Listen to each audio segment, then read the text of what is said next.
Evergreen, something, something, something, etc. Hey, Antiviral Cat, good seeing you. Been a while since you've been here. Well, I'm glad you're here. Sai, how's it going? Hello to you today. Who'd I miss? Tiger Burning. Welcome, everybody. If I missed you, apologize. Easier to say your name as Spielklex. Is Spiel right, though, meaning play? Or Spielklex? One of these days I'll be able to speak language other than English. Today is not that day, though.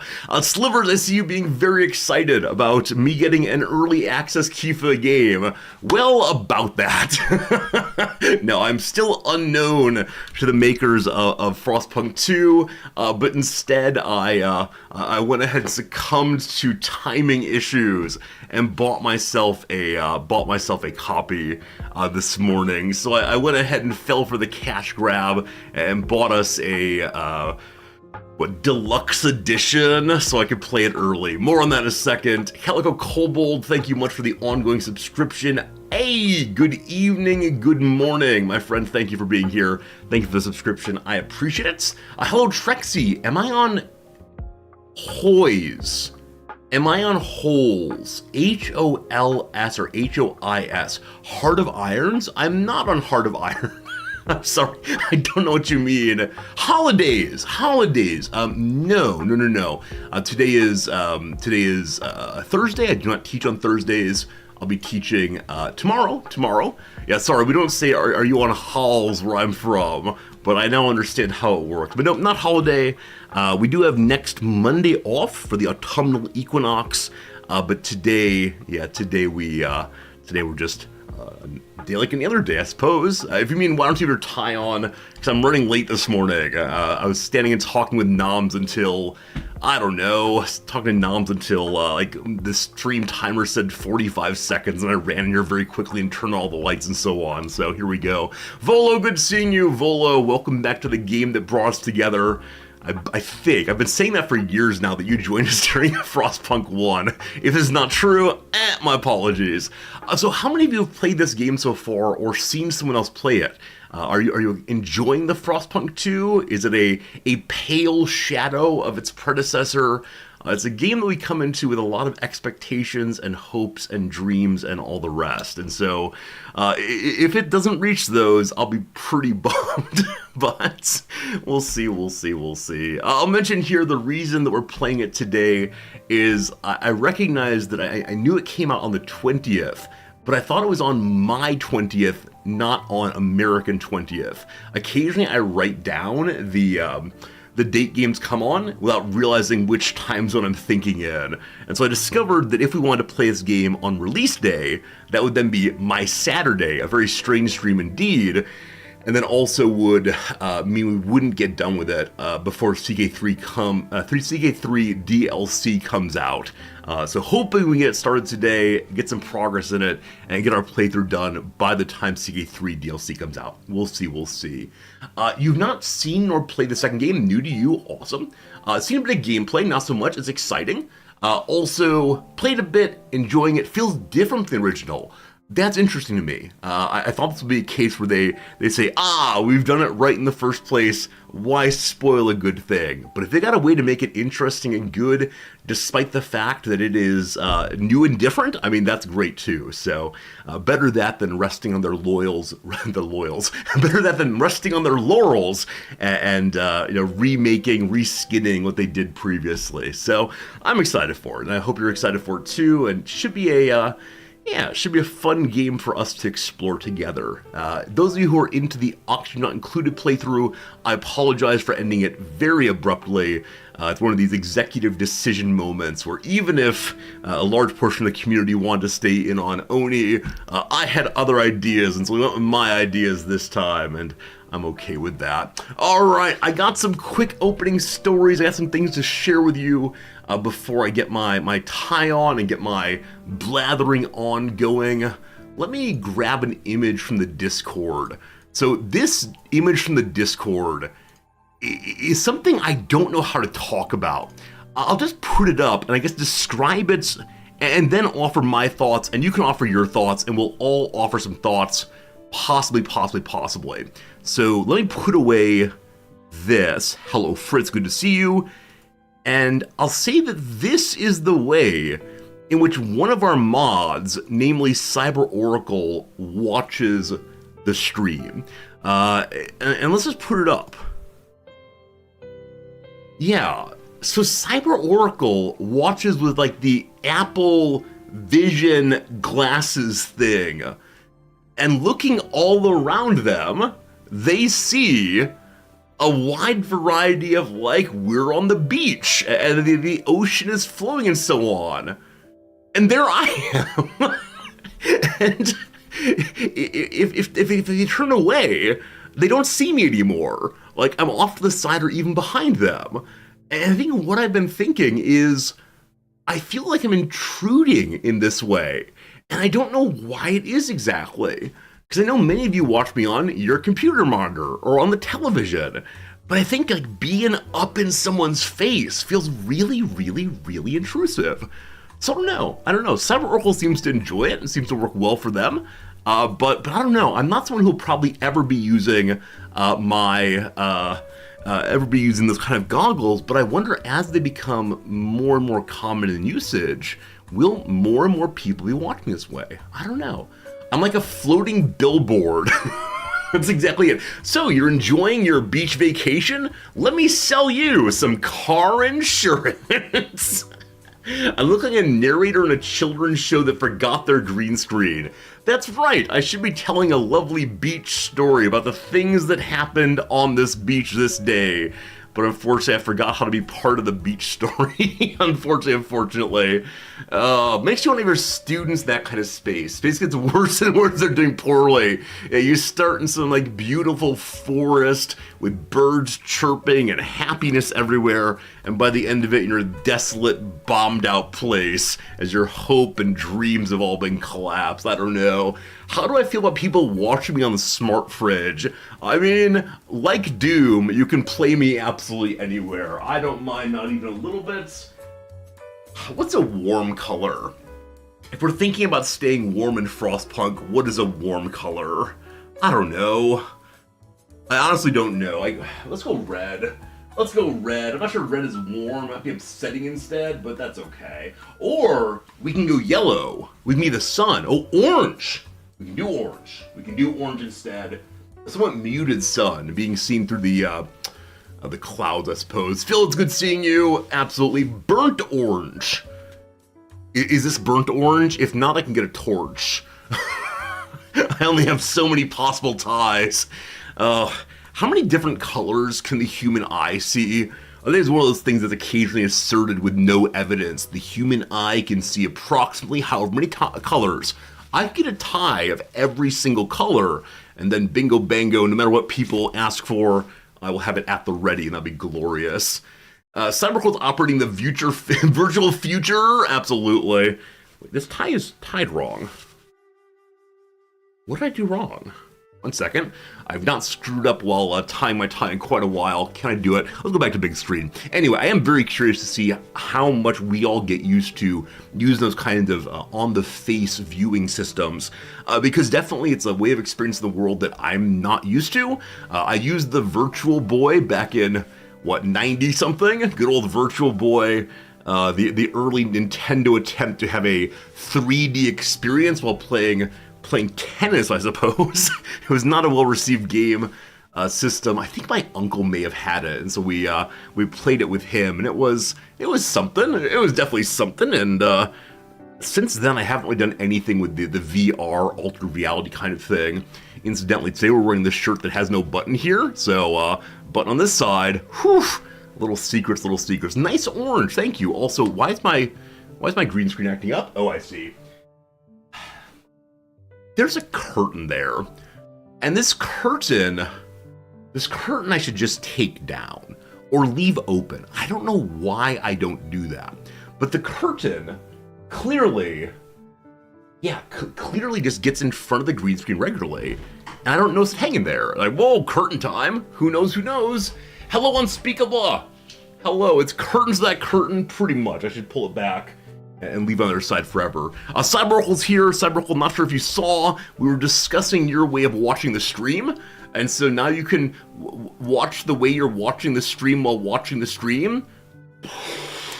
Hello, Noms. I was trying to look like you.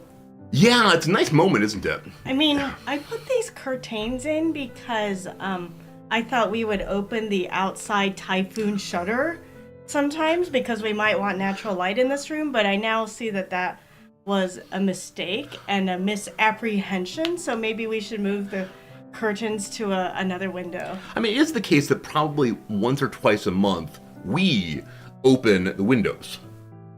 But I think it's more like once every 2 months. Yeah.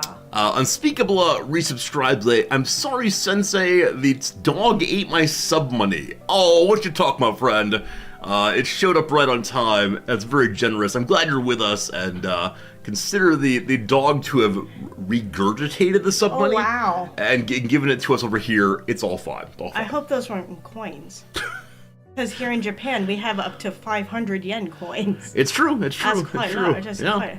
It's large in multiple senses, yeah. I came because I have a really cool photo, but it's on my phone. So I can show it to you and you can tell me whether I should email it to you. It's a little photo of Fritz having his what we favorite call time. groundwater. Here's the part that I think is the greatest. That part. Okay, is the photo like clean enough that we're not going to be grossing out people? Yeah. I think it is. All right, send it on over to resorty@gmail.com. This part. It's fine. Resorty@gmail.com. They want to see the Fritz picture. I think especially the zoomed in version is nice. I can do the zoom in version on the screen. It'll be good. Okay, I should send it over now. If you would, resorty@gmail.com. Okay. People love the Fritz picture for sure. While we're talking about him, we'll bring him up and then we'll show you the picture in a little bit. Alright, so while Mom's working on that, what else do I have for you today? Well, I have a picture to show you also, or video actually, we'll show after this little bit, and you're sure you've seen Stranger Things on Twitch? Yes, but you expect better of me. you expect that I will show you things that are nice to see. Okay, it has been sent. Thank you. I do feel a little bad about ending our Oni playthrough. Oh, they think he's, the iPhone thinks he's an American wire hair. So the iPhone is trying to identify what kind of animal Fritz is? What? That's amazing. And I think he's an American wire hair. That is absolutely amazing. We love it. Okay, photo received. But I think wire hair means like his hair would be wiry, not fluffy, which is what it is. Hey, cutie. Okay, so that's saved now. The photo she sent, as usual, is absolutely ginormous, so we're going to need to resize it a little bit. Good. Okay. Let's see here. What can we offer about this? Well, do they know about groundwater?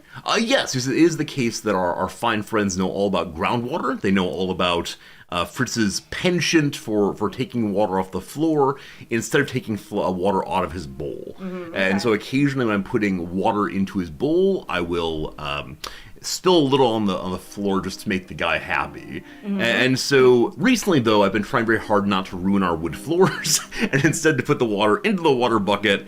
And so he looks to alternate locations. I just remembered he did that in our old house, didn't he? He put water on the floor. And ruined the wood floors that way. Yet people still bought our house. So what Noms likes most is that in this photo, you can see his tongue. The right time. Now, this is a Japanese shower room. As I've said before, Japanese have bathtubs, but for showering, you stand in a room instead. Oh, it's great. It's called a unit bath. It's a big room that is entirely waterproof. Yeah, so imagine if your entire bathroom did not have the toilet in it and was entirely waterproof. It is kind of nice. It's kind of nice to have a waterproof room for all of your, liquid-based needs. But yes, after I shower, Mr. Fritz desperately wants to get in there and drink the water off the floor. To the point that he will go to the door outside of it and push against the door repeatedly. He was standing there and the door was closed and I felt bad. So I opened the door and then I went about doing my things. And then I was like, where is he? And then I looked in and he had gone all the way in. Whereas usually he just sticks his little head in. Oh yeah, he was very excited. He was all in. We can continue zooming in if we'd like and see the true majesty that is Fritz's tongue. Let's see here. Is that going to do it? Oh no, gotta go bigger. gotta go bigger. I'm sure there's some zoom in button that doesn't require me to like drag the photo across the screen. Let's see. It could get even closer, but I think that's about the limitation of Oh. pixelation.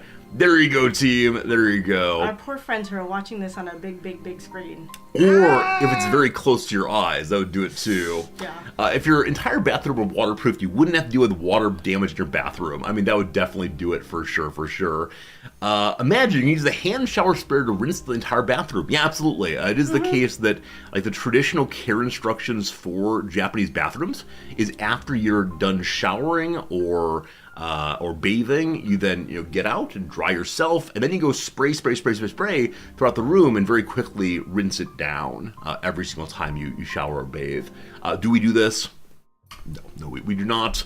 I clean it every month or so, but and not with the great regularity that the good fine Japanese people Sometimes do. we clean it while we are using it with our feet.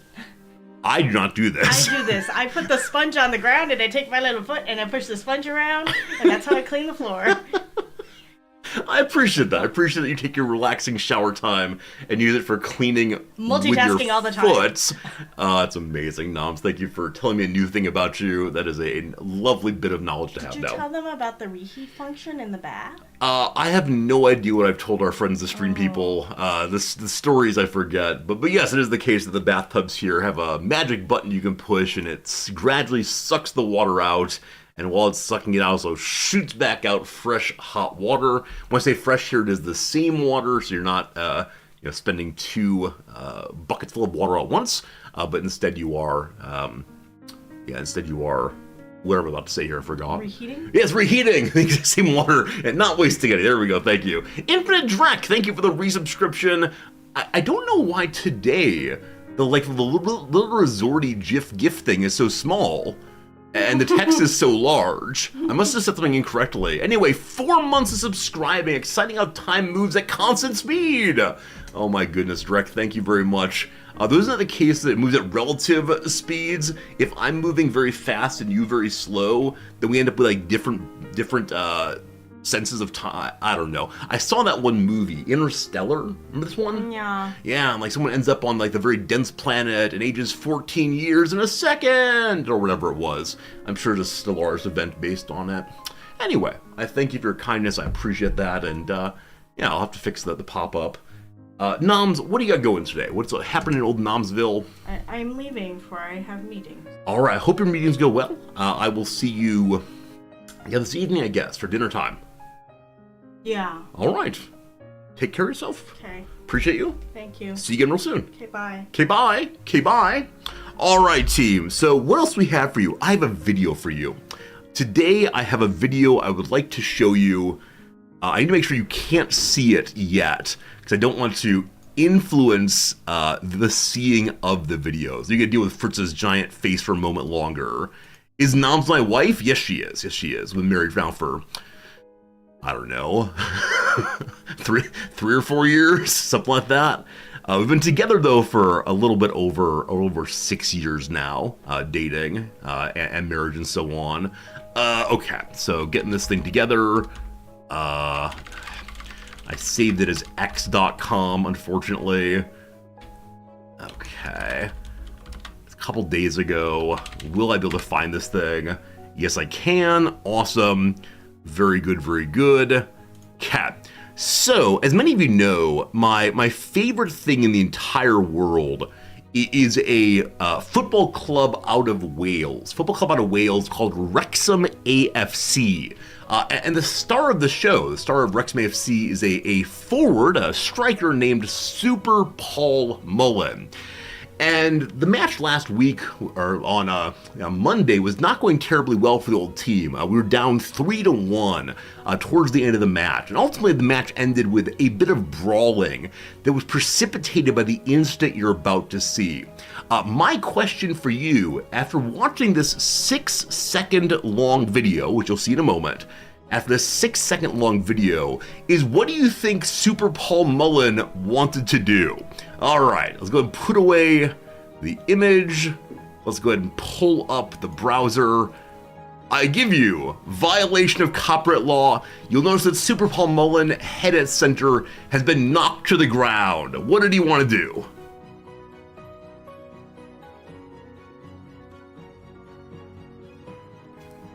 Let's watch it again. Super Paul Mullen had an idea. He decided against it. You remember there's some cameras at play? I think Super Paul Mullen wanted to bite that man, and I love that so much, and I love that he didn't do so, but something terrible and feral inside of him came alive, and Super Paul Mullen thought, yum, yum, yum. The moment I saw that video, I thought it was absolutely delightful. I figured I'd share it all with you all. But this is what I do with my weekends. This weekends, I decide to occasionally watch people knock each other over and occasionally go for the bite. Incidentally, Super Paul Mullen himself said, "I know what it looks like, but it didn't happen." You can tell his leg was thinking about attacking my mouth. I think you might be right about that. Friends, the first ad break of the day is coming in hot. You're going to see that coming in about 30 seconds or so. After that, we'll go start playing our game pretty soon. We do have a lovely day of Frostpunk 2 ahead. I've got a couple more quick stories, but very, very close to game time. What I was saying a moment ago, though, is I'm a little sad to have said goodbye to Oni because I made such huge promises. Like yesterday, I began to design a giant engineering project. I had some wonderful ideas, and I sketched them out, and I talked my way through it, and now we all have to believe that I would have succeeded. I think that obviously needs to happen here. We got to say that yes, we must imagine Resorty happy. The Resorty who would have played Oni today would have accomplished all of his goals, and everybody would have clapped. Woo! Woo! First try, no problems. Alright, the other story to share is that yesterday, Wednesday, was another meeting of my college's, university's coffee club. Last week I went to the coffee club with a bunch of students and ended up finding my way into a small group of fellows who played Paradox games. And we gleefully talked about Paradox games for an hour and a half or so. And it was just a really nice time to connect with the students on about something other than school per se, and to learn more about them, and to just talk about something I enjoy playing on stream and all that good stuff. This week was somewhat less successful. This week I felt very, very old, or more rightly, I had the experience that a lot of people do. There's an old line occasionally thrown out. What is it? Young people find something and imagine themselves be the one who invented it. So, the students want to talk about identity construction. And I wanted nothing to do with this topic because, well, I think it's interesting how people come to think of themselves as who they are, etc. I think it is such a complex topic that requires knowledge I don't have that I don't feel comfortable just popping off about it. These students, though, were ready to pop off about how people are authentically, or more often inauthentically, being who they are. And they had a lot of comments about the posers among them. So, as you might expect, the students that I connect best with are, I don't know, what's the polite way of putting this? The nerdy outcasts. And so, many of them look around the school and see people who dress fashionably and wear makeup, or people who, spend a lot of time in the gym and say, you phony, find your real individuality. Don't do what culture tells you. And well, I think this is a fine point to make. You're making it from a position that's very easy to respond. We also just take on other kinds of identities in different kind of ways. But they offered this view on how people get their identities. Ever since COVID, high schools have started having these things called cliques. And it's totally new and has never happened this much before.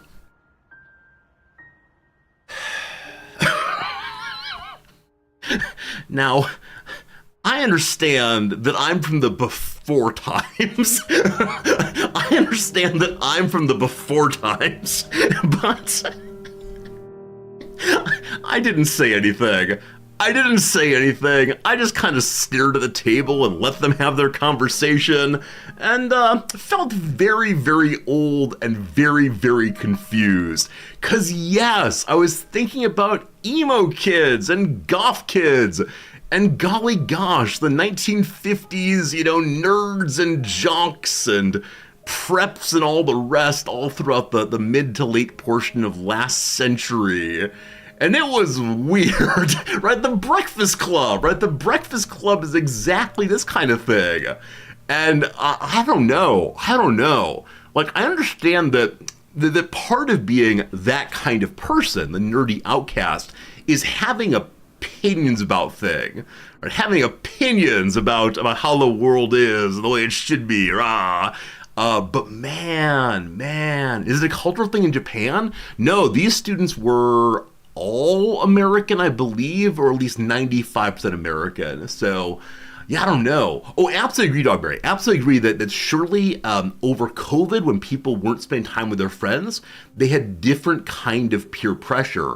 They also think peer pressure might be new, just so you know. They didn't put it that way. But yeah, when people are away from their COVID interest groups, from their friend groups during COVID, they might find other kinds of input cultures, online or whatever. But yeah, it was an absolutely maddening moment. And I realized to talk my way through this one would require me to put my teacher hat back on, which I didn't want to do in that moment, or to put on my old man hat and say, kids these days think they've invented everything they're running into. But like I said, this is the kind of thing that I believe every generation does.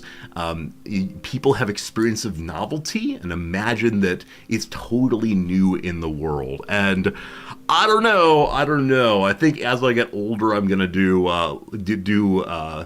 more and more of these moments of realizing that the way I experience the world is very different from the way other people do. It is indeed Old Man Resorty. Old Man Resorty checking in once again to spend time with you all. But I think I'll still go to the coffee club next week, because I very much want to do like the good faculty thing and engage in service and spend some time with youngsters who probably want to spend time with faculty. And that's a good thing, I suppose, but boy howdy, those are weird conversations. Yeah, I'm your old man with me, old man. Game Urchin, let's be a unity of old people in this channel. I do wonder how it's gonna go. I've joked before about, when I'm in my 60s, I'm guessing many of you will also be in your 60s, and if we're still doing the Twitch thing, that'll be a different world, and I sure do hope we don't become unpleasant. Like, one of my great desires is that I don't end up being a lame old person. Not that I can define what it is to be a lame old person, but you know when you see it. And I think part of it is the regularity with which you assert kids these days. And so maybe when I'm in my 60s, we'll have a little counter on the screen of how many times I said kids these days this stream. But it'll be fun to see how things grow and develop. But I gotta find a way to get my coffee club comrades to talk about Paradox games again. Or, more rightly, I'm going to find a way to talk to different students each time. Because towards the end of yesterday, when I was not really taking part in the conversation anymore because they just lost me, I turned to a student who was being very, very quiet in this conversation. And I said to her, do you care at all about this topic? And she said, no. And I said, cool, what are your hobbies? And she told me how she writes short stories and the kind of short stories she writes and her favorite authors and all the rest. And we talked about that instead, and it was cool getting to learn someone new. So I think one skill I need to develop at student groups like this is finding ways out of conversations, especially ones that I think I can get locked into if I want to argue through. I just meet other students, because I think there are some students there who are profoundly outgoing and want to pigeonhole or buttonhole the professor, and I can do that, right? But I think there are many students who are more timid, afraid of me, etc. And I want to do a good job and engage with them instead. You might not have time to stream and game while you have kids, work, house stuff, and you gotta make them study. You shouldn't admire me for for not having kids. Yeah, I can guarantee if I had children, there's no way that I could stream as I do now. I mean, I can't say that with certainty, but it seems very unlikely. So I admire you for raising the next generation of humans. You will have a different kind of influence in the world than I will.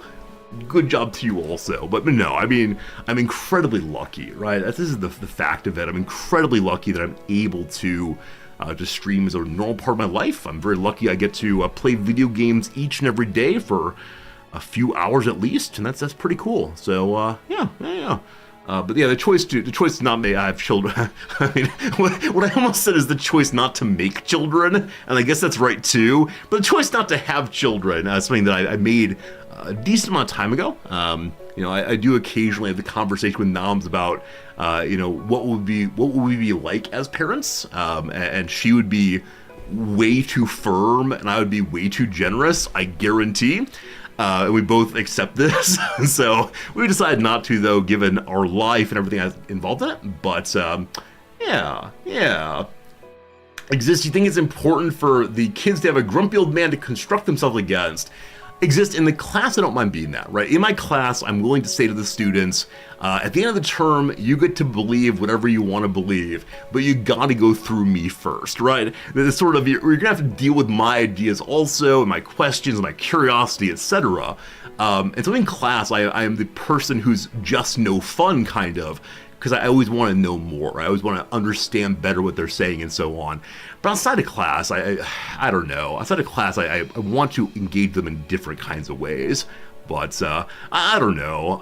Part of it is like I remember when I had my own experience with grumpy old people, mostly grumpy old men, in my childhood, and how awful I felt in the interactions. I didn't feel like I was learning. I felt like I was, I don't know, like being oppressed. and so these days I try hard not to be that. Hey, thank you for the first follow of the day. I appreciate that. I swear we'll have some video games real soon. Like the movie Grumpy Old Men. I've actually never seen that movie. I know that Walter Matthau's in it, and the guy that he's often with, I've forgotten his name now, but I've not seen that film in particular. Jack Lemmon. Jack Lemmon's the other guy's name for sure. Children are a blessing, that's what you tell yourself when they're being brats. Yep. I've mentioned before that one of the great joys of having nephews is that when I spend time with them, they then go away. But at the same time, I find the people who have decided to have kids to have made such a different decision than I have, and so I don't fully understand the life, but it seems like one with a lot of stresses that I hope we all get through successfully, for sure. Because we can do the good old man, bad old man routine. Hey, anytime you want to be on stream and do a duo act, that sounds good. I'm always good at being the straight man in a duo act. See the normal Saturday morning streams where my role on stream is to be the recipient of Noms's hilarious abuse. No, it's always a good time, I think I had one more story for you all, but I've forgotten what it was exactly. And whatever it was, I'm sure it'll come up during the stream. Yesterday night, I remember saying to myself, I need to put together an email of the topics for tomorrow morning, because there are a few of them that are real worth telling, and I've forgotten one of them, so one of these days I'll start taking notes, but I guess not today. Some people say when these things happen, engaging with young people, it's not that you're grumpy or dismissive, but some things hit you with enormous life lessons. Oh yeah, part of the distance between myself and my students is not just the 20-year age gap. It's not just the fact that I could be their parent. It's instead, wow, a lot of the things I take for granted about the world and about my place in it are things that they need to grow into still. Yesterday, one topic I tried to raise for the students was, is individuality something that we have deep inside of us? We need to dig down and find it, or is it instead something that we construct and create? And the students were so sure there's like some authenticity deep inside of you, and you just need to push the culture away and you'll find your true self. And my sense is no, it's the experiences you go through. What's that old line? The books you read and the people you meet that allow you to become who you are. The games you play, the tragedies, the glories, all of this. Why not both? Asked Slivers. I don't want to go too much into it, but Rorty has a line where he says, one of my fundamental commitments is there's nothing inside of humans that we did not put there ourselves. And by ourselves here, he means in terms of like cultural work. And I think I agree with that. Again, I can't defend it in short form, but yeah, I think individuality is an achievement instead of a taken for granted or a given part of the human being. But that's a long story that I'm happy to work out on Discord or maybe on a special philosophy stream one of these days.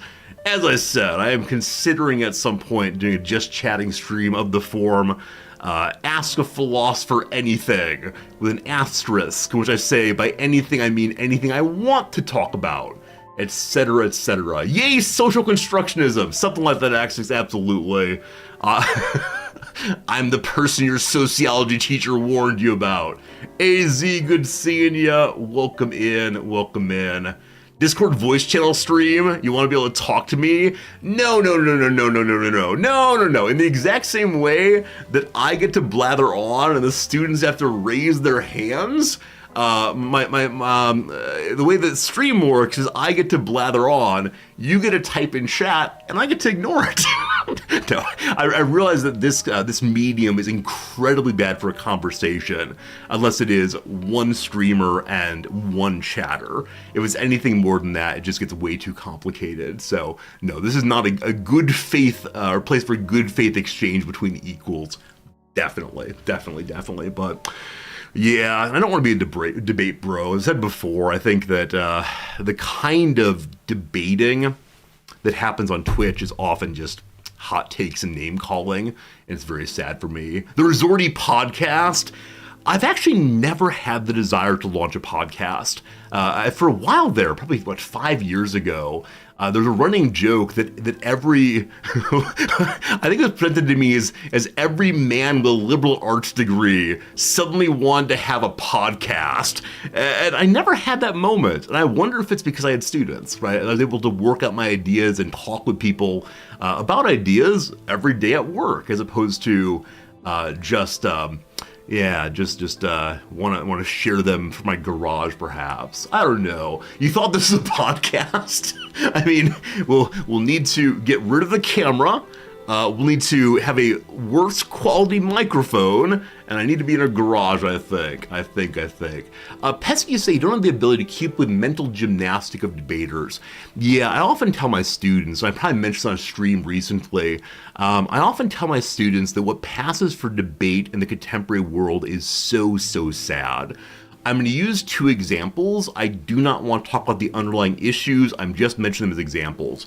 About 2 years ago, the psychology professor Jordan Peterson had a debate with the Lacanian philosopher Slavoj Žižek on whether communism or capitalism was better for humans. Right? Okay, whatever.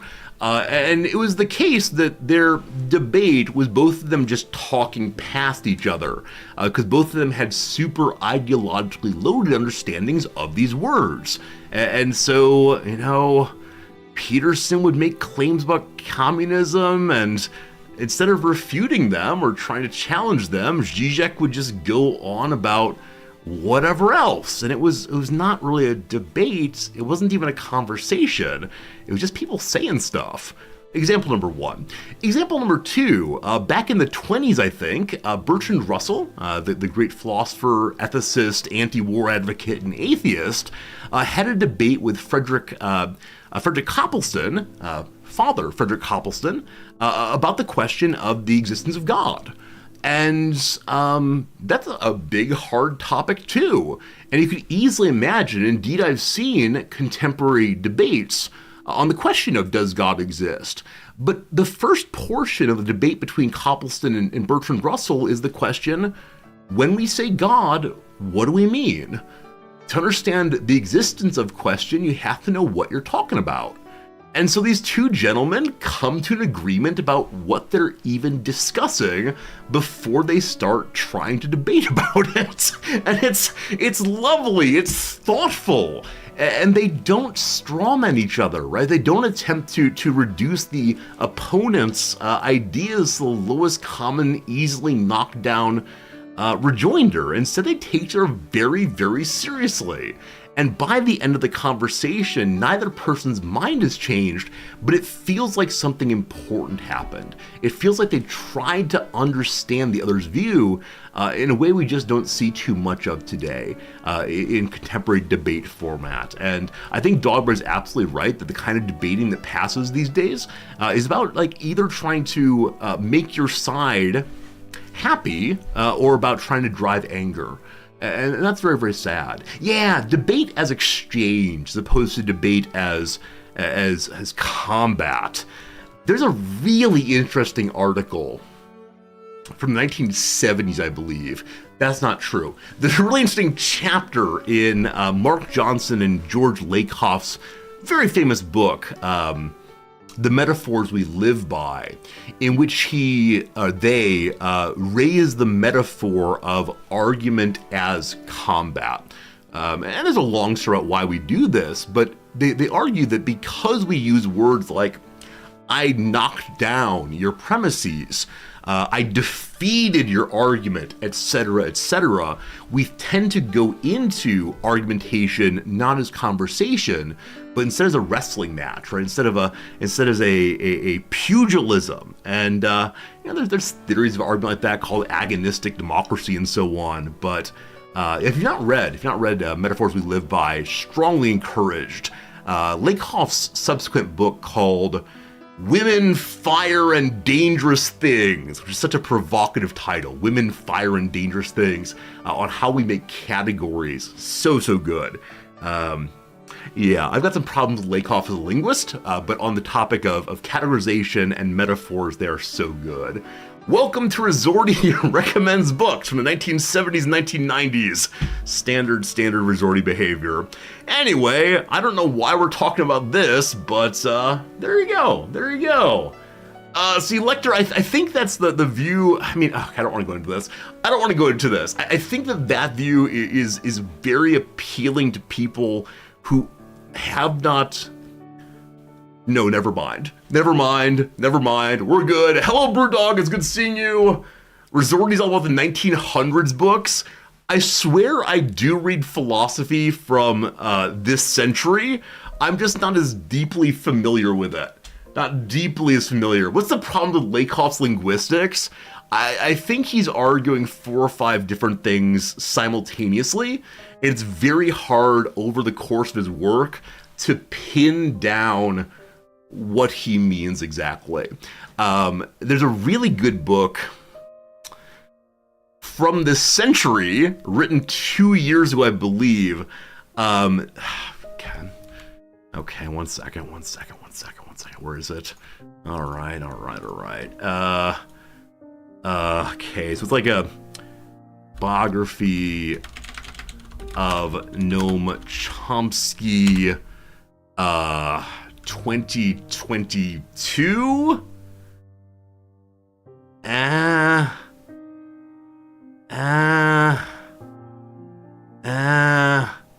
Hello, the kid. Thank you for using 500 bits to make your little message pop out in chat. That's pretty cool. Hi, how are things in the land of rising sun? It's 9:30 a.m. We're still talking about not video games. It's great though. I slept very well last night. I thank you for your kindness. And that's cool. 500 bits. You can pop up a little picture in chat. Thank you for the generosity and the beautiful, beautiful message there. You don't have to do that kind of thing. I tend to read chat no matter what, but exactly exists. Yeah, Foucault and Chomsky's debate was not very good, but for reasons other than incompetence in framing. Was it 2023? Oh no, I half remember a book's title, and I realize this book title is one that probably none of you will care about. I realize I'm finding this just for my own purposes. There's no way it was 2024, was it? No, I'll need to find this one offline and share it with you all somewhere else. Also, by the way, Noam Chomsky's grown a beard, and I am all there for it. He's always been like this kind of guy. In earlier pictures, he's always been like really clean cut and carefully put together. Yeah, this is the more standard, older picture of him. But the past year, he's gone hard into I am Santa Claus, and it is absolutely fantastic. Do you remember who wrote this thing? It's a new edition. It was published initially in the 1970s. I'm going to spend two more Google searches and then back to the game. Okay, so it's Chomsky's Linguistics. If we just do this one, yeah, there's too much about this.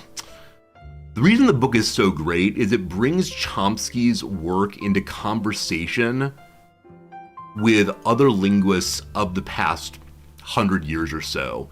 And so, does a really great job of not just saying like, here's what Chomsky argues, blah, blah, blah, but instead it's a nice overlap between Chomsky and his greatest critics.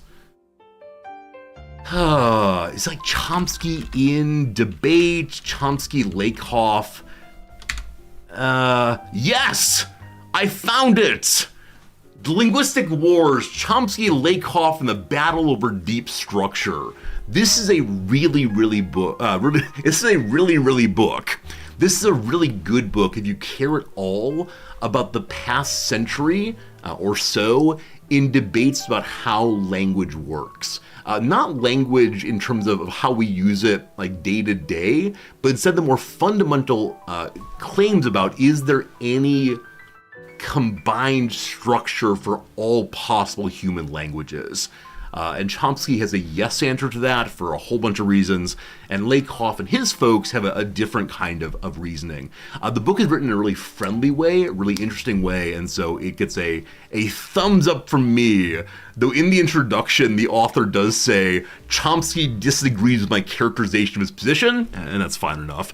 Anyway, folks, it's time to play some video games. I'm not going to hold back any longer. We've been live now for an hour or so let's play some games and see what's what.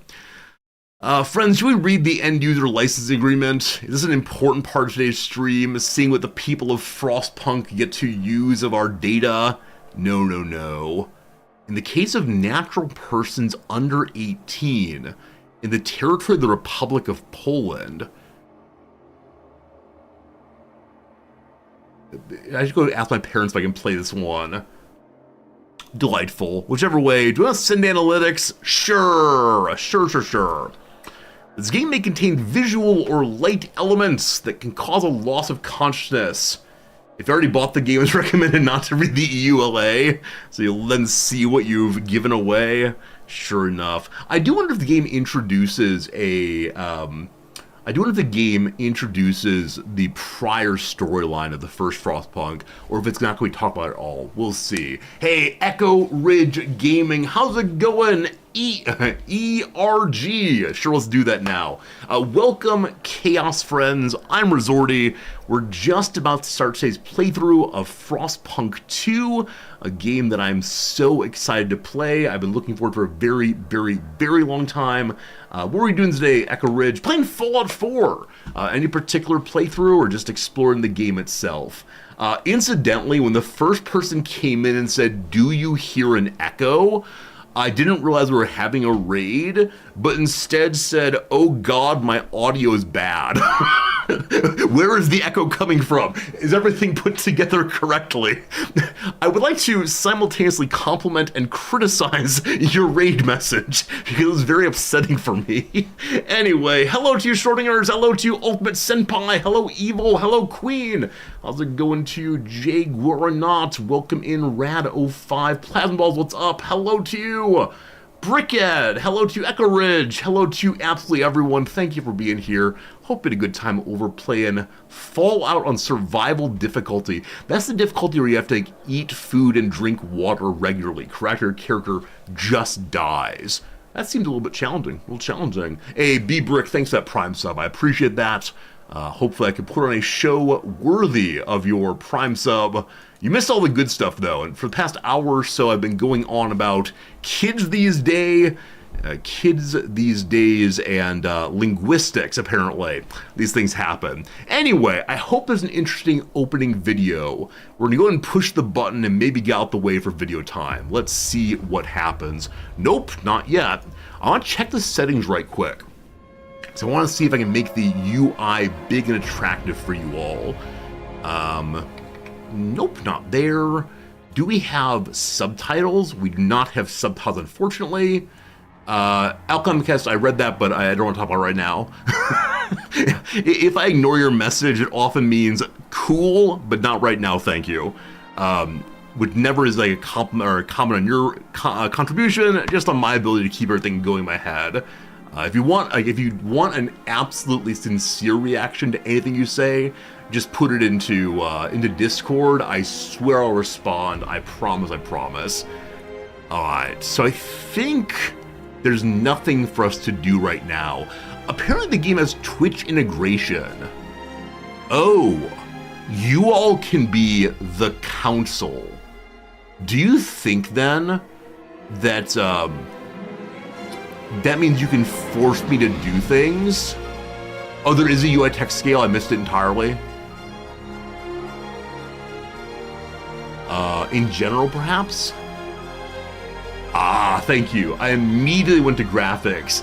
Do not trust us. Dogberry, I know that's your standard view, and I'm gonna say it's true. All right, we make it big. Default or big. Let's embiggen it so you can see more.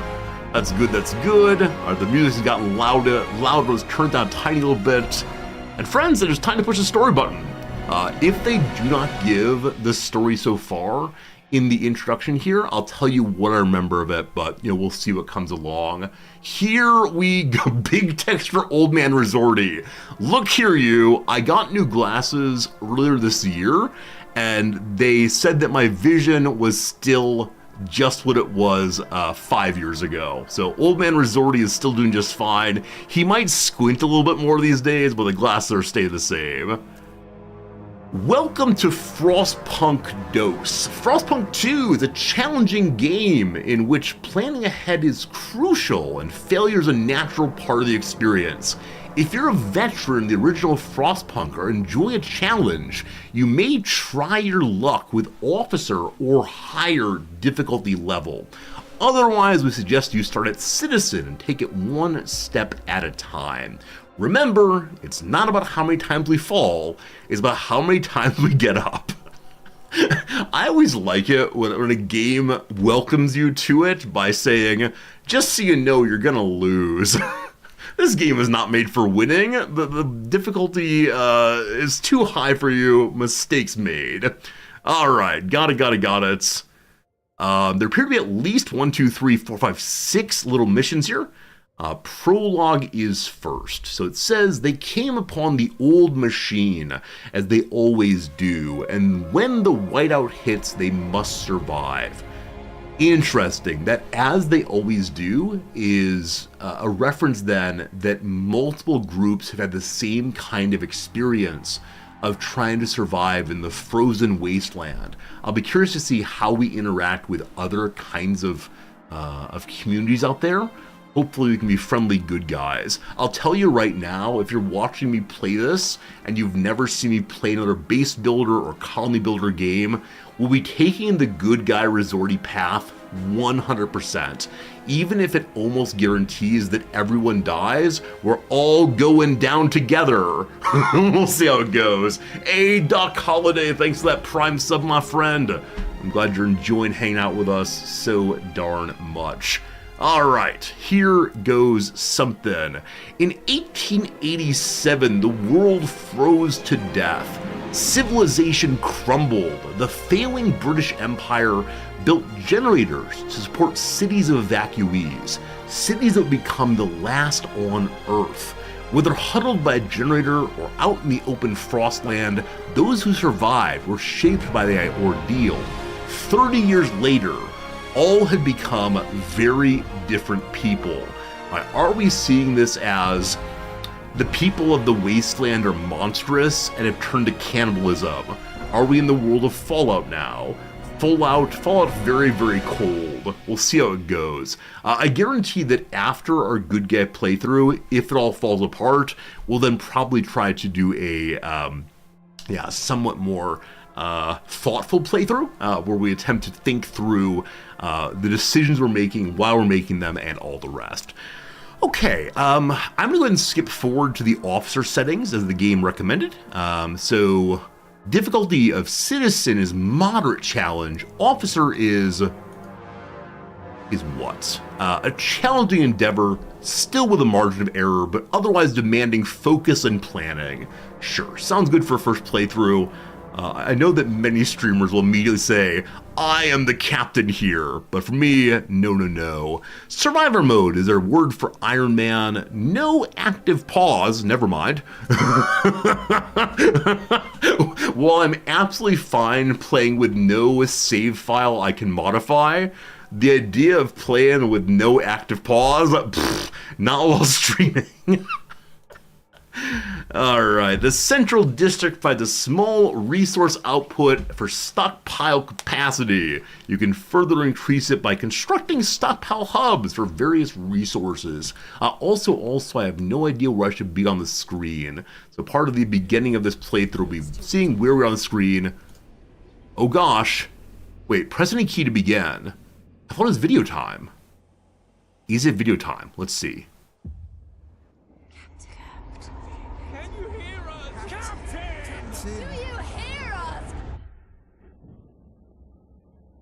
A generation ago, we fled the crumbling British Empire as the world froze around us. I held New London together. United, we survived 30 years of violence.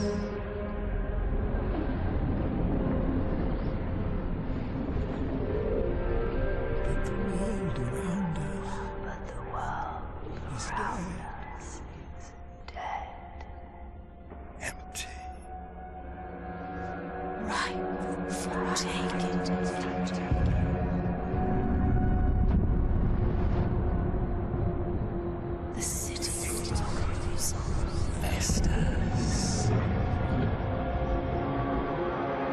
Merely surviving is not enough. We have to expand.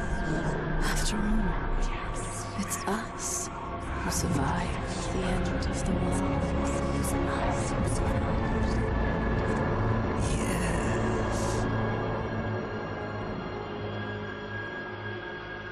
Now.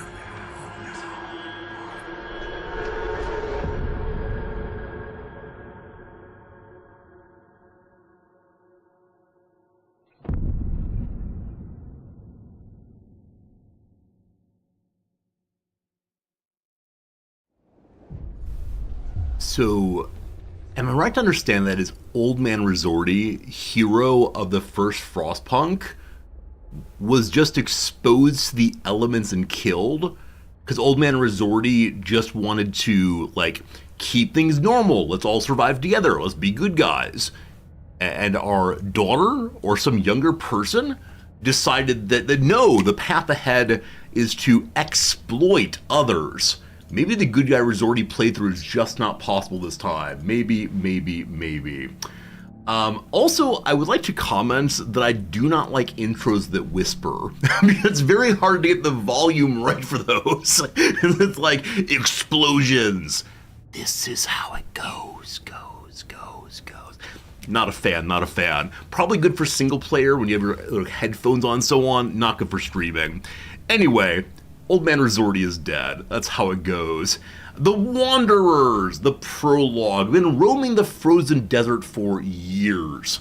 I now wish to pause and offer some speculation. I wonder if New London, the city that we controlled in the first Frostpunk game, if they're the big bads of this game.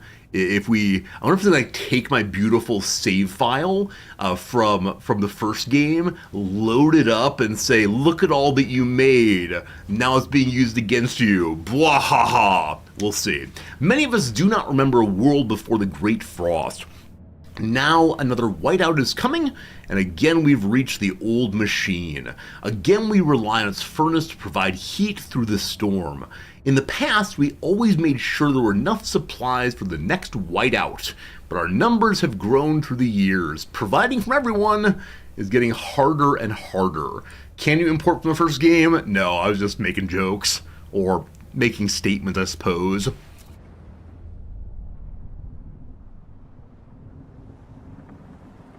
The Frozen Mountain. Arthas, Frostmourne in his hand, prepares to defend his frozen zombie-laden territory. I remember nothing else about that part of WoW, unfortunately. The Frostpunk element of this game is absolutely fantastic. Prologue: The Wanderers. Seeing, this bridge made of random machine parts is absolutely delightful. The old dreadnought remains in pieces under layers of snow. Right. This is Snowpiercer. You recall that in the first game, maybe in the DLC to the first game, the movie Snowpiercer, or the comic Snowpiercer, was inserted into the game. If you don't know Snowpiercer, it's a comic series and then movie in which there's one train that goes around the world over and over again, waiting for it to thaw. And it's about class relationships and loyalty and all the rest, but in the DLC it was also put into the game's world. And I believe in the game's world it had crashed. It had failed its mission to survive until the end of the frost wave, the cold wave, which might have things to do with the movie, etc. Oh, the TV series also? I did not know the TV series. I'd missed that entirely. The old dreadnought remains in pieces. Scattered wagons have resources inside. First, we must break ice to reach one of the oil wagons and construct an extraction district to use it. Then we can turn on the dreadnought's furnace to heat us. My friends? I recognize something absolutely beautiful is about to happen. The beginning of this game, this city builder, does not say, "Go build a lumber mill." We're not stuck cutting down trees. Woo! Woo! We will restart the furnace. Alright. When the whiteout hits... I paused. Okay. When the whiteout hits, we'll get locked in and we'll no longer be able to gather food. We must be ready by then or we will not survive. Time until whiteout is 88 weeks. We're week 1, day 2. Our mission is to break to an oil wagon and make a district to extract it, and then turn on the furnace and the dreadnoughts to provide some heat. So, what do we see here? The construction wagon. It is full of prefabs. An abandoned wagon once used to transport prefabs, many still viable and can be extracted. Over here some oil, as mentioned. Over here a oil and I don't know what. And is this the train? Wow! There's the locomotive. So the bridge is actually the locomotive jumped a gap and got smashed into the snowbank. Wow. So Dreadnought Wreck has a fuel line and an overdrive line. How much additional heat do you want? That is very, very cool. Total output is 10 houses, I believe. Yeah, 10 shelter allowed there. Living space available to citizens increases cold when lacking. So housing, people gather into the train, but eventually need proper houses. Also, there's a desire for heat. So the people who have houses wish to have heat, but we don't have any heat currently. Neat. Okay, so I suspect if I unpause, I'll find where my people are. Where are my people? What are we doing? Am I the train? Wait, time's going by. Okay. The community is called the Wanderers. We've been wandering, roaming the cold, harsh world. Hello? The cold, harsh world. Oh, someone decided to upsize the UI. Alright. May the black path lead us. May we tread on the promised land. There are favors, and there are trust mechanics here. Zoom in. I've zoomed in. Are the people here somewhere? I've missed them entirely. Hello, little buddies. So here's the thing. To play a colony builder game, you need to have some colonists. Oh, man. Earlier, somebody was joking about my eyes being bad. Oh, what's this? Nothing. Okay, maybe I don't need people. So up here there are things. What's this? The maintenance wagon. No, I can't interact with it. The overlay button behind me is pulsing. Oh, thank you, thank you, thank you. Number 1, construct some districts. This is what I get for not making a tutorial. There's housing, there's food, there's extraction. Number 2, construct that hub. Our main stockpile, etc. Stockpile capacity for leaves, which is food, is increased. Okay, so probably I'll make this first. Looks like it's required to be in this middle section here. The prologue is indeed the tutorial. Well, in that case, I'm glad we're playing it. We got the construction district being started. Over here, third button is frost breaking. Teams of workers with heavy equipment breaking ice and preparing grounds so the camp can be expanded. Very good, very good, very good. Extraction is used for resource removal from any kind of deposit. So it gives prefabs or materials or oils. So I'm guessing prefab is used for construction. And so let's throw one right here. It's like 3 tiles. Hello? Oh, you have frostbreak for anything. Got it, guys. I know it said frostbreak for the oil. You got frostbreak for any of it, though. Got it. Very good. Okay, so teams of workers break ice, prepare ground for the camp be expanded. Oh, I wonder if it then gives this kind of buildable ground. I understand. So. I click it.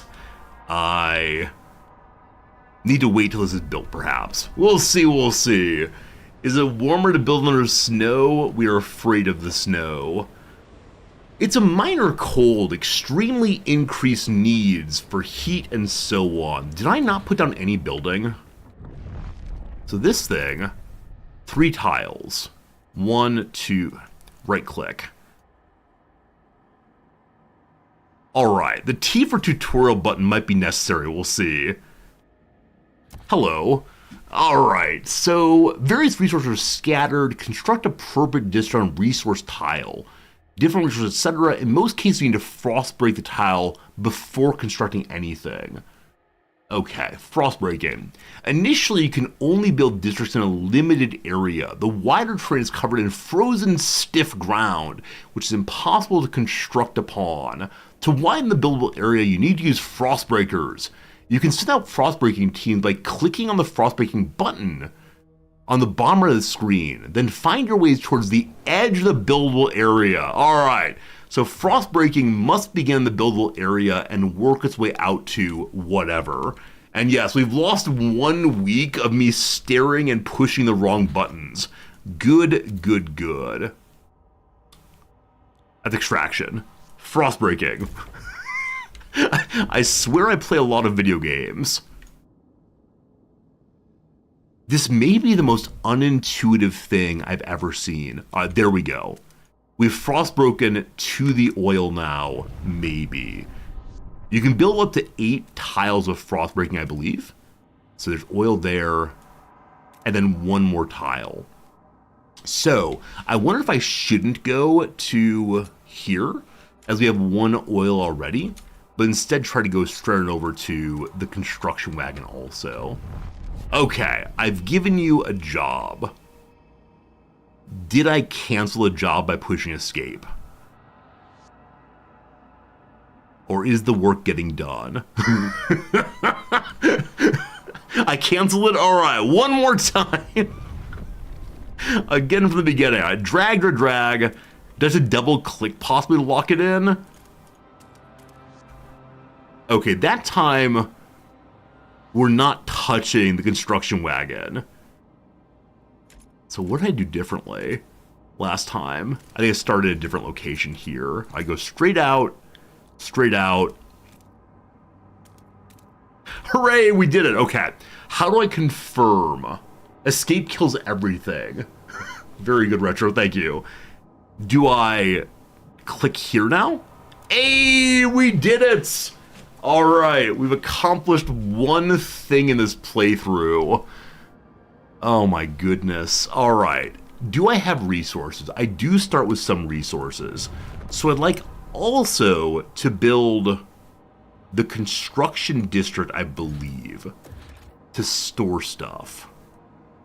And it has to be that big. Now, I want a one tile. So the blue, I believe, is buildable.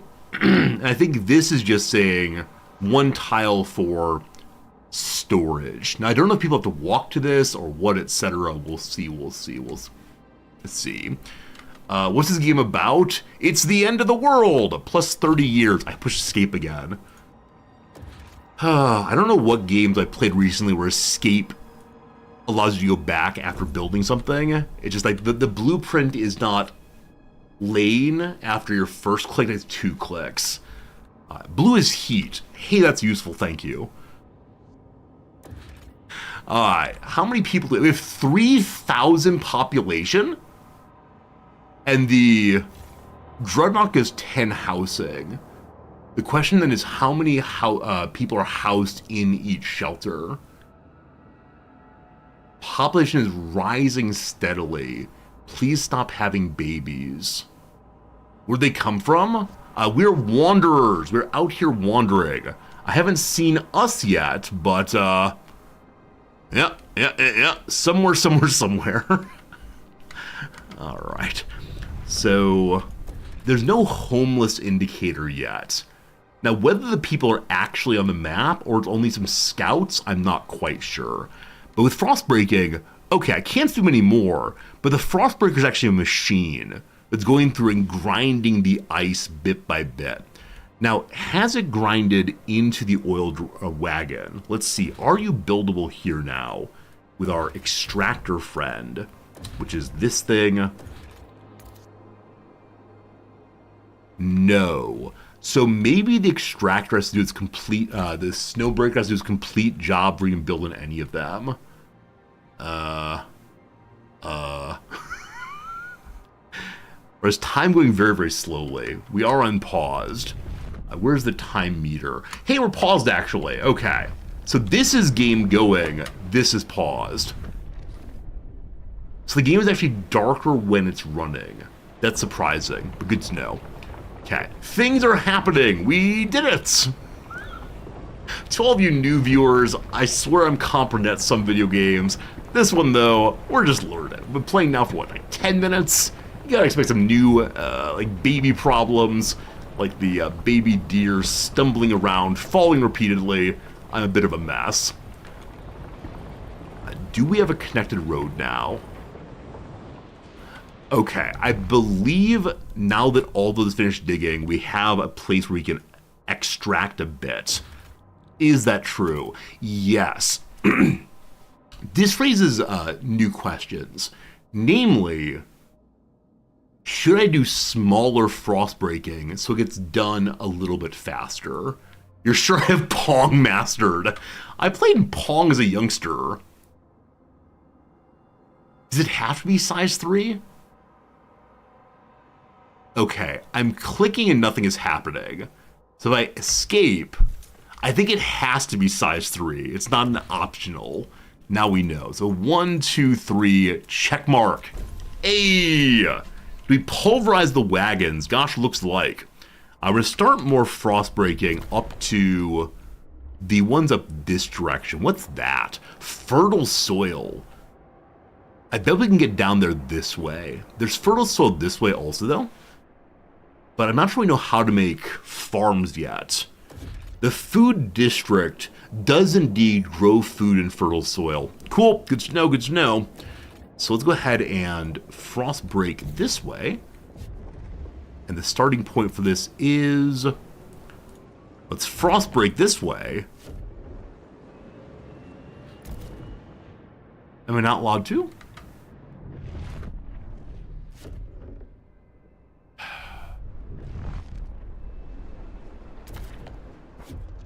Okay, when I click on the frost breaking thing, it does not bring me the frost breaking machine again. The two I got going are not done.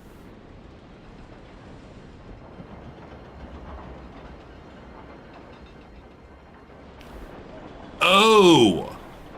So are the frost breaking machines also the construction machines? You don't have to click on the icon. Okay, it says bring this thing up.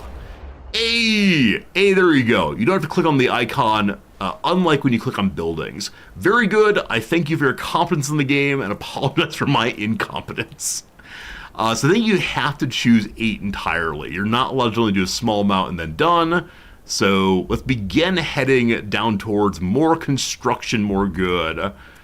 Oh man, I really enjoyed the first Frostpunk. This one's feeling a little bit confusing. It takes resources, yes. I'm believing, though, that we're going to get resources off the construction area pretty soon. And I hope... does this show me the homeless population? It does not. So at some point soon, I'm guessing we'll get a pop-up of, haha, your people are now freezing to death. And we'll say, gosh, should have made some houses.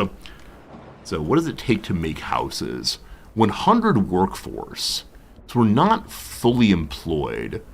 And 140 prefab and 60 scraps. We have plenty of that, we'll say. Let's make a house. I think it makes sense to make houses close to the machine here. Homeless is top middle. Thank you. Negative 35 housing. So, very cool, thank you.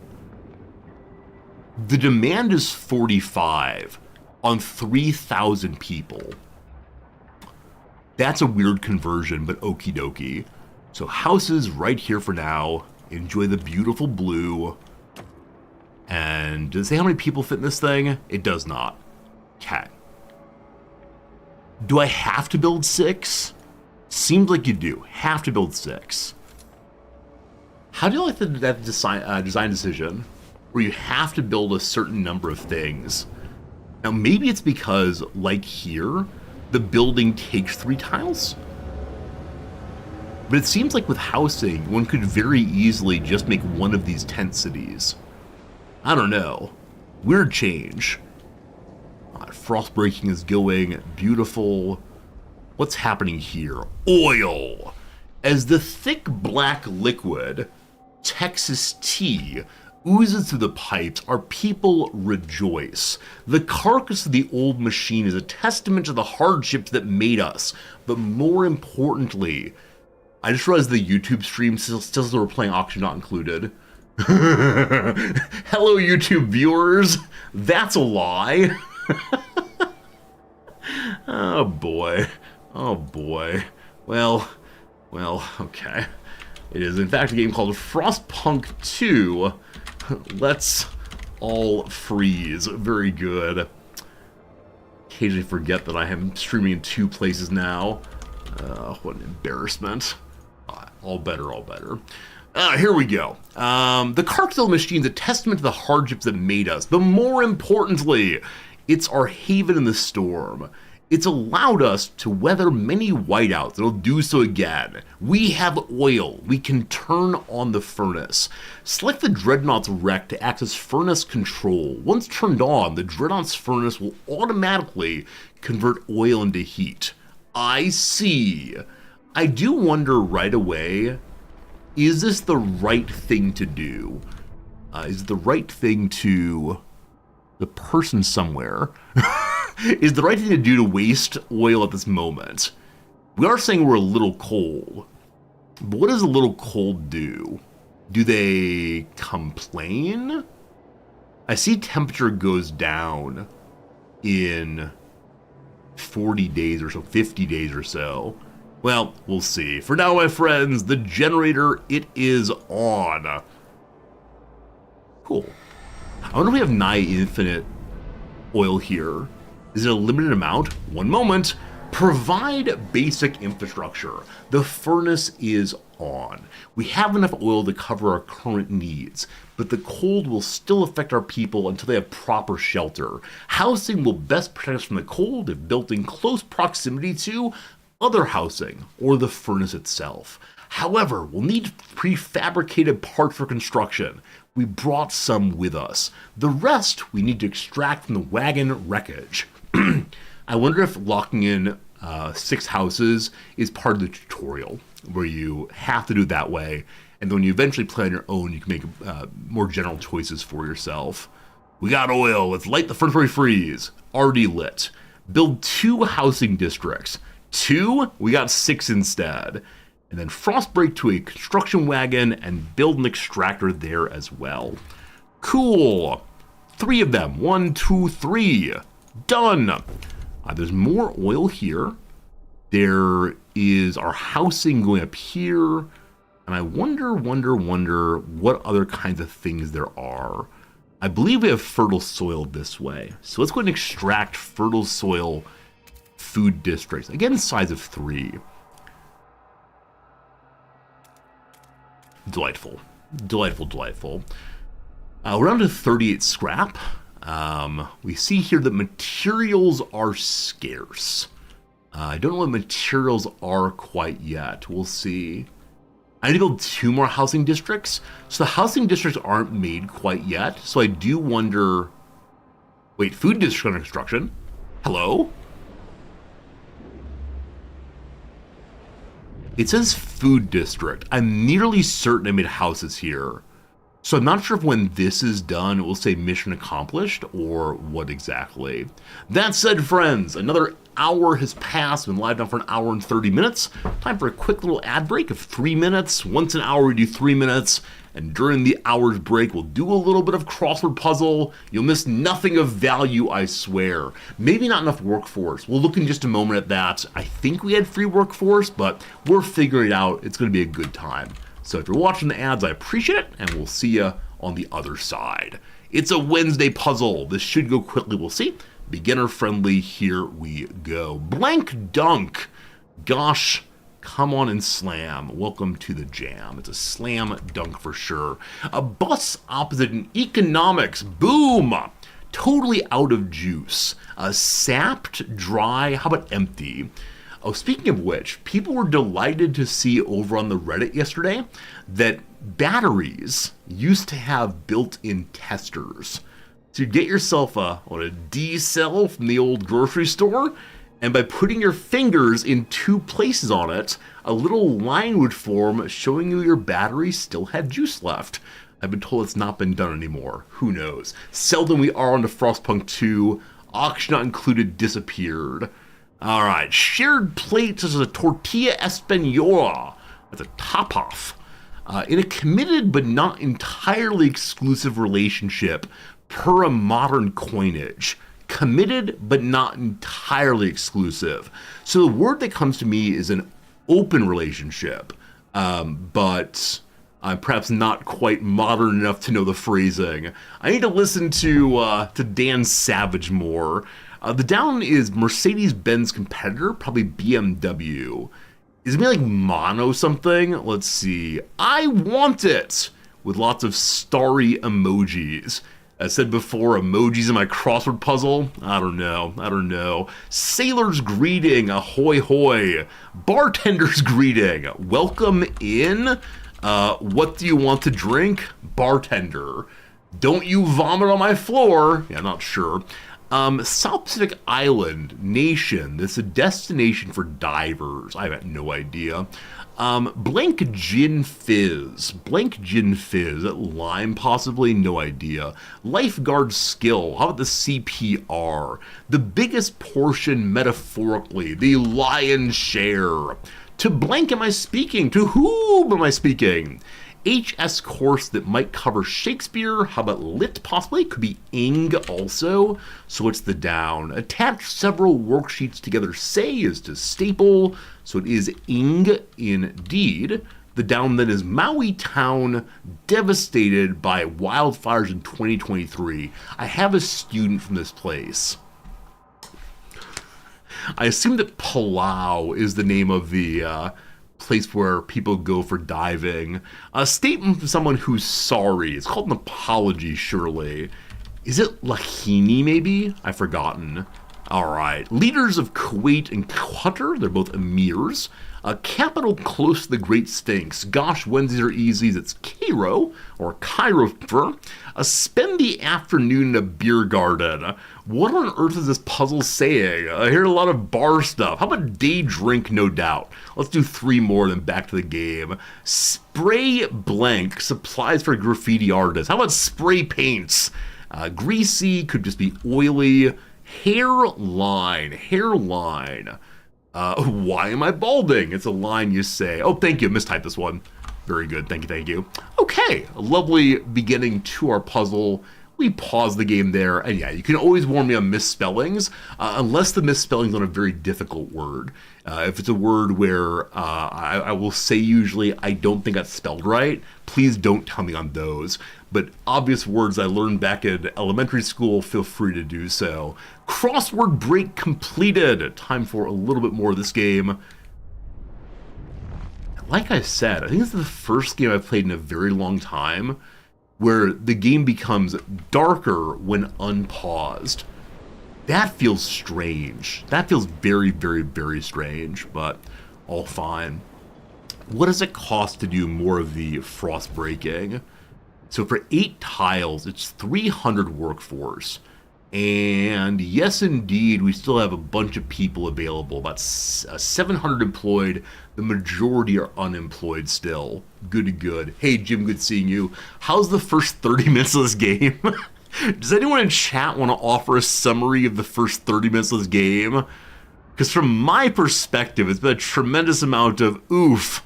How does this work? Well, okay, if you say so. It looks like all of these materials prefabs. So what's the relationship between prefabs and scraps and materials? Because I need more scrap, clearly, because this is using scrap. We have a prefab puller already, I believe. So I probably want materials also. I bet I can't dig over the hill here. I'd like to go along the side here, but I believe it's the case that it'd be more efficient long term to drive up this way. 3, 4. Wait. Undo. This way. Go through the farm, I believe. Okay, so that's 8 to now. We confirm. And then I would like to get over to here and there. Oh, it's amazing playing this game for the first time because I have no idea what's coming. By the end of our time playing the first Frostpunk, I really fully understood the arc of the game. You know, on this day, this happens. On this day, I must have available whatever. In this one, I know that in 80 weeks, things are going to get really, really rocky. But between now and then, bother no. What are all these things up here? Notable cold. Okay, we can always see level of hunger, level of disease, level of cold, and level of squalor. Interesting. Looks like cold is the biggest one. So it's notable, where disease is minor, hunger's minor, and squalor is currently absent. Everyone's doing well with keeping their filth under control. I am wondering, yeah, they all say they're growing. So we have nothing currently under control, it's just getting worse. I'm going to increase the game speed a little bit to get some stuff done. So we now have the extraction district. When 150 people go to work, we get more prefabs. There's a limitation to how much resource one gets off of this district. Now, is that true also about the oil location? It is. There's a lot left still, but at some point we need to probably create our own oil. Maybe, I'm not sure. We need one more housing district. So yes, indeed, a housing district is that whole area. So they want me to make more housing for our fellows. We still have -20 shelter. The majority of our people are in houses, but there's still some people who are suffering out there. So let me go ahead and add more housing. We still have an open area here. Do we have 6 tiles though? Well, that's actually not free space. I need to learn how to get more heated area. Okay, so this area here is heated also. Good to know. So we now have a clear location where we need to dig out. And I wish this view would show me where the heated tiles are that I've not dug up. Okay. It does not. I believe it was the ones along this line. Okay, that gives me 5. I'm just gonna dig here. Or is that redigging the same areas? I believe the white is saying here are locations that you can dig. And I believe the black is saying you've already dug there. So some of this at least was already... Some was already dug up.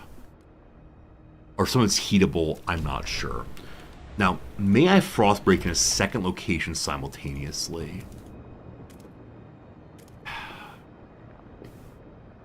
Yeah, this is a little annoying. So 1, 2, 3 again, I guess. And I'll need to get this area also. Yeah, I think black is road as well as the city. So anywhere that we've already dug out is shown as black in this view. No idea if good, but it's done. Hello, Restless Cat. Would I recommend this game for fans of Stellaris, RimWorld, and CS2? So I've played this game so far for about like 30 minutes. I'm finding it really unintuitive how to engage with the UI. And that's as someone who's played a tremendous number of games like this one. I will get used to it. What I encourage you to do is go check out the first game in this series, Frostpunk. It's currently, or at least it was yesterday, 90% off on Steam. You can get the game for $5. It is a really, really fun game. I so enjoyed it. And if you like the games you mentioned, like RimWorld, I think you'll like this one also. Maybe it's even $2.99. Yeah, it's fewer than $10, and so I'd encourage that one. This one, I'm not sure yet. I'm not sure yet. I want to enjoy it, but I believe this section's also heated. But man, it'd be so useful if this view showed us that for sure. Checkmark go. Love it, love it, love it. All right, so with that dug out, can I find 6 tiles of friendly places for houses? 1, 2, 3, 4, 5, 6. Lovely. I think that's all heated. Gosh, I hope so. All right, we did our missions. It only took us 9 weeks to do so. A+, yes. I'm gonna go ahead and jump ahead of the old tutorial here. Hey, we got a message. Finnan Kell, age 42, gardener, pouring sand in his hands. We've been here so many times. The soil depleting. A couple more and there'll be no point erecting the hothouses. There'll be nothing to grow food on. Yield so low. Either we pull emergency shifts or tighten our belts. Otherwise, there may not be enough for everyone. We might not be able to fill the food stockpiles without exceptional measures. Consider asking the Wanderers to tighten their belts or to instill emergency shifts in food districts.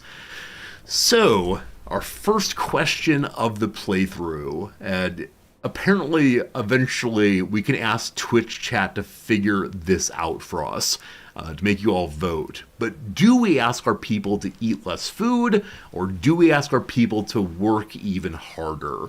I suspect either way, people are going to be cranky. The question is, what kind of crankiness do we want? We will see. Alright, so I didn't see a question there. I think you push the wander button. These are us. There's a tighten belts button there. Unintuitive, but tighten is there a tutorial that I missed? I was told this is the tutorial, but if I were a brand new player, it would not be clear to me what button I push when. It feels like hunt for the thing. All right, so we can demand that they give us our scraps. That lowers relationships with them. So this is confusing to me. We're not the Wanderers. The Wanderers are a community that we can make like us or dislike us. And I'm just not sure what I am then. Am I a mayor for hire? Don't a spoiler? Absolutely not. When I am going on and being curious of the world, I'm never saying, tell me the truth here. Especially with a story game. Can you imagine? Especially with a story game. Resorty, it turns out that you are the big bad guy. You've been cultivating these people to eat them and make thrones out of their bones. That'd be terrible. Anyway, we gotta figure out who likes me somehow. Do they trust me? We can increase trust by giving them scraps instead. I'm suffering in the ice and cold. In fact, my air conditioner's on. It's very humid outside. Wait, why are we not playing this game in the middle of December? Why did they decide to release this game in September, actually? This is very confusing. If you push tighten those belts, hunger is significantly increased while food demand per capita decreased. The ration the food to save more for the whiteout, intentionally going hungry there's more for later. Or we go to the food district and say, emergency shifts are needed. The Wanderers will work deep into the night with little regard for safety. So this is the part where they start having fingers lost. This is the part where, in their sloppiness, they occasionally push one another into the machine. Now, we could refuse to do both of these, right? We could say, let's instead just build a bunch of farms. Because I know there's another farm location up here. Does Good Guy Resorty lead us to not be able to survive? The hard question for me is, how do I get more scraps? With income of 21, okay, so scraps are given from our people. Right-click for information. Hello. Small object of sentimental or material value used for barter as a means of exchange. With more people, barter becomes more frequent, and the scraps become more common. Are these taxes? we see people exchanging. I'll give you 3 candles for 1 baby doll toy for my daughter, and we say, give me a cut of that. I want 1 candle. I think these are taxes. So we just wait for these to come rolling in. Well, we can select prefabs here and build more prefab collectors. When it comes to the baby doll's heads, your child will understand that it's headless. You can build your own head out of a snowball, maybe. We get a little bit more. Got it. We can't build everything forever, but I think more food. All right, Good Guy Resorty refuses to give people less food, perhaps damning us all to starvation. Don't you worry, we got this figured out. How many more scraps do I need? We can do it now. The food dish ready to go. I give you 1, 2, 3. More food, more good. Yes, sirree. Yeah, don't you worry. When I say not to worry, what I mean is don't worry, we got it for sure. What do I plan to do next? So eventually we're going to need more oil. Because I guarantee we're either going to need to...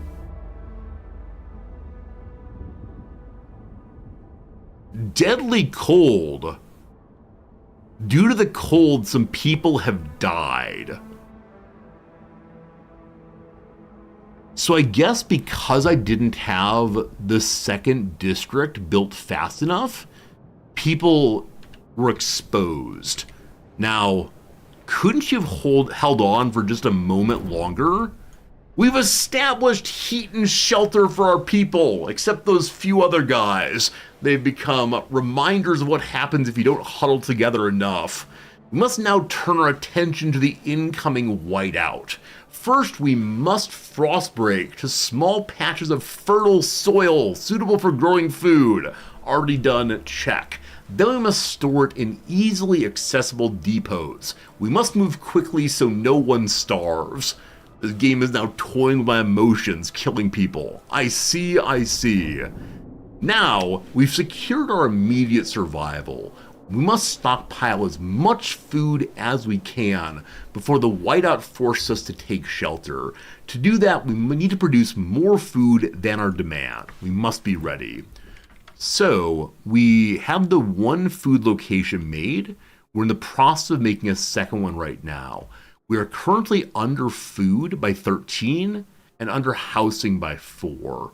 So we need more. And Killian Fincham, the Wanderer, says, huddle the camp close together. Easier to trap the warmth. Ah, very good. I promise I'll never use that character voice again. I promise. All right. I feel like I should move my camera to the other side of the screen because where I am currently is blocking a number of pop-ups. Some resources like materials, food, or different types of fuels can be stockpiled. When the city runs a surplus of a resource, meaning output is bigger than demand, the surplus goes into a stockpile. The stockpile will slowly fill up every day as long as there is storage capacity left to store them. Stockpiles will then be consumed whenever the demand is higher than the output of a specific resource. Stockpiling limited by storage capacity. You can expand storage by building stockpile hubs, etc., etc. In this prologue, only the food stockpile hub is available. So what I'm seeing about the prologue is ignore all resources except for food. So, stockpile hubs also provide positive area effects when built in proximity to districts that produce or require the same resource that the hub stockpiles. You can see which district, etc., in description. An accumulated stockpile is not lost after deactivating or destroying a stockpile hub. You're just losing the ability to stockpile more than your current storage capacity. Okay, so you can have giant piles of resources sitting in the snow even if you've broken absolutely everything. Got it. Also, this tutorial is feeling slightly like a manual to a board game. There's a lot going on here, a lot of tokens and so on. Allow me to move myself over to the other side of the screen. Here goes Resorty. I must also move the new follower announcement thing. Also to make sure I'm looking the right direction, we need to reverse. This button here. Horizontal, haha, there you go. In the correct position now. So, I think the important thought is we should build a food hub between the two food creators, which I think will give a buff then to how much food is being produced. So what do the hubs look like? There it is, food stockpile hub. Stockpile capacity for food is increased by proximity to workforce demand. In neighboring food districts is decreased. Okay, I thought it said it's good when connected to things that are making or using its material. But it seems to be saying here it's more based on does it have other hubs next to it. Okay, if I build it here, then the two buildings require fewer workers. If I build it here next to houses, nothing happens. Alright, so this is the place to build it. Immediate proximity is preferable, it looks like. Is that true? In this location, two are being buffed, is what I'm seeing. Got it. And checkmark go. You just like that in Frostpunk 2, you can't see the people walking about. Yeah, I feel somewhat less attached to my colony here than I did in Frostpunk 1. Because in Frostpunk 1, you could see the little buddies walking around and suffering. I think here there's an abstraction layer of suffering. If I zoom in all the way, do I see any human suffering? I do not. They all look happy. This is one of those, is it Bette Midler songs about how God is too far away to understand our suffering? If only he were the guy on the bus? I think that's right. Into the black. We are burying the dead. Today we mourn those who have passed because someone did not successfully build houses fast enough. Now this next sentence upsets me profoundly. As is custom, we take them to the oil pits. We gently lower their bodies into thick blackness. The fuel that keeps us warm in life likewise preserves us in death. Grandpa indirectly goes into the generator. We can't jam him into the fuel tank, so we make him into fuel first. But death also erodes trust in our leaders. Without trust, there is no future.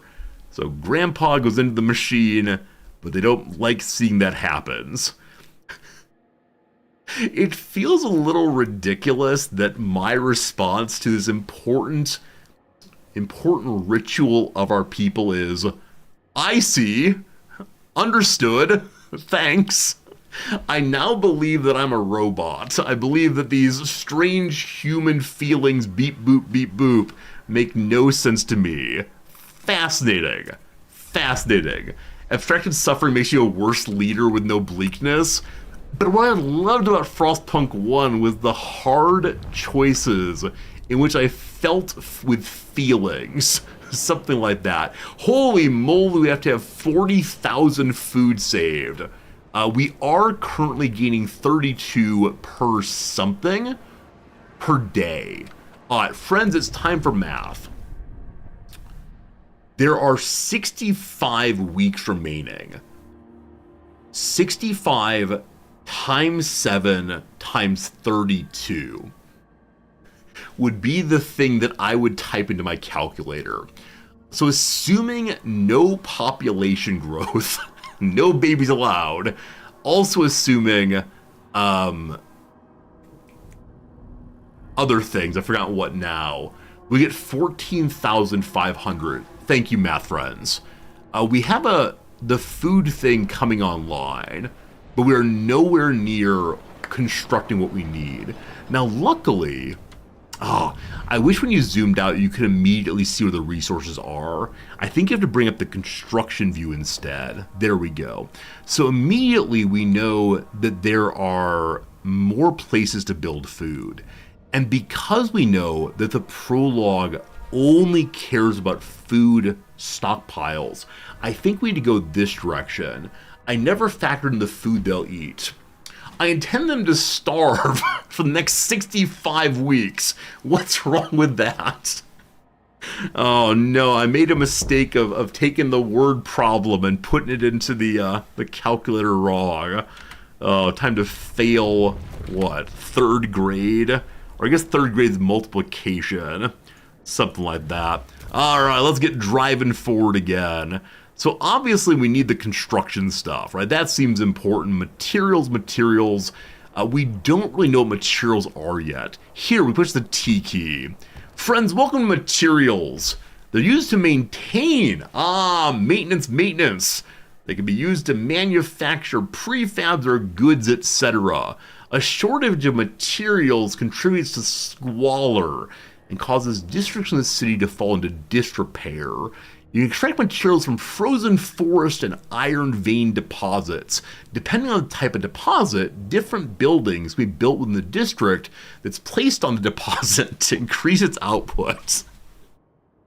Oh god. Alright, so forests want the sawmills. The ironworks desire the iron veins. Got it. Those are all wagons, so what they are don't really matter. We have 130 prefabs and 20 a week. We burn those to dig, correct? We do not. We only burn scraps, and we get scraps from the population taxation. So I guess I'm going to go ahead and 1, 2, 3, 4, 5, 6, 7, 8. So those two will help us build up our construction zone, we'll call it. And then when that's done, we'll continue along to the fertile soil and the fertile soil and see what happens. Okay, we have too few houses still. I believe I opened more space up here for houses. Is that the truth? Well, for now it does not matter, because we're out of prefabs and out of scraps. Let's go and increase the game speed until we get to 140 scraps. Bingo bango, all done. Housing, are there 6 open spots? I think there are, but they're non-contiguous. Does that matter? That does matter, unfortunately. So, no contiguity feels bad, man. I hope this is not a case where I needed to build my houses in particular ways, and having not done that, I'm unable to build. These two back here are saying that they still have housing, even though they're not getting, or not housing, they have heat, even though the heat is not being shown on the map. So near housing district appears to have a bonus to heat, but I suspect it's the case the farther out we get, the more people will suffer in the future. It would just be great if I could build non-contiguously, because when I first laid out my city district, I didn't realize how this would work. Maybe it's like the noob punishment. Because you built incorrectly, now everyone will die, and it's all your fault, blah ha ha, etc. Does fuel go up?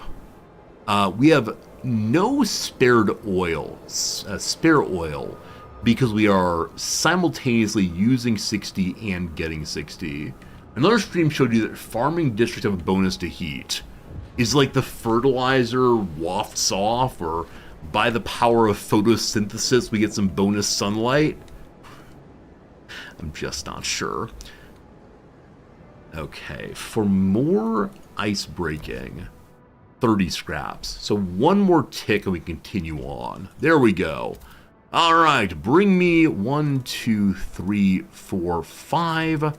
May not be most efficient, not sure. 6, 7, 8. Working our way down to more food, more good. And I'm not sure. I'll need to count tiles to see, is it better to go through the gully here or better to go down this side? From a simple glance, oh, we're already built to here. I apologize. This is a road, so probably faster to grab them that way. But for now, I'm coming for you. And a message from our people. Against the element squalor. Each day the wind grows fiercer. Relentlessly, it beats against our building, weakening our structures gust by gust. Without raw materials to repair the damage, our districts will deteriorate. The more we build, the more materials we need. This is the cycle of non-life. Okay, provide more materials to reduce squalor before it harms our people. We promise to give them more materials, or we don't care. Obviously, it's very easy to say words, and I mean them. I promise. I looked the strange man right in the eyes. I promise. You and I are in this thing together. Beep boop, beep boop. Now, because we've already built over to here, we can get the materials very, very easily. So within 34 weeks, I need to begin making the maintenance wagon right here. Let's get it done well before then. So, we need to have what for this? 70 prefabs, 50 scrap. I will build nothing until that's ready to go. So let's watch the lines. 1 week, done. 1 more week and we'll be there. Man, the days are flying through. I do kind of wonder, have I built in an efficient way? Or would it have been better to build other things first? I just don't know. What I do know, though, is we can now get 1, 2, 3, our lovely materials there. We'll get the next one here when we're ready for materials. So this is going to give us how many per week? Do we know? It's going to be 150,000, 142 weeks remaining. So 150 output. We're currently negative 80, so this will be enough just by itself. Because of that, I'm going to continue expanding to the food district here. I need as much time bringing in material as possible. So we frost break. I think I like the frost break mechanic. It's kind of sort of like roads. That feels wasted. But there's nowhere other place to go, right? Going down this way will get us nothing but nothing. Are there any hidden, interesting locations? No, I think what we see is what we get. Though I'm very proud of myself for looking. As well as cases there might be a 1-up hidden in a corner. All right, good. What does the camp want? Oh no! A mysterious symbol. The captain's legacy. One of our frost-breaking crew uncovered the frozen remains of a man in a tattered uniform. Friends, into the oil he goes. I know some of you understand science things. May I have an estimation of how much time it would take for a human body to degrade into usable fuel, assuming that human body is encased in oil? Never. Millions of years. Okay.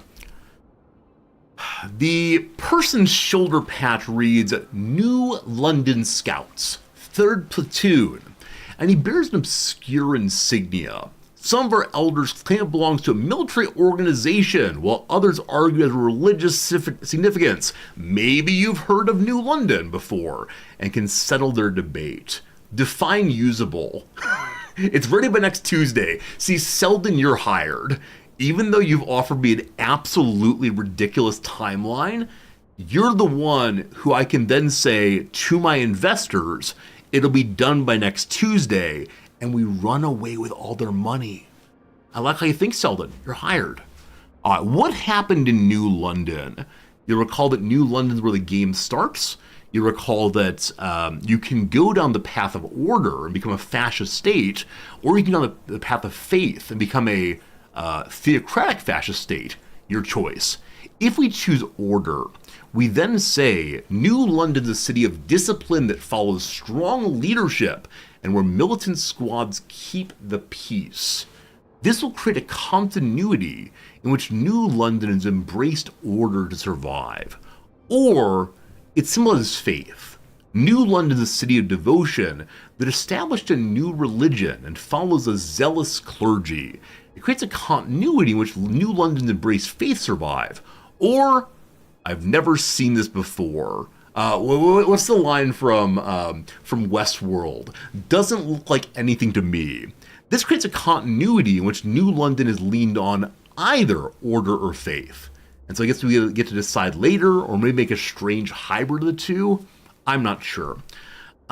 We played both of the playthroughs, Order and Faith. And I believe in the first Frostpunk, you have to choose one or the two. You're not allowed to say, I can do without either. And so I'm going to say there was order. And not the fascist kind. I think there were certain choices one could make in the first Frostpunk to not become terribly creepy order. Like maybe a little bit of creepiness is a treat, But I don't recall exactly. It's been too long. I probably should have played the first Frostpunk in the past few days. Completely forgot. Friends, they believed in order. Do we also? Gosh, who knows? You could go halfway in the laws? Okay. Oh, that's right. There was some like crisis moment, right? Where you said like, we're not just friendly communists who are sharing things. Here comes Uncle Joe's Red Scare propaganda machine. I do remember that. What a fun game that was. I feel a little bad that I am fantasizing over the first game while playing this game. Also, our first prefab district is nearly emptied. 5 weeks to go. Is this prefabs here? It's materials as well. So where is the next prefab district to keep the construction beast going? That's oil. That is... Hello? Prefabs. So we talked about digging this way. We will dig this way next to get the prefabs going. And are there any other prefab locations? The answer is no. So what we're building here needs to be this next. Or maybe we'll take stuff apart.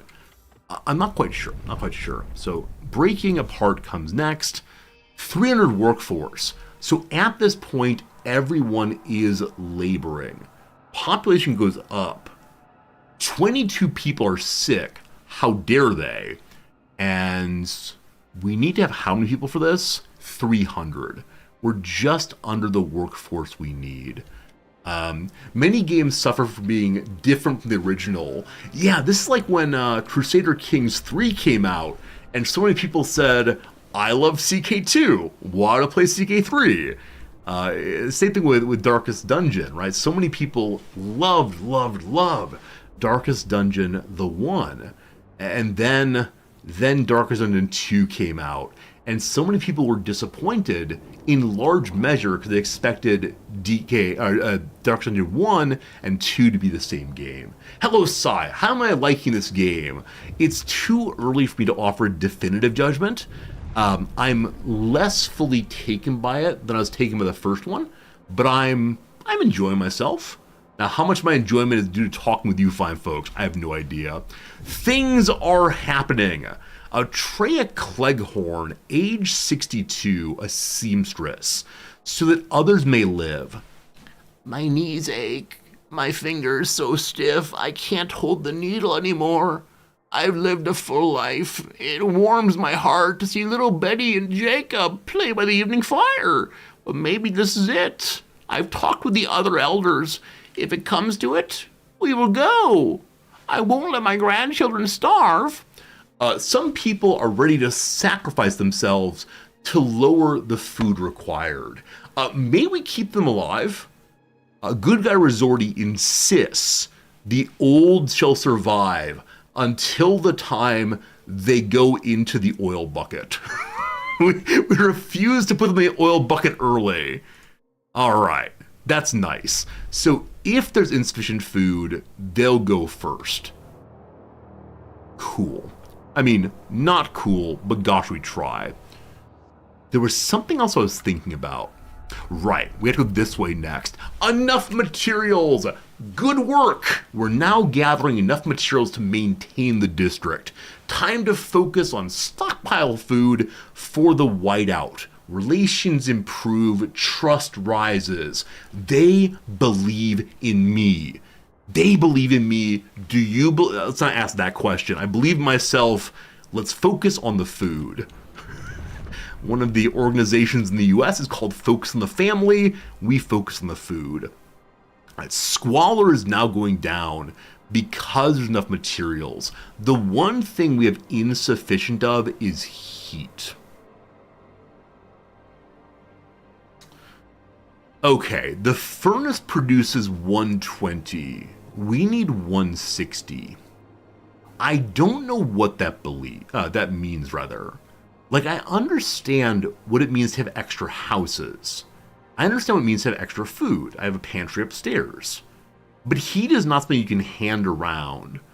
Treating it like an ordinary resource confuses me. In the first Frostpunk, you had interesting rings you could see of heat. Which I can't really see here. I think if you're building housing, you can see it possibly. Like, this is housing? Is it hot? I don't know. Hover on the cold icon. They greatly desire heat because heat is scarce. Now, I know I can overdrive the generator.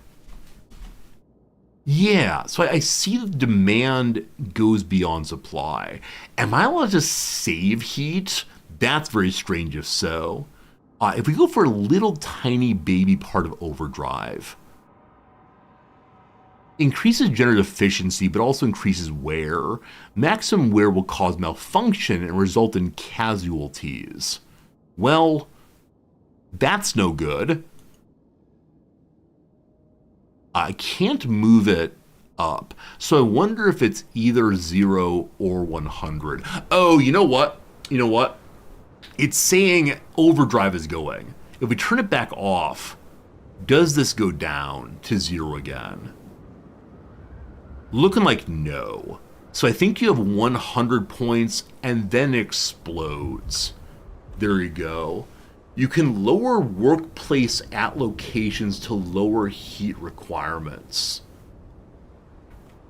Lower workplaces. Okay.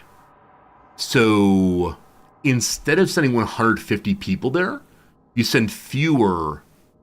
Oh, you're saying destroy them. So don't have quite so many workplaces. Interesting. I get what you're saying now.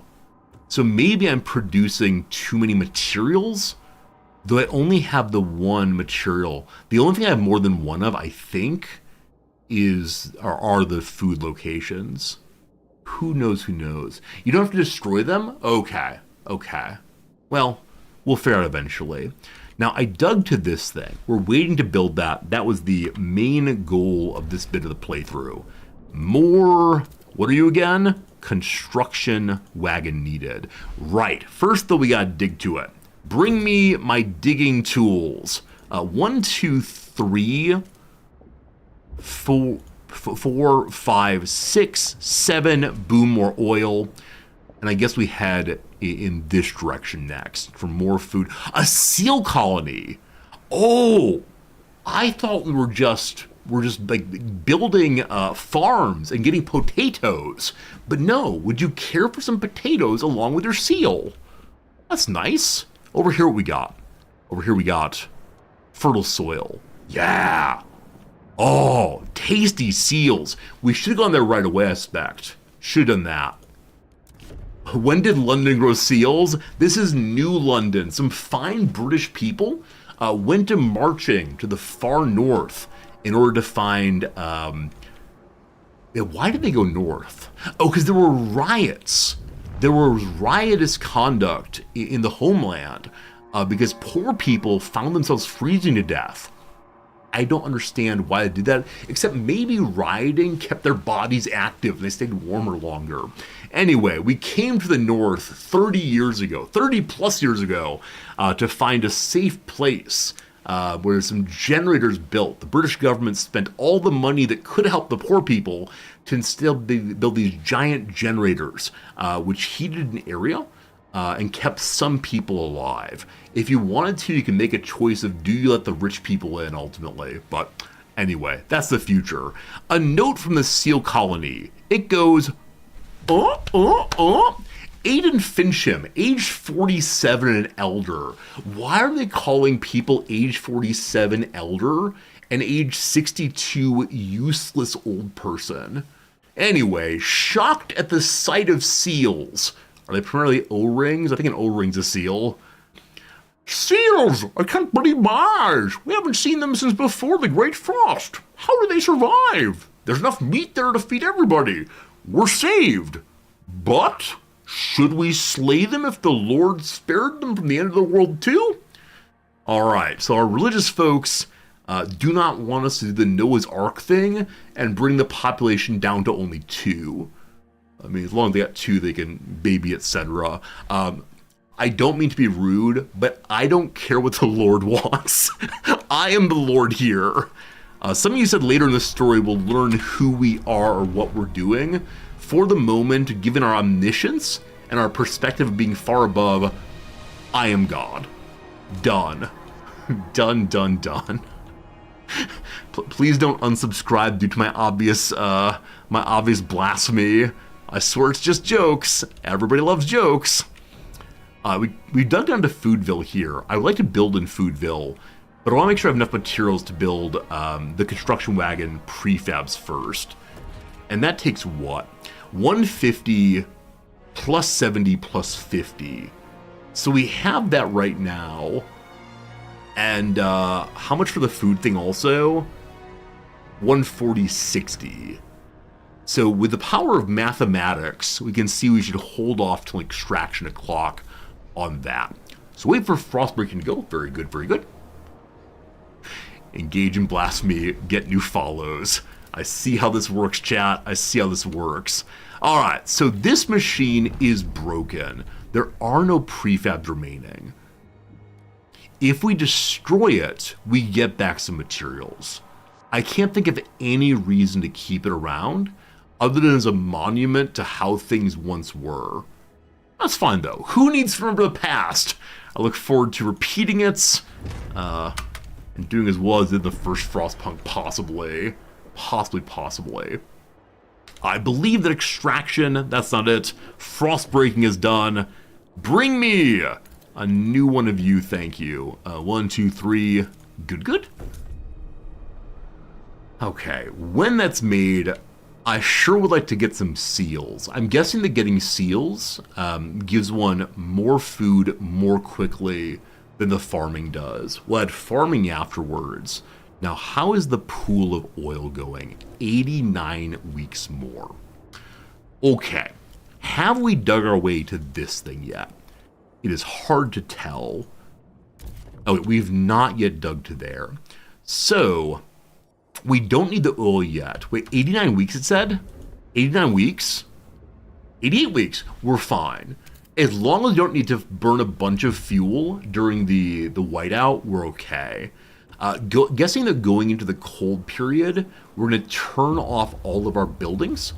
And in that way, we're going to... What is this?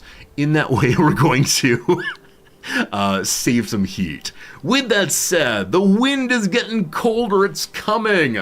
My friends, it is now a need of 150 extra heat. What do you want from me? There's nothing for me to do. I need you to suffer just a little bit. But at least no one's sick. At least nothing's problematical here. You are online. So we now have a bunch of things coming in. It is now time to dig down to Sealville. What do you think this Seal City is called? Sorry, dig down to Sealville. We've dug to there already. 1, 2, 3, 4. And I guess we dig this way just for fun then. Woo! What a good time. Call it Seal-Addle. That's pretty good. I'm not going to say it's the best possible joke, but Seal-Addle is pretty funny. I thank you for it. I appreciate you. GG. Oh, there's more soil here we got before. So 1, 2, 3 on you. And then lots of material still. We'll do 1, 2, 3 on you also, and then build a hub between them, I believe. 1, 2, 3, we'll build towards it. And then the one possible hub. Gotta wait for more prefabs. New Sealand. They're all great names. All great names. I thank you for your combined genius. Food District 1 is almost out of food. I didn't realize that they would run out of materials in the Foodville also. Earlier we were told the sand is taking over the soil. I don't know if that means the nutrients are gone, so we can't really grow anything anymore. But the seals will surely save us. So may I make them now? Okay. Workforce will be free when I destroy this. Or the hub lowers workforce. Is it enough? I'm not quite sure. The hub is ready to go. We put it between the two.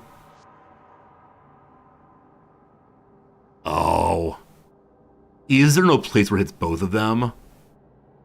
Video game. Video game. I thought I was very clever here. Unfortunately, of the things I am, clever is not one. We'll save some work for us and make another one in a moment. A message from Foodville.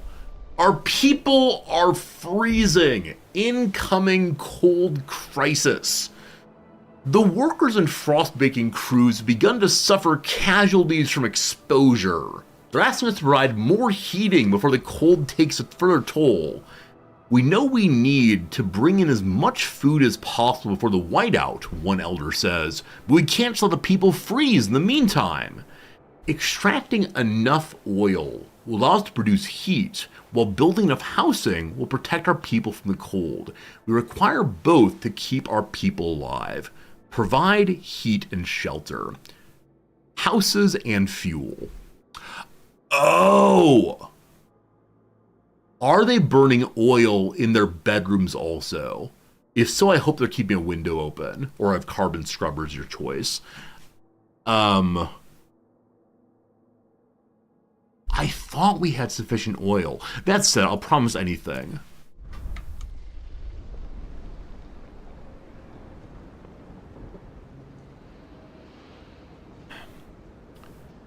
Okay, I'm not getting how heat's working. Because what I see here is the only thing making heat is the locomotive. And we are exactly making enough for the dreadnought. But maybe the dreadnought can make nigh infinite heat if you give it more and more oil. And I didn't recognize that, unfortunately. So that's something we should have done differently.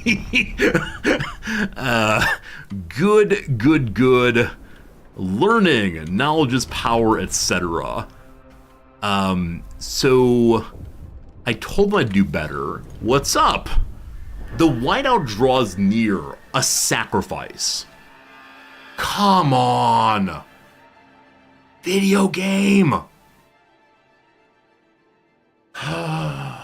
I didn't build the seal colony thing fast enough. The timing on events in Frostpunk is always a little annoying. So I'm going to read this and then I'm going to be crossed, just so you know. People in the camp are getting tense. They worry we won't gather enough food in time. Our hunters blame us for ignoring the seal colony. I'm currently building it. And claim they wouldn't be able to provide enough food for everyone. It's too late for that now. Many elders have volunteered to walk to the Frostland rather than be a burden on the resources. Their sacrifice would significantly reduce the rations we need for the whiteout. What should we do? So we could slaughter the seals. I wonder if just building the seal farms all that means, or if it means you have like an extra moment to engage in the mass slaughter of all of seal kind. Let the elders go. Absolutely not. We respect our elders' wishes to walk out into the frost. I don't believe in autonomy here. I believe in doing all things for all people. So no extremes. We must gather enough food. If you fail, the consequences will be dire. Die. Death or... Okay, good. I swear I'm working on this. I swear Good Guy Resorty will persevere. We just need to get more oil also. Man, I wish I understood that mechanic. I wish it had been said more clearly that the furnace could produce more. Because its total output is 120.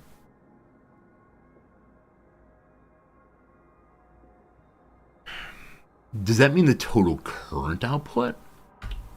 I don't think I can make furnaces. I haven't seen that kind of technology yet.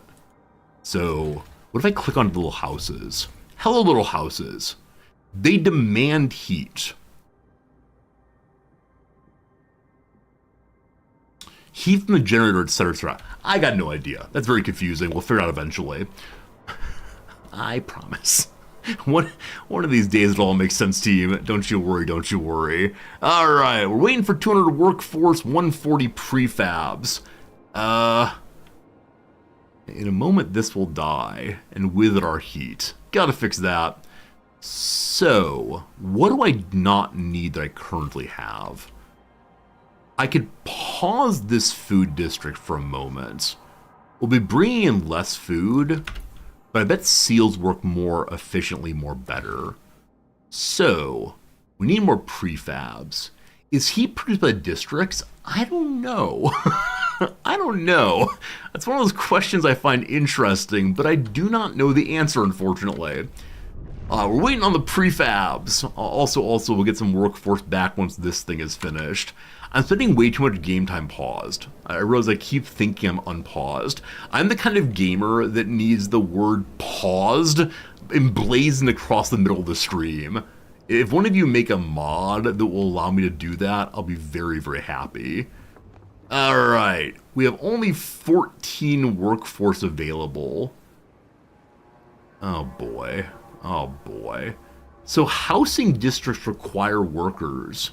I wonder what they're doing. Huh. Okay, so what do we do? What do we do? If I turn this off again, we're not at 140 yet. We are pulling an extra, still 20 a week. Does it all fall apart? Okay, I'm waiting for the 140, then we'll disable this, etc.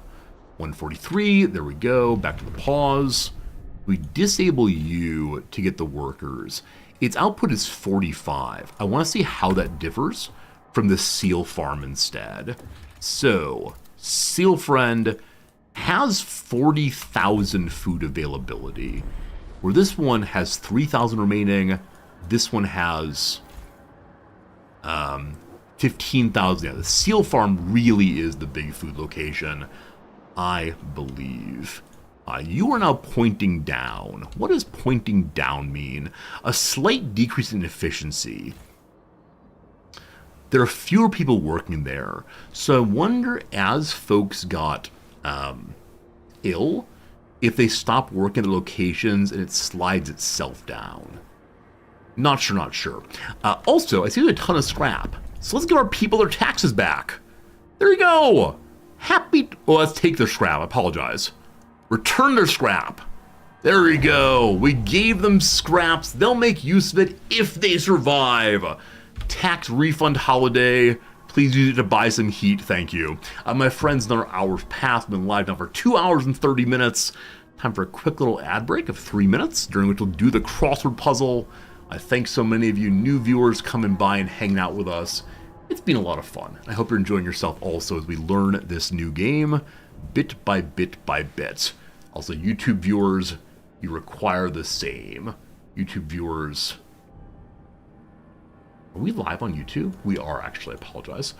Here's an ad break. Oop. Very good. All right. Where are we on the crossword? Yeah, we're running along pretty nice on the Wednesday. Let's hope that continues a little bit more. So, hairline, I do not know what they want. Translate into a secret language, maybe. Possibly encode. We'll see. The word smile here. Beam with pleasure. This is how I feel today, hanging out with you all. Gratuitously gory. I don't know, blood spattered. What are the downs here? Holds off till the time is right. Waits for it. Occupations, probably careers. All right. Gory is, I don't know. Hairline, one's part there. Very good. Gory, yeah, I'm not sure. We'll get it eventually. Grotesque might fit, does it? No, grotesque does not fit. Out of the wily, windy blank. First line of Kate Bush's Wuthering Heights. I know how to sing this song.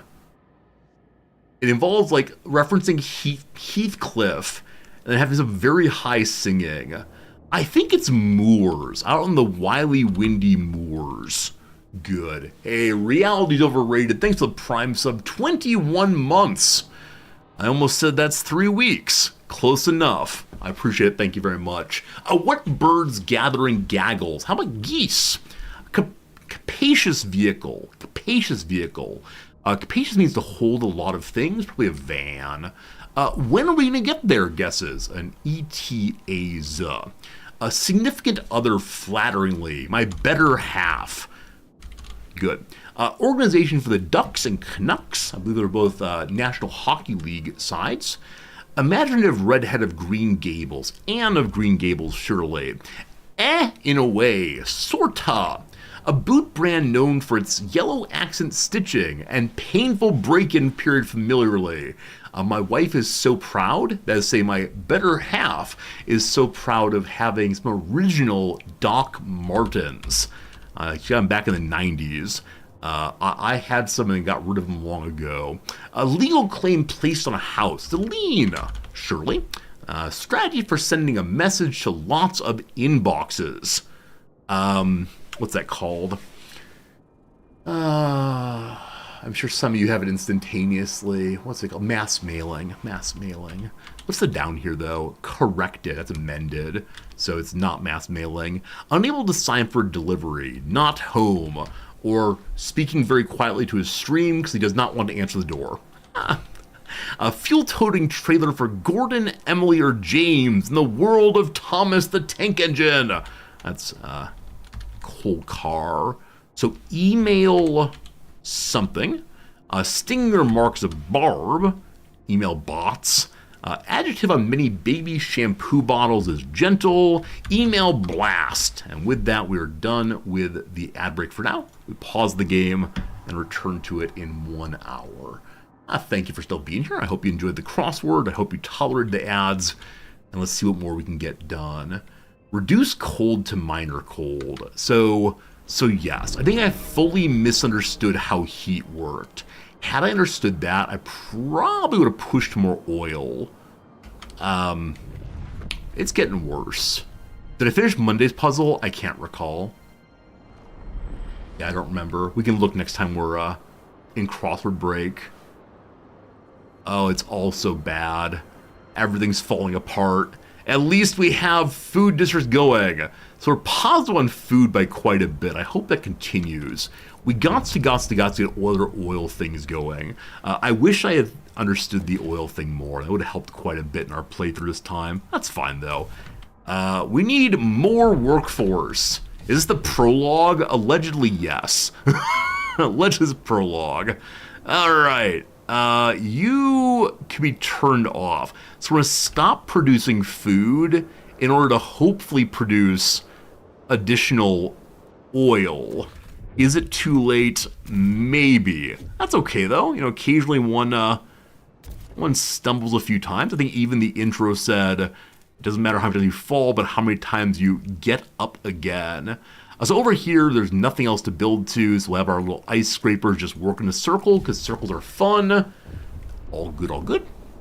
The prologue, the accursed prologue. A message from Oilville. Disease weakens our workforce, the absentees. So I believe it's the case that as our people got colder, they got more diseases. As they got more diseases, they stopped working because they are malingerers. The harsh conditions in the camp take their toll on the people. Disease spreads. More and more workers are unable to work. If this continues, the workforce will be decimated, endangering our ability to sustain the camp. Ensures enough heat, shelter, and food to keep your people in good health. I see. I see. We're good on everything except that heat thing. I've been told it's a freezing waste, and here we are trying very hard to not deal with the cold. We have 2 more farm locations here. Time for math, team. There are 17 weeks remaining. We'll have enough food in 22 weeks. Well, that's not good. Perhaps someone should have made more food earlier. Now, turning these back on would be grand. We currently have 324 workers. They want 200. All right, back on you go. I can't. Wait, oh, this goes up, I guess? No. We tried to kill the seals. The problem is we didn't have the little seal maker or seal killer built in time. I didn't realize it needed to be built by a certain time. All right, what's your problem here? The prefab pile's empty. Alright. You're already turned off. We destroy you. Beautiful. The extraction's finished. Very inefficient. May I give you more workers? Alright, more workers, more good. Get me more whatever you are. Now, we create another extraction for more oil, because we've learned our lesson. Okay. What else is there? More oil here. We've already frost dug to there, so we can get that going. Yeah, the problem is just the people. The problem is the people dying due to lack of heat, unfortunately. And that's okay. That's okay.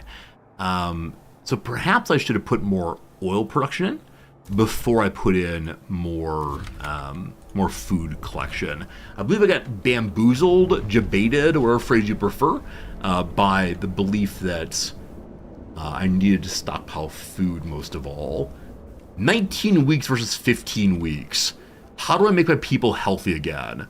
Probably by fixing the cold issue. We're only at negative 165. I believe it's the case that as our friends die, they need less heat. Also, turning off machines helps with that. We're 4 weeks short of our food situation. What do I not need? Scraps. If I give you more scraps back, if I give you scraps back again, will you be even happier? Okay. More happiness! So they really believe in me, despite they're all dying currently. Tighten belts, that would do it. That would do it, if I tighten belts. I told the people that they could keep eating. Was this a mistake? Possibly. Hey, a message. What you got, boss? What you got over here? Lack of prefabs, no resources for further construction. I thought we're getting prefabs in the northwest. We'll see. We don't have enough prefabricated components, making further construction impossible. Maybe prefabs left in one construction wagon. If not, salvage prefab to destroying old districts and hubs. Obtain more, etc. I'm pretty sure this is more prefabs. It's materials. Alright, so we're running out of everything. That's exciting. Okay, you have none left. We're already destroying you. So if I wanted more prefabs... Oh, cool, you can rotate. That's exciting. This area here is more prefabs. I just haven't gotten it yet. Hello to you, Forcom! You're gonna lurk for fear of spoils? I definitely get that. I definitely get the desire not to have this game spoiled. Oh, good call. We can ask our seal friends to kill more quickly. So I didn't want to emergency shift, but I need you to kill as many seals as you can. Food district doubles shift, doubles output. We're still 4 weeks away. We could turn off everything except for food production. Because maybe we don't need to build anything else. Maybe we say no more prefabs needed. No more anything needed. We just get food. Is that a good idea? I mean, what else is even working right now? Materials. We're plus 50 on materials. If I turn off the material producer, people will probably be very, very cranky. Incidentally, it's going to get colder again, and the wild's going to come in 12 weeks. If we survive for 20 more days, or 20 weeks, I'm not sure which one, then we'll have the whiteout over and we'll all get warmer. That's good. Turn off materials boosts heat. You're right. But what's the condition between squalor and heat? I guess heat would warm people up, and then maybe the ill would return to work. Extraction district for iron and such. Off you go. Oh, good call. Lower turning it off. I'm thinking in binary ways. It's very strange. So we only need that for now. That's not a lot more workers, but it is some. Now, can I turn our friend the farm back on? A little bit. We can. We can. Okay. Even more food. Good. Can I turn you on a little bit? As right now, no. Everything is nicely balanced. Glad to see. Squalor can give them fever. Unfortunate. Overdrive the furnace. I'm going to hold off on that until it's the whiteout, but look at that. It's crazy. Hurry up. Build faster, please. I believe in you. If I just keep saying I believe in things, maybe it'll work out. My cold is severe. I don't disagree. There's a lot of things wrong in this playthrough. Unpause, thank you. Please, give me a You Are Paused mod. That's what I need most of all. Hey, 12 weeks. We're so close. We're so close. Okay. Everyone's working long hours in Foodville. I'm so sorry. 11 weeks, 11 weeks. Ooh, boy howdy. It's gonna be a rounding error against me, I guarantee. We're real close, though. So we're barely under materials. I'm okay with that, though. Hoping more oil equals more heat. Oh, there you go. Negative 87 now. So yes, the more heat you give the dreadnought, the more oil you give the dreadnoughts, the more heat you get. I'm glad we know that now. Hooray, hooray. We have 146 prefabs. We have 2 free workers. Do people heal? 114, oh, it's so close. It's so close. The number goes up. Okay, reduce cold to minor cold. It's diminishing. It's diminishing. Maybe we'll get minor. And then extract enough oil to satisfy heat demand. I mean, there is an area here with more. But I don't have enough workers for you all. Let's see what happens. The workforce, you need to have 150. Huh. Hello, Asylum. I'm at home when I have to look that fly. How do you know I'm at home? Maybe I'm in my workplace. Maybe I play video games on my lunch hour. Instead of eating food, I hang out with you all. You think about that one, smart guy? If this is turned off, we're going to destroy it so I can get enough materials to build more oil. That would be good. And then both of you are rocking and rolling. So full emergency shifts for everybody. Okay. We now have enough food. We now have enough food by forcing the people to work a little bit extra. If I do the same thing genuinely everywhere, trust falls. Here, have your taxes back. Trust increases. That's good. It's nice to know the leaders care. They say as I force them to work long hours. Oh, yes. Oh, yes. All right, negative 51 right now. We're getting close. We're getting close. But true, I am indeed at home right now, and I always look this fly. Everyone is warm. Good work! Our people are now less cold. They can turn their focus to stockpiling food for the whiteout. Relations improve, which causes trust to rise. Good job, team. Good job. We have negative 51 heat, but apparently it's enough. Do we win? Through some odd situation of happenstance and sheer grit and belief, our people might survive. Cool. So increase game speed until this is destroyed. When this is destroyed, we'll then try to build the other oil collector, knowing full well it won't get done. But the thought is what counts. That said, there are no workers available, so we actually can't build it. That's fine. It's all good. We're exactly at parity on materials. DMC top 3. There you go. We did it. We did it. We secured enough food to survive the incoming whiteout. Our workers will make some last-minute preparations before the storm arrives. We should try and keep our people warm for this time. We will survive.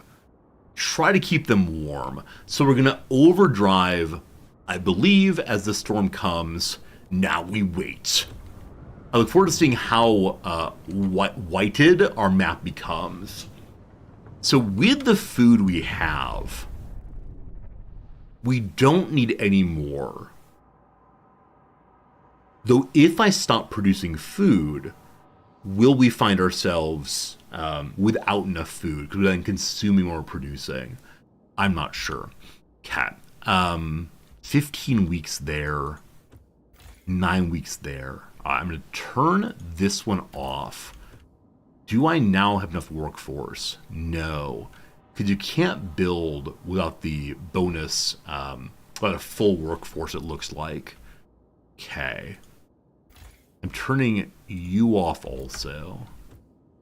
We're still positive on food. Good. And so now we can get more oil, I do believe, with a 1, 2, 3. Bingo, bango. And hopefully we can overdrive efficiently at that point. Yeah, we can turn off the extreme emergency shifts on everybody for right now, I think. As long as the food stays stable, I'm okay with that. The oil I want to keep the same. There is the whiteout.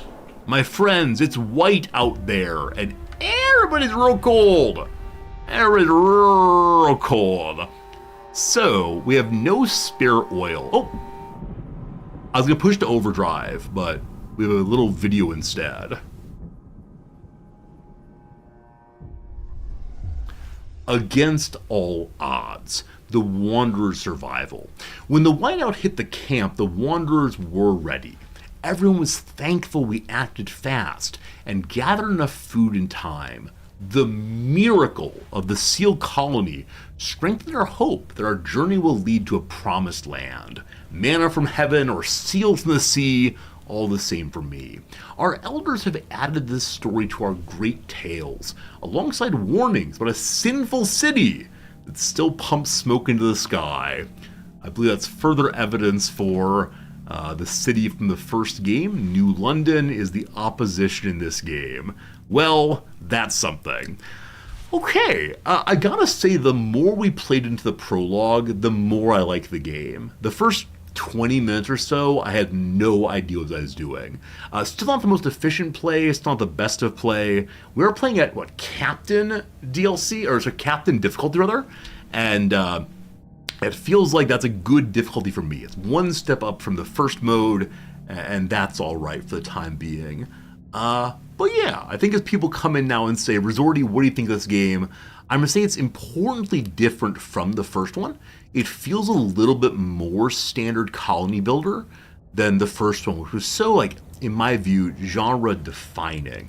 And in this game, it feels so far like they've moved a little bit away from that genre.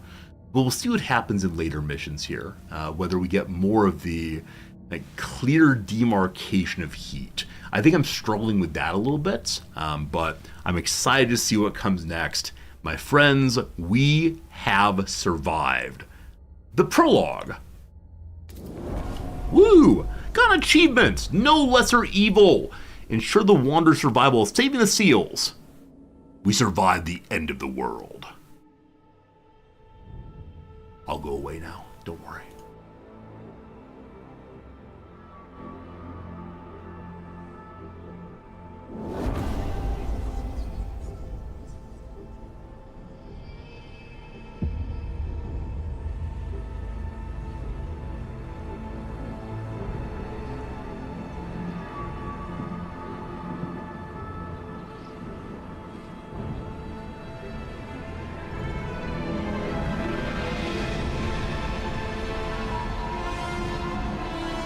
They said it.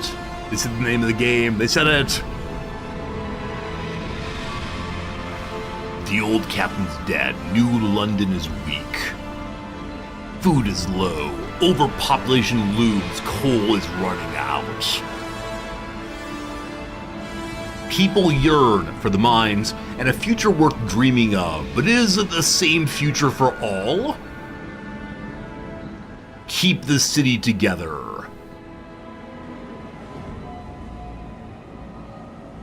or hold its hand on its deathbed.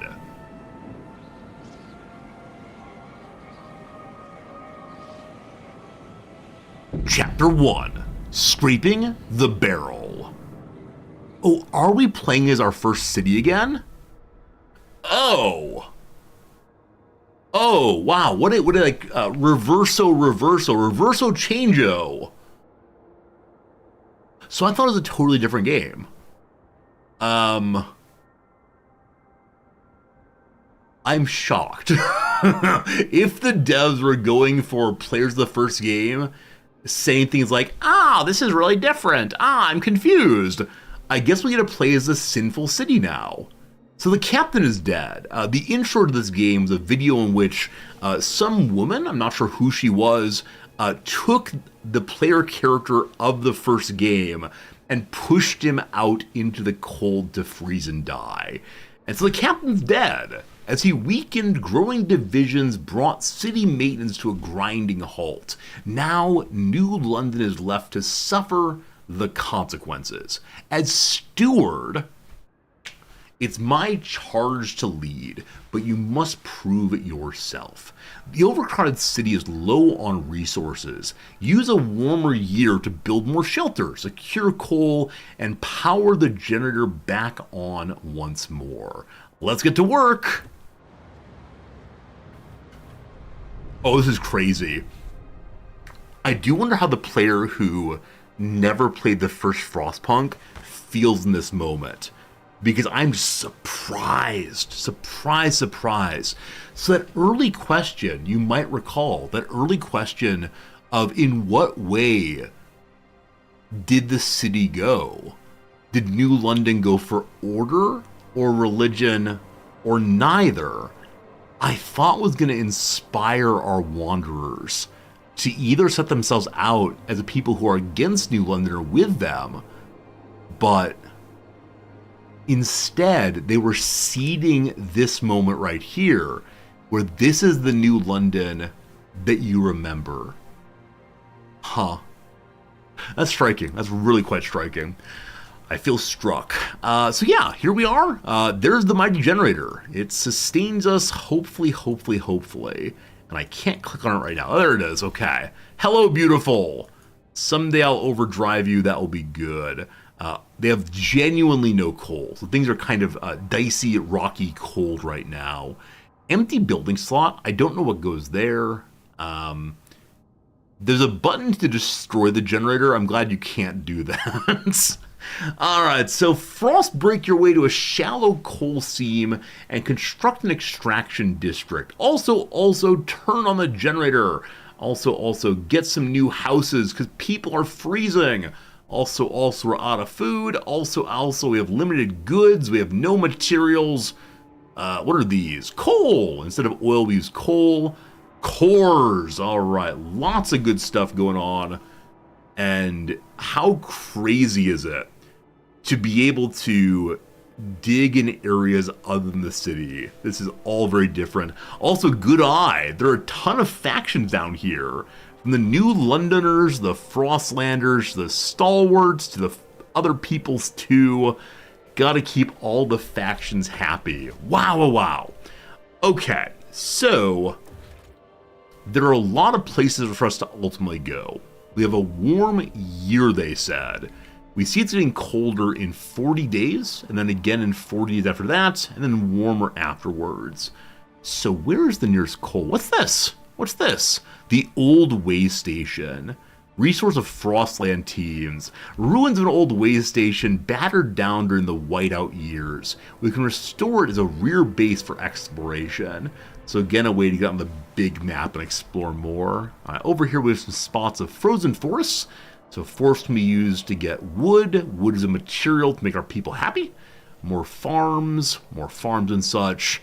Fertile soil, a deep deposit of 100 million, I assume, fertile soil. We have to drill down to it with the deep melting drill. Wow, there's a ton going on. Over here, another way station. Over here, shallow iron vein. We need coal instead. Over this way, we have Abandoned ruins, remnant of districts from previous expansion attempts lost during the whiteout years. We can salvage prefabs from them. Over here is the coal. The last place you look, right?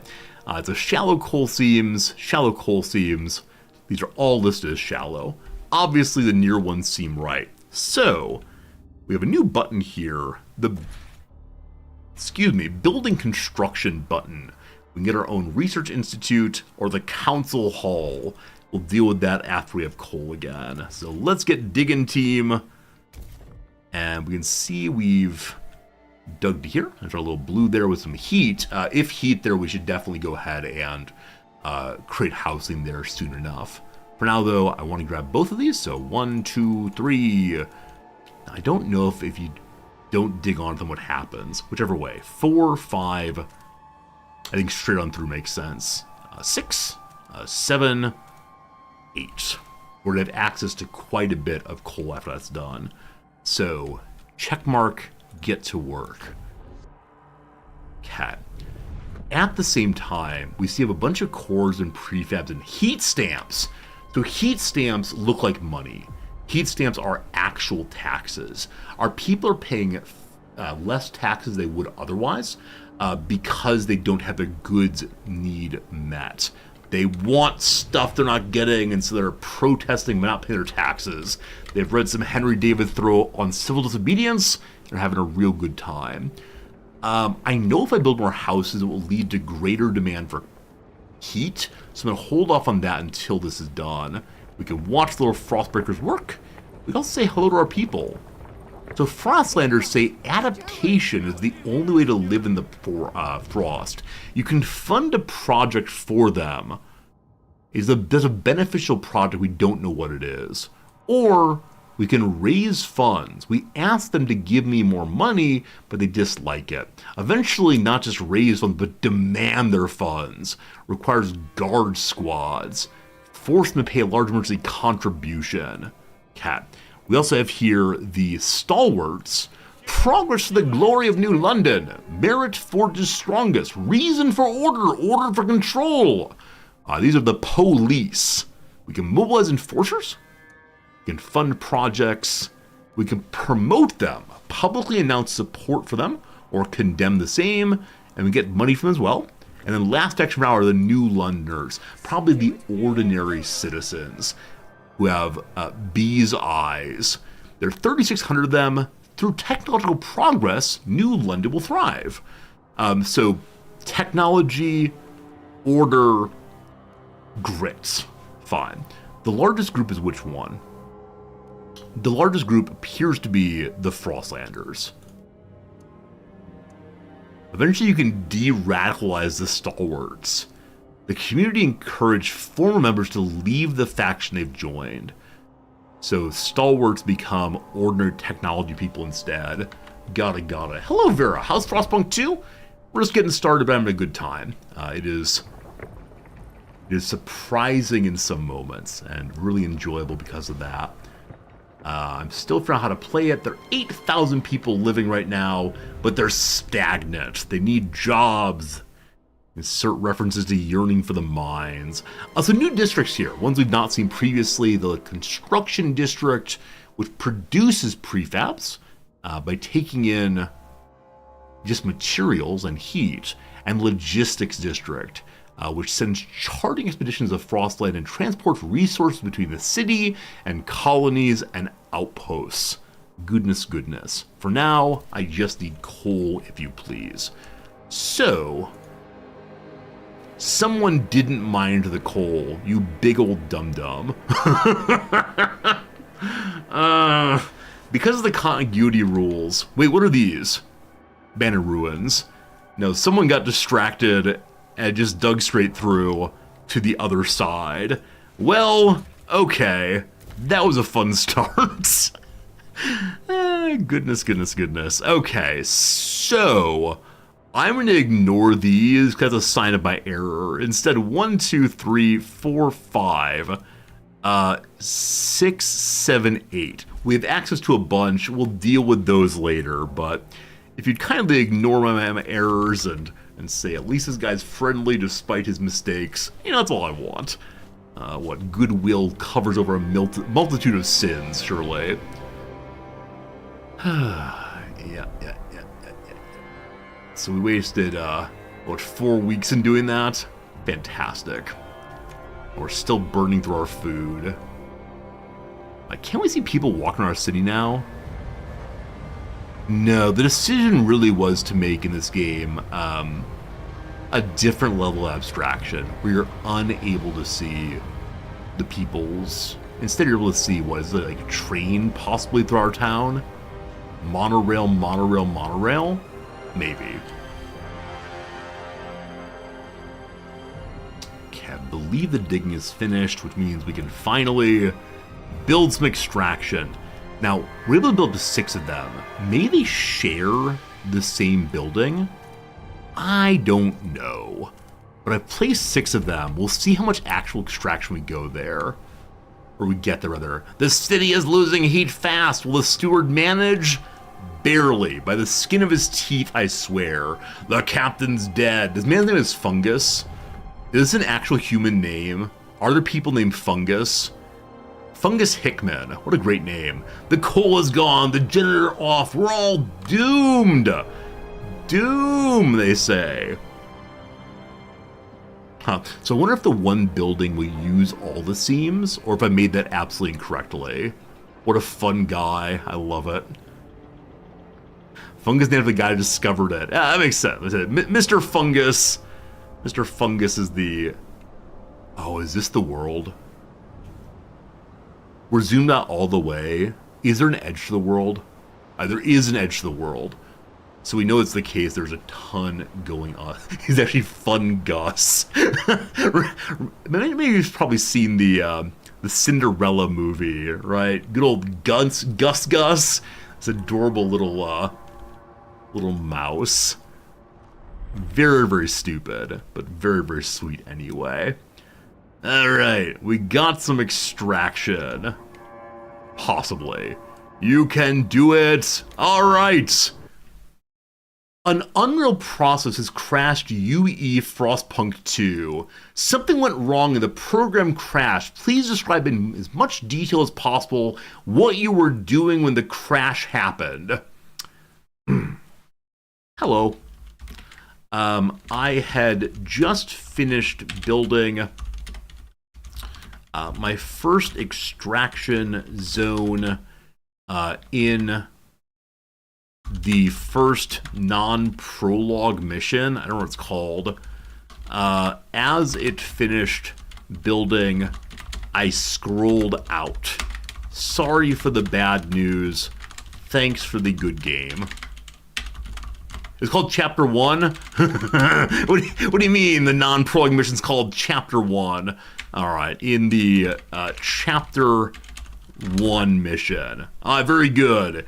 Include log files with submission. I understand that logs contain personal information, like my system and username. My username is called Resorty. Send and close or send and restart. If this restarts the game, cool. If it restarts my computer, I'll see you in a few minutes. I assume it's the game. It's the game. It'll recapture in a moment. It took a while to capture in the first place this morning, so enjoy the oops page for a moment. It is playing on my end, but just a moment here. Just a moment. Hope you're having a good day. Have you seen the game crash on other streams? Or have you yourself had any crashes in the game? Because I don't mind 1 or 2 crashes here and there. I don't mind that a game's going to occasionally not work perfectly, but it's happening a lot. I'm unique in that aspect. I'm the only person who's ever had a crash in this game. No. I swear I'm unique in other aspects too. Aspects that make it worth hanging out with me for sure. First you've seen one other. Okay. No big deal. It's release day, it's how things go. Alright. Press a key to continue. Boop. Okay. This time we can do the correct digging. Though actually the straight through digging worked pretty well. Let's do the exact same thing we did a moment ago and see if the game crashes again. Woo! Grief and terror, etc. Press space to pause, resume time flow, the 1, 2, 3 keys, etc. Very good. Are we actually loading? There we go. Very, very loaded. Is this us? I like this fellow's face so much. If I had the opportunity to choose my own character model, I almost certainly would have chosen this man. It's the glasses. Obviously, the glasses make him a little more severe, like he wants to look at your tax return closely, but I like it. I like it. We're not gonna read this again. We're skipping. Coal is running out, etc., etc. It was a little bit like me. I could rock that mustache. As I said before, every single time I have a beard and shave, there's this one moment where I have a mustache. And I look in the mirror and I say, I think chat would like to see that. And then I always shave it off because I worry it will lead to some weird stream experiences, and you all will take clips and remind me, hey Resorty, remember when you had a mustache? There's always a brief moment where I say, let's show it. Okay, welcome to this mission for the very first time ever. Surely we don't know what we're doing, but let's get digging. Woo! So we're gonna dig straight on through to the other side again. Ignoring all of that, and fine. So we're digging twice in a row. X marks the spot. Now, am I allowed to build off of what we started building? May I frost break off it? No, you have to wait till it gets confused, unfortunately. Or not confused. I am confused. You gotta wait until it's done instead. Have I seen the Orville? I've not seen the Orville. I know it's one of the, it's made by Seth What's-His-Bucket, right? Seth MacFarlane. It's a Star Trek spoof, I believe. Never seen it, but I know of it. Hey, Bocce, how's it going? And thank you all for stopping in today. A lot of names coming in to say hello to me, and hope you have a nice time hanging out as we learn this new game. My great hope is we can finish this game's playthrough by the 25th, which is 6 days from now. I think we'll be able to, because on that day the CK3 DLC comes out. Gosh, I'm excited for that one also. It's not a spoof, it's a reinterpretation. Okay. I don't know if I can explain the distinction there, but I'll believe you for sure. I didn't dig quite correctly this time, so we got 3 there, and 1, 2, 3 there. We hit 2 coal locations, seems pretty good. We then dig out again and get 1, 2, 3, and missed that one.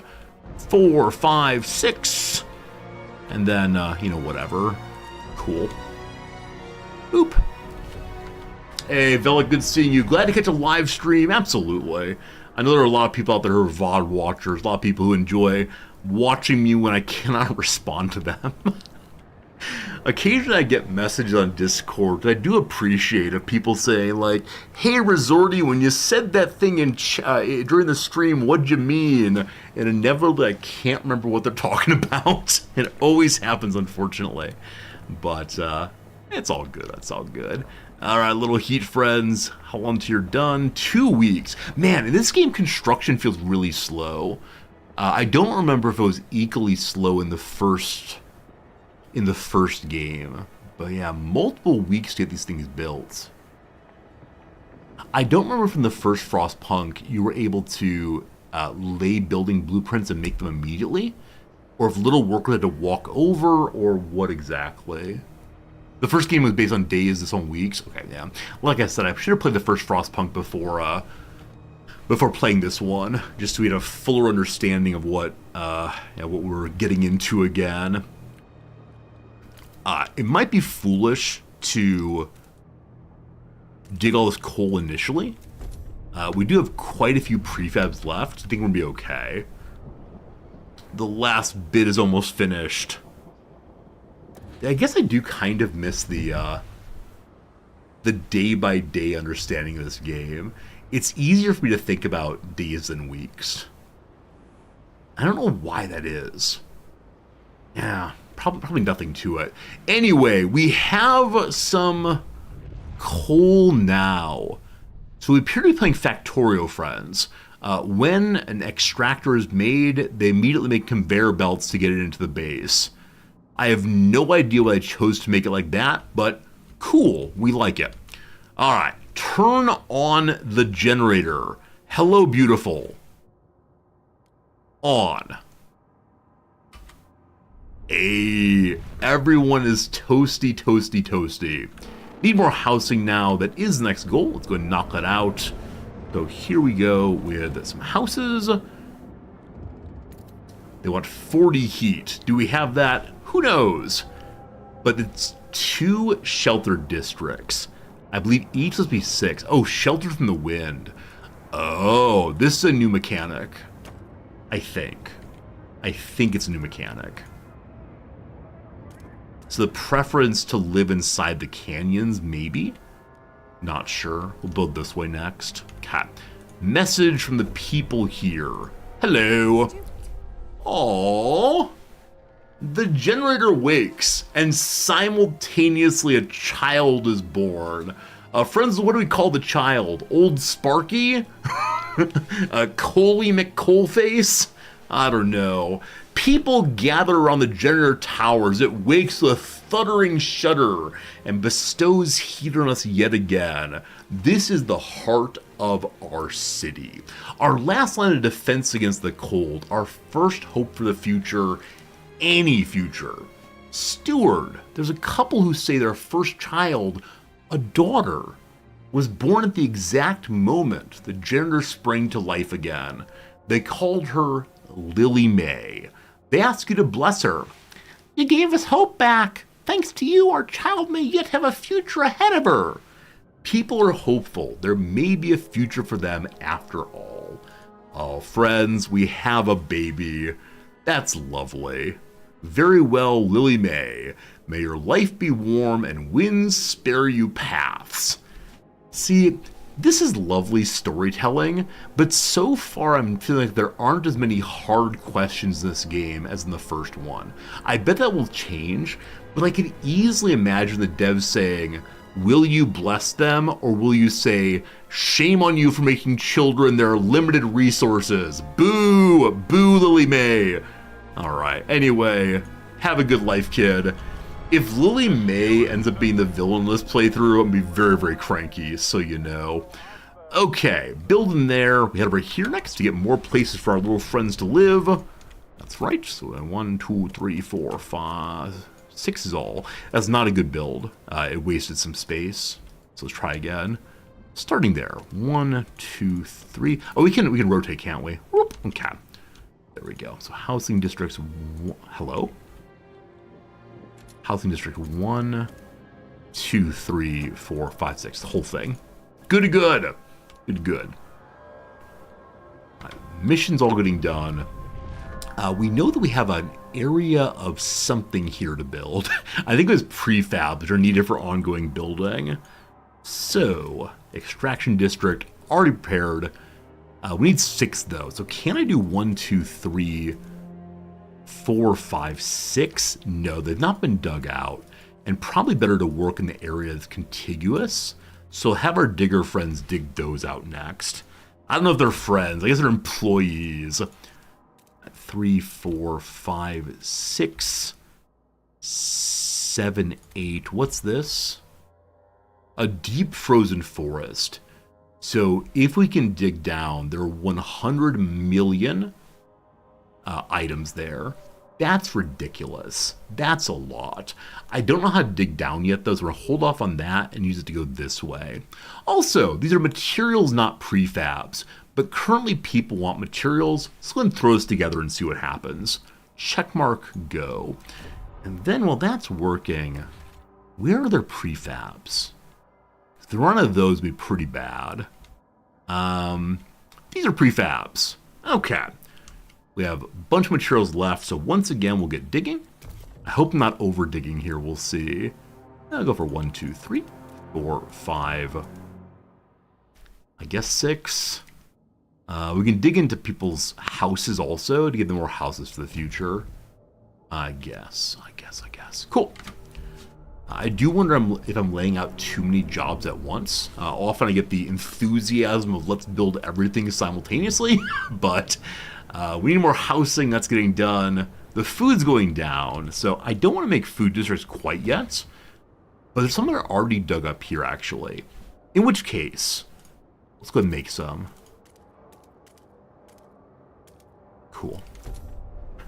Let's not make too many more things. Allow me to go ahead and make more things.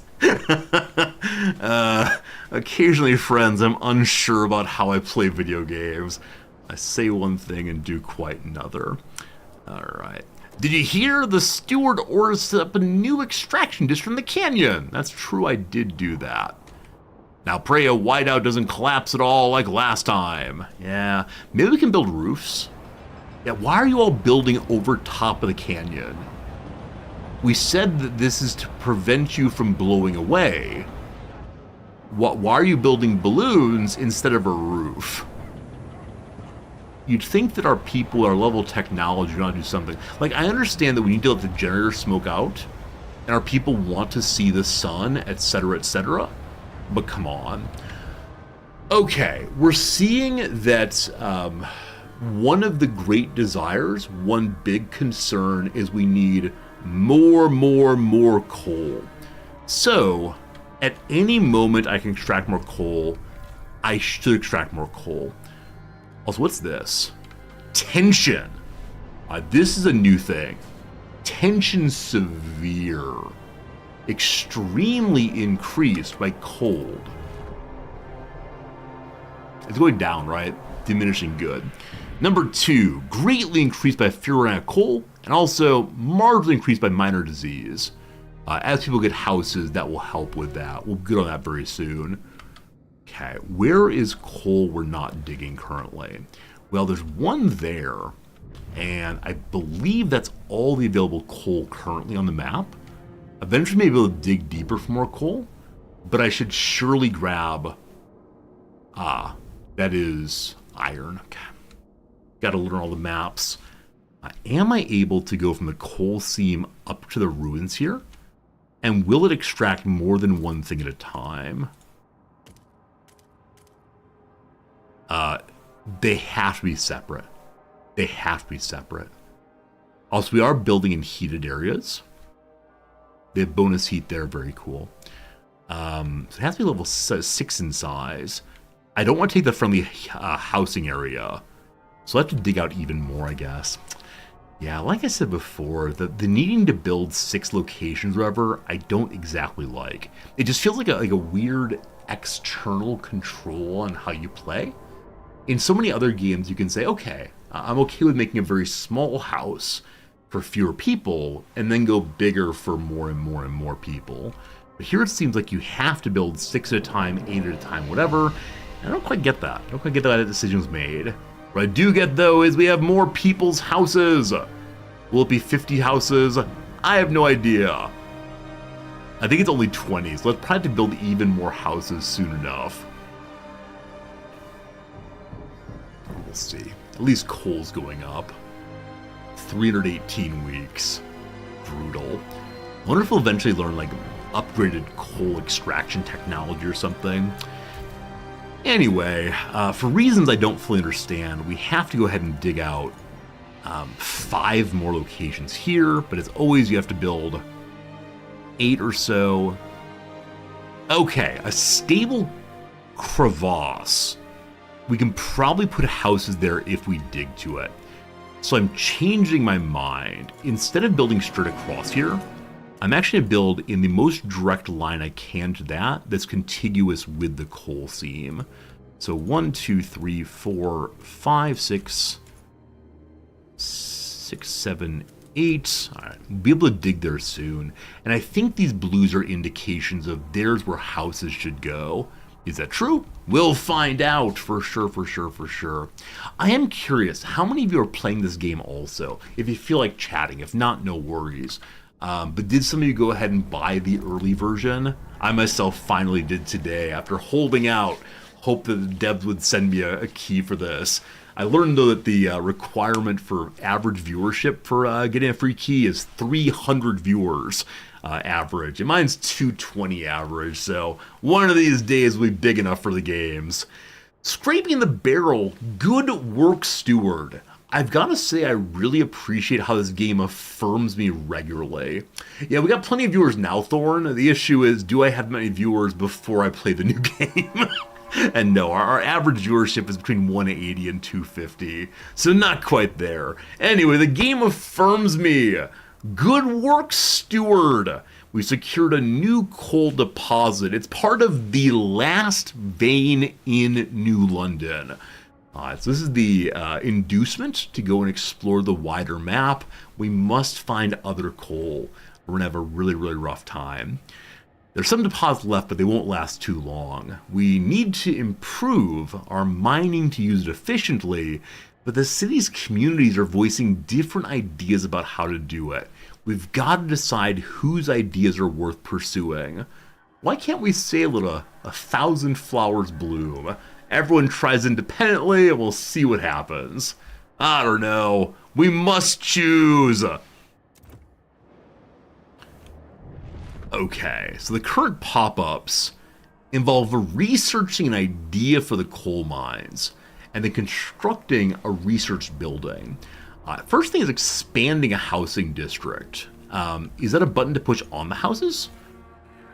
Tis. Expand the district, increase output, and provided one additional building slot. Boop. It has to be 3 for the one more building slot. Cool. Guessing if I expand both of these, we'll have enough to fill our current people's locations. Whoops. The expansion, though, costs prefabs, and I think might give me more heat stamps. Because 50 heat stamps, negative 50 prefabs. Okay. This is still shelter from the wind. Okay, I'm a little confused. I assume that shelter from the wind will function only of, are you inside the canyon? But all of this is saying shelter from the wind also. And I'm not sure why that is. The area over here is both shelter from wind and super warm, because adjacent to a work site, it looks like. Near food district gives more heat. That's just confusing. But I'm guessing we haven't dug this out yet? Though it's not black hatched. Weird to me, weird to me, weird to me. This spot, though you get more heat, they're also cranky about living in the mines. This spot, exposed to the wind, but more shelter points. All very confusing, I gotta say. Yeah, heat mechanics in this game, a little confusing. Whichever way, I give you 1, 2, 3. Maybe the shelter from the wind means the house gets them inside, as opposed to the canyon is doing so. Whichever way, we will build here and hope for the best, in a little canyon thing. The Research Institute must be built as our first ever building. It takes a lot of stuff. It's a facility dedicated to coming up with technological and sociological solutions to large-scale problems. Unlocks the idea tree. Each institute improves research speed. Also central, the council hall, maybe eventually. I've been told the council hall is a way, maybe not council hall. Voting is a way that Twitch chat can interact with the streamer, though it's not yet active in the game, so we're ignoring your demands and requests. Okay. The council hall, Research Institute doesn't seem like it can fit anywhere. I wonder what conditions it requires. Maybe I need to dig out a new location. Did I start clicking wildly? I bet we have to dig out for it. So I dug out over this direction already, I think. Maybe not, maybe not, maybe not. Let's wait for the digging to get done here and see if we can find a place for it. Ideally, I want to probably put it in a sheltered location. Ideally in the hole. Like, research in the hole seems good. But I think in this game, at least as of right now, the hole is just doing its thing, and you ignore it except for generator power, which is still good to good. We need more food. We need more materials. Good lord, what are we doing? We dug up materials before, I believe. You put it in a housing district. A plus yes, thank you. A plus yes. Alright, so extraction of this I already made. 1, 2, 3, 4, 5. Didn't get that one. Feels a little foolish. So we'll dig out more. If I go for 6 here, what happens? 1, 2, 3, 4, 5. Yeah, again, foolishness, but that's okay. Pure foolishness. We'll dig more in a moment. How are people looking? So I believe the bar here is trust, correct? The bar's relations. As of right now, everyone's indifferent to what I'm doing.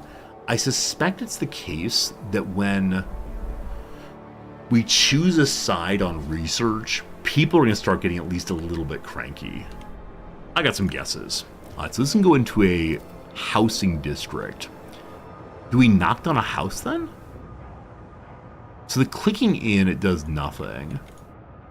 Now, perhaps the case that we have to wait till expansion's completed. We'll see. We'll see what happens. Okay. The frost breaking in this direction might just be to get to the crevasse. I can't remember why I made that. But, yes! Our prefabs. So, get another extractor going for 1, 2, 3, 4. No more contiguity. I hate you so much, video game. I want to leave 3 spots open so we can get more coal, possibly. Let's dig around that again. Oh my goodness. Alright, so that's 3. It has to be 6. So 4, 5, 6. Then we just dig wherever I think. I'm sorry, I shouldn't say I hate the video game. It's the developers I hate. No, that's not right. Friends, another hour's passed. It's been 3 hours and 30 minutes. It's noon my time. I gotta say, when I'm playing this game, the time really is flying by while streaming. So 3 minutes of ads, we'll do some more crossword fun, and then we'll get ourselves back to our game presently. So thanks for being here, thanks for hanging out, and let's get an ad for our friends over on YouTube too. Back in just a few. Alright, what were we doing here? Sunrise direction. The sun rises in the east. Roller Blank, a sports-featured documentary, live free, skate hard. Roller Derby. Quien Blank, whom are you? In Spanish. I believe it's Quien este or sta? Roads and boulevards are streets. Well, that's wrong then. Console for the 1995 game Kirby's Dream Course abbreviation. I think it's probably the SNES, but I never played it. Let's see if the Monday's done. Let's see. I have a Monday, September open. Monday this week is not finished. We'll get back to it after a while. Okay. I want it. Emoji. Ooh, shiny? Is it 3 O's for ooh? Maybe. Just for fun, on a lark. The M of GM, General Motors. Penn, who played Kumar in the Harold and Kumar film. That's Cal Penn, I believe. So empty's wrong. Is totally out of juice, could be kaput, possibly. I believe that's a Yiddish word. Friend in French is ami. Help out is pitch in. Place to plug in some computer accessories. The USB port. Container whose lid might double as a cup. A thermos.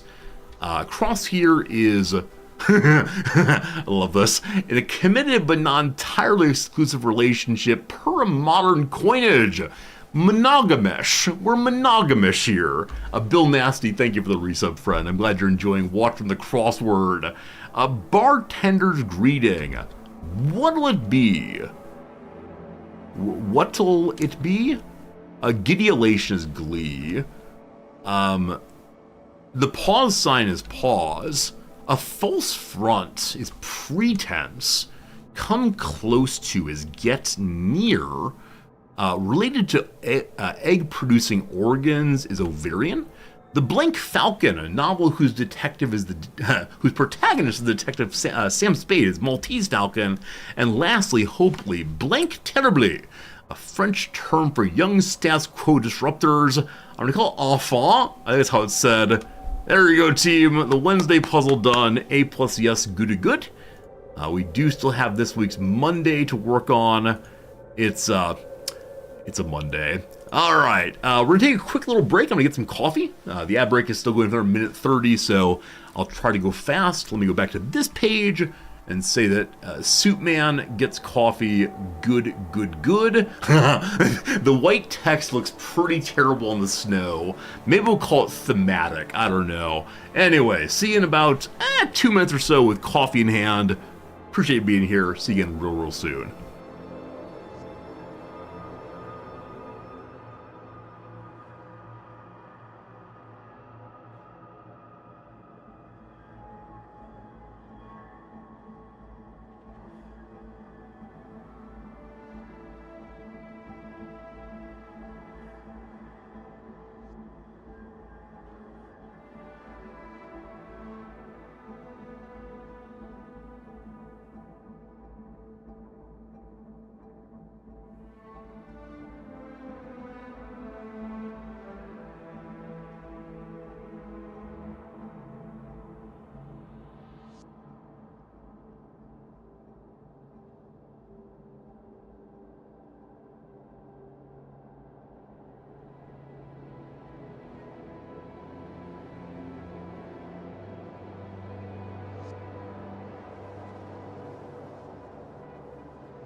Alright, hello again, sports fans. Thanks for hanging out, I appreciate it. I return with somewhat tepid coffee and attempt to get back to you as fast as possible. Thanks for being here still, if you're still here. If you had to go, of course we understand that. Who wouldn't go? How do I take my coffee? As black and as boring as can be. Like, as black as you can imagine. I do not add anything to it. No sugar, no cream, no, I don't know, tomatoes. Like a real man? Not sure about that. Also, I do want to mention one quick thing. Many of you know that tomorrow morning we have a sponsored stream. We will play Frostpunk tomorrow at normal time, 8:30 a.m. My time here in Japan. Initially, I said that because of the dev's request, I'd be getting up at like 4:15 a.m. and streaming at 4:30 my time. which is 4 hours earlier than the normal stream start. Instead, I talked to the devs, and they said if I start at my 6:30 a.m. or even 6 a.m., they're fine with that. So instead of the stream tomorrow being 4 hours early, it'll only be 2 hours early, and I'm looking forward to it. You'll see when I go live. We'll be playing a sponsored game for a couple hours, and then we'll get back to Frostpunk for sure. What kind of coffee am I drinking? Good coffee. High-end... What's the word? Artisanal coffee, maybe? Sure, that's the word for it. Because we know there's limited amounts of coal here, my sense is we should work on getting to the buildings that allow us to explore the world more generally. High-end instant coffee? Whoa, whoa, whoa. Are you calling me out on my own stream? Okay, now that's expanded, we can push the button here, and behold! Behold! Get that bag, gotta fund the professorship with sponsored streams. Yeah, I said before, sponsored streams are very, very helpful to the ongoing success of our stream overall. Devs are willing to pay a decent amount of money for you fine folks to see the games that they create. And I appreciate that. I appreciate many of you hang out with me every day to see the games we play, and that's a fun time. All right, getting some prefabs to keep construction going. Need more goods, need more materials. Did we dig out the material business here? I should also say I do not take every single offered... I do not take every single offered sponsorship. No Raid Shadow Legends here, I promise. This area is warm because an extractor already there. Sure. The 1, 2, 3, 4, 5, whatever. We'll get materials going. Probably not enough to fix the entire deficit, but getting closer. Are you getting a sponsored TM stream? Yes, tomorrow morning before our Frostpunk time. As mentioned before, they're paying over $100 an hour. So part of what's so great about you all spending time with me in sponsor stream or no is I can then ask for more money for the sponsorship. They just want your eyes on the video game, and that's pretty cool. So thank you. I promise I'll use the money to improve the stream by, I don't know, buying some video games. Research Institute has been constructed. It's time to have some crazy ideas. What do our people say? A small crowd gathers outside of the new Research Institute, arguing about how to exploit the last coal veins. The stalwarts, they of order, and the new Londoners, they of hanging out, want us to lean on machine-powered mining. But the Frostlanders, who I think of those who were born and survived outside the city, like Wastelanders and Fallout, they just pursue a more frugal solution. They would never display discord under the captain's rule. You must choose who to entrust with developing their ideas. The communities of New London have very different perspectives. You may not be able to please everyone. Show me what you got. We need ideas to move forward. However, different communities may propose diverging answers to the same issue. They will only pursue solutions that align with their worldview. Choosing a community to develop an idea will improve your relations with that community. So what I'm hearing is with ideological possibilities, we need to get everyone to believe the same thing. If we repeatedly yell, one of us, then surely no one will be against us. You gotta play board games tomorrow, might miss the stream? Selden, no problem. Obviously, I hope you all have lives outside of stream, but it's nice when you come by. Alright, here are our choices. Wow, the research tree looks like the Frost world itself. So the button here is adaptation. Fighting the cold is futile. We will not give in to the hubris of machine.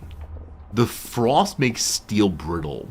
We will adapt, even if it requires sacrifice. we gonna take the elderly and skin them and make coats out of them? What does adaptation mean? Can we do some like fast gestational baby creation and hope that some of them come out with more hair? I don't know. What does adaptation mean? Other possibilities. What's this flashy?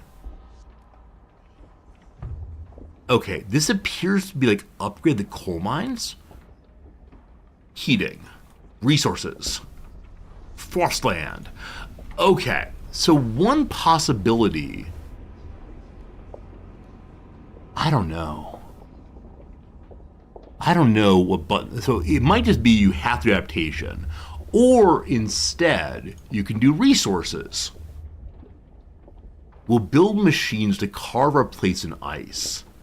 We'll improve ourselves with technology.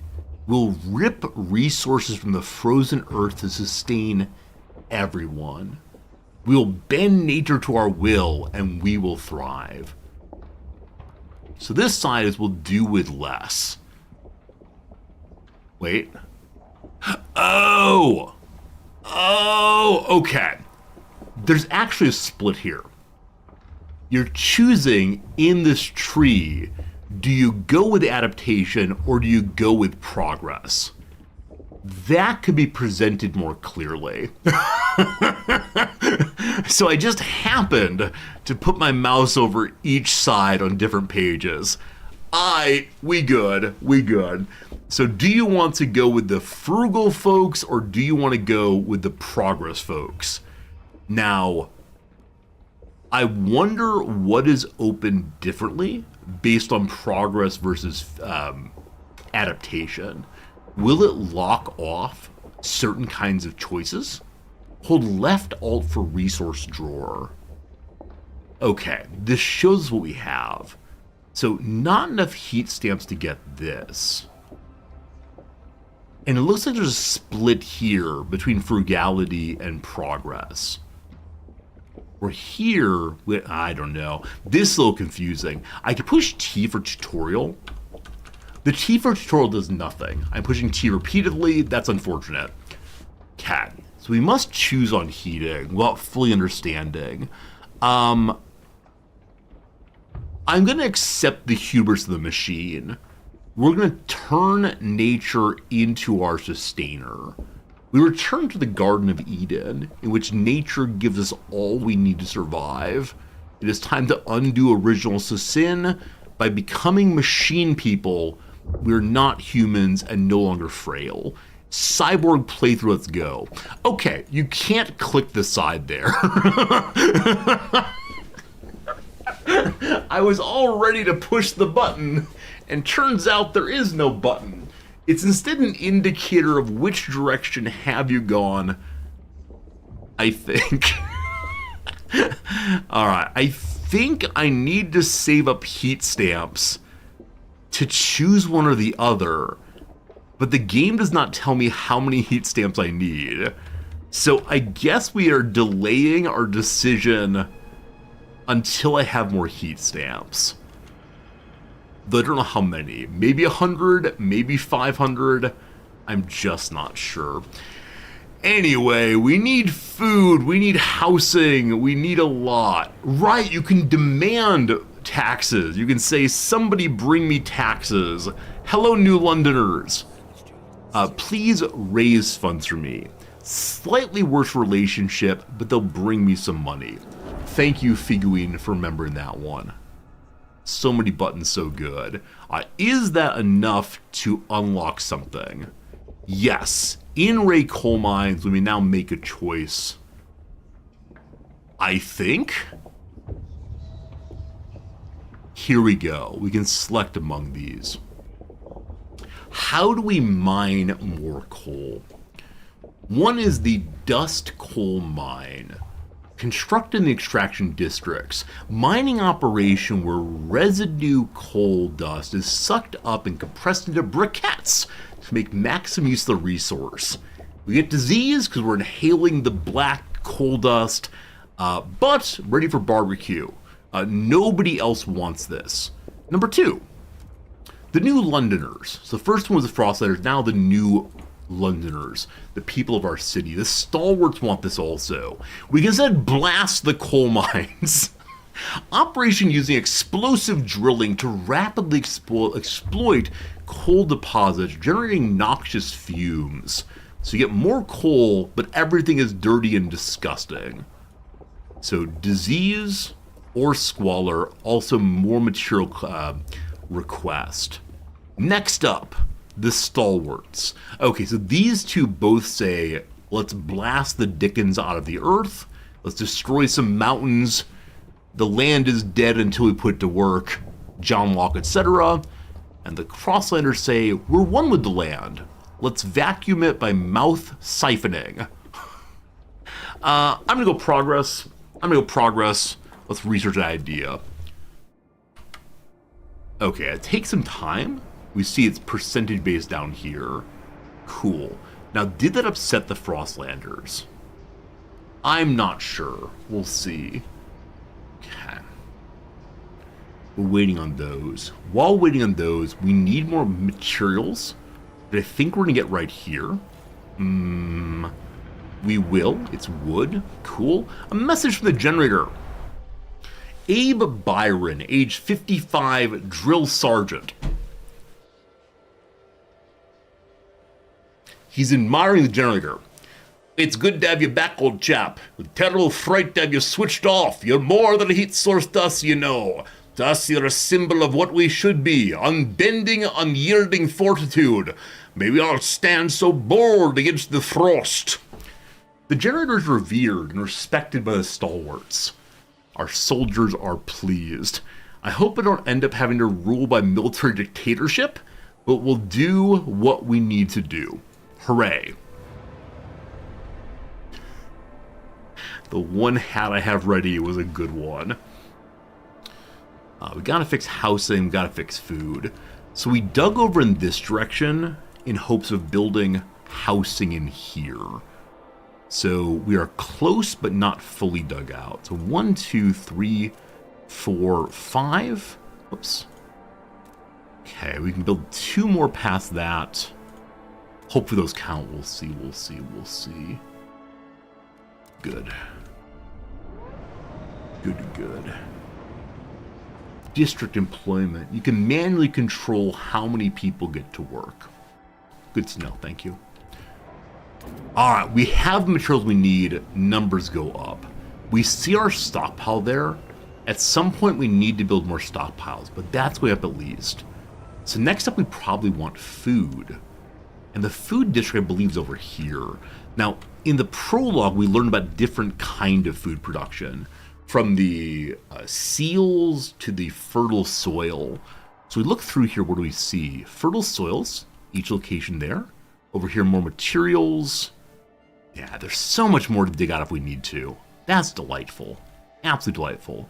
In this direction, more fertile soil, and then more of the same. Yeah, just a lot of fertile soil. Eventually here, there's a deep deposit of the same. We don't know how to get that yet. That said, looks like we have some fertile soil at the ready already. Is it not? One second. So we can start digging. I have confused. So when I go to the build location here and select more workforce. Uh-oh. Someone built too many things. This is where they're teaching me to not make too many of anything or make sure you have enough free people. We're running out of coal with our current setup. So, I think there's one more coal mine we have not dug yet. It is this one right here. So that would help a little bit. But to build that, I need to have a workforce. So I don't want to lower my number of coal miners. We have a decent amount, 25 extra materials. So if I take you down like that, we're still +5.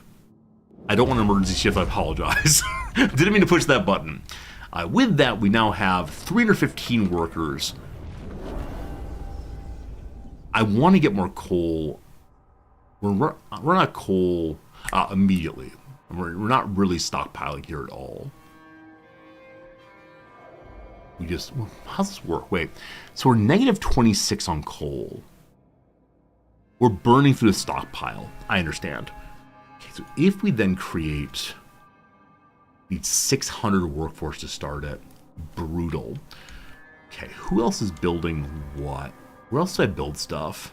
I think we have like extraction district here for prefabs. So pull you down also. With that we have 435. I need 500. With that we have 555. It's the perfect number. We love it. So, I need 600. I can do math, I swear. I know what numbers are. There you go. 875. Feels excessive, but that's okay. Bring me a little bit more coal. So, 1, 2, 3, 4, 5, 6. Fine. A little more coal coming in, and that's all the coal for now, unfortunately. We're 34% of the way through our idea tree. It takes 7 weeks and 6 days. We know that building more research stations builds up the amount of research you can do. Unfortunately, that takes more workforce. Now I'm hoping that building additional houses out here will cause more people to move in and make babus and so on. Not sure if true. Housing though, we can build for free. This place looks nice. 1, 2, 3, 4, 5, 6. There's more space for later. Whoops. There you go. Looks cute. Cute little place to live. I wonder if we can keep on building that direction. But for right now, that'll at least fix the housing problem. Let's see. Hello, Lilio. Did I have the urge to attach a bunch of balloons to my house and fly away after losing my spouse? If you're referring to Carl in Up, that's one of my favorite movies. When I watch the beginning of Up, when I'm sitting near my wife, we hug each other, maybe a single tear drops. But if I can end up as Carl from Up, I'll be very, very happy with myself. He seems like fundamentally a good man, despite being a little bit grumpy at times. Maybe. But I thank you for the nice first chat, my friend. Yeah, the first few minutes of Up, 15 minutes of Up, is a story within a story, and it really is beautiful. It's a very, very nice way of going. We need more houses. Disease is minor due to cold. We're fixing that soon. And in just a few days here, it's going to get even colder. And it says a whiteout. Well, we'll see if that gets done in time. Coal goes up. All right, number of coal goes up. Lots of food saved. Need more materials. Need more people. I want. Give me. Oh, look at this. What's this? What's this zoom in? Oh, it's a focus on. Or, no, it is follow. Look at Buddy go. It's one of those Boston Dynamics dogs that look absolutely adorable, but it's probably get a machine gun on it pretty soon, and then won't be so cute anymore. Let's all remember the period when Boston Dynamics robots are just fun when they do gymnastics and hold doors open. So cute, so cute. So you can see the machines. You can't see the people, but you can see the machines instead. I do wonder what other machines we can zoom in on eventually. That's pretty cool, though. 200 weeks until the current rate. We need 540,000 coal to survive. Good lord. 81% done in the building. Fantastic. Housing is up. So does that lead to more people? Yes, population growth is now rising because there's free space. Fan-diddly-tastic. So as of right now, workforce is holding us back. We can continue digging, because I believe digging does not require workforce. Hey, digging requires workforce. May I order my people to have more babies? Our overall trust is currently tolerated. I can give people their tax money back to make them like me more. Decreased by an unproven steward. And I also dislike it because of recent emergency shifts, in which I accidentally pushed a button I didn't mean to push. Alright, New Londoners, you raised money for me earlier. Let me give you your money back. Fun project, get their money back. There we go. Hooray, more friendship. A wise use of public funds, I like it. Alright, we've researched something that we can now build inside of the coal areas. So we need more workforce again. Raises squalor. Squalor's combated by having materials available, I believe, which we, kind of have.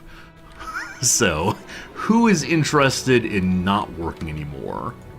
You are food.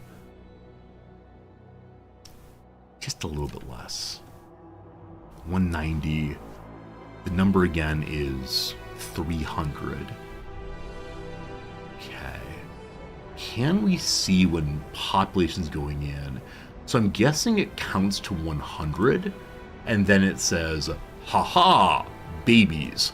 I do wonder how much it'll increase, though. As soon as population meaningfully increases, the city will prepare a census to count how many new workers available. The better the overall situation in the city, the more children live to adulthood, and the more outsiders seek to gain entry. So it's not that they're intending to make more children, it's instead that they are having more childhood or having less childhood mortality. Well, that's a thing. Is this area able to make more houses also?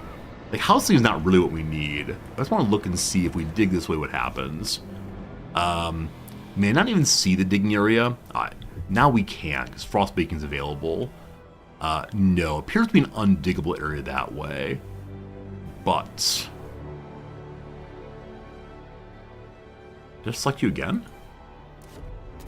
There we go.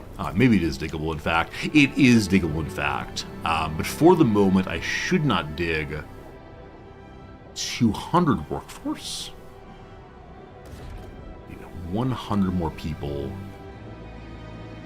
I'm going to steal them off of food. I already did. Can't steal off housing. We're not researching currently, so I could turn down researching. That said, what is our next question? So past coal mining, one could potentially go to advanced coal mining. That requires more money, though. Here we go. Requires 120 heat stamps. I'm saving those to make my current building. I think any research requires heat stamps. I shouldn't have given them back to my people.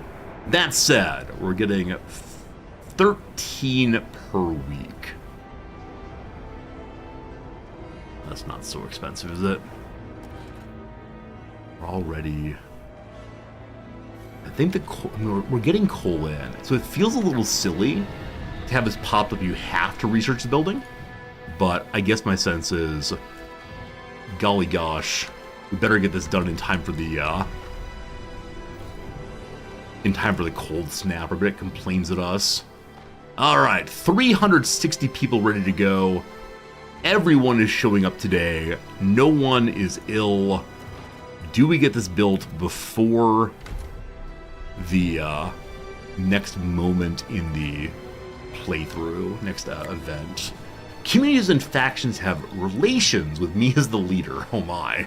The better they are, the more supportive our faction is of our rule. Conversely, negative relations result in opposing decisions. The sum of the relations with communities impacts overall trust. You can't please everyone. Gosh, I'm going to try. But make sure overall trust does not drop so low a level that you're deposed, ending the game. Alright, I need to get my Imperial... my Imperial Guard at once. I want them to wear red burqas and carry a spear thing and stand near me as I use my lightning bolts everywhere. Relations with the communities and factions depends on the zeitgeist and how it aligns with their worldview. Everything you research, construct, or vote on, as well as decisions and events, influences relationships. Additionally, direct actions like fund projects improve relationships. Remember that keeping your promises is vital for earning trust. Hello, gamer. I understand you don't have any friendships, so maybe you've never heard about keeping promises. When the citizens fall sick or in fact die, it worsens relations with the community. Positive relations indicate greater support for your actions, which can manifest in various ways, like rallies in your favor or a tendency to vote in favor of laws from the rule category.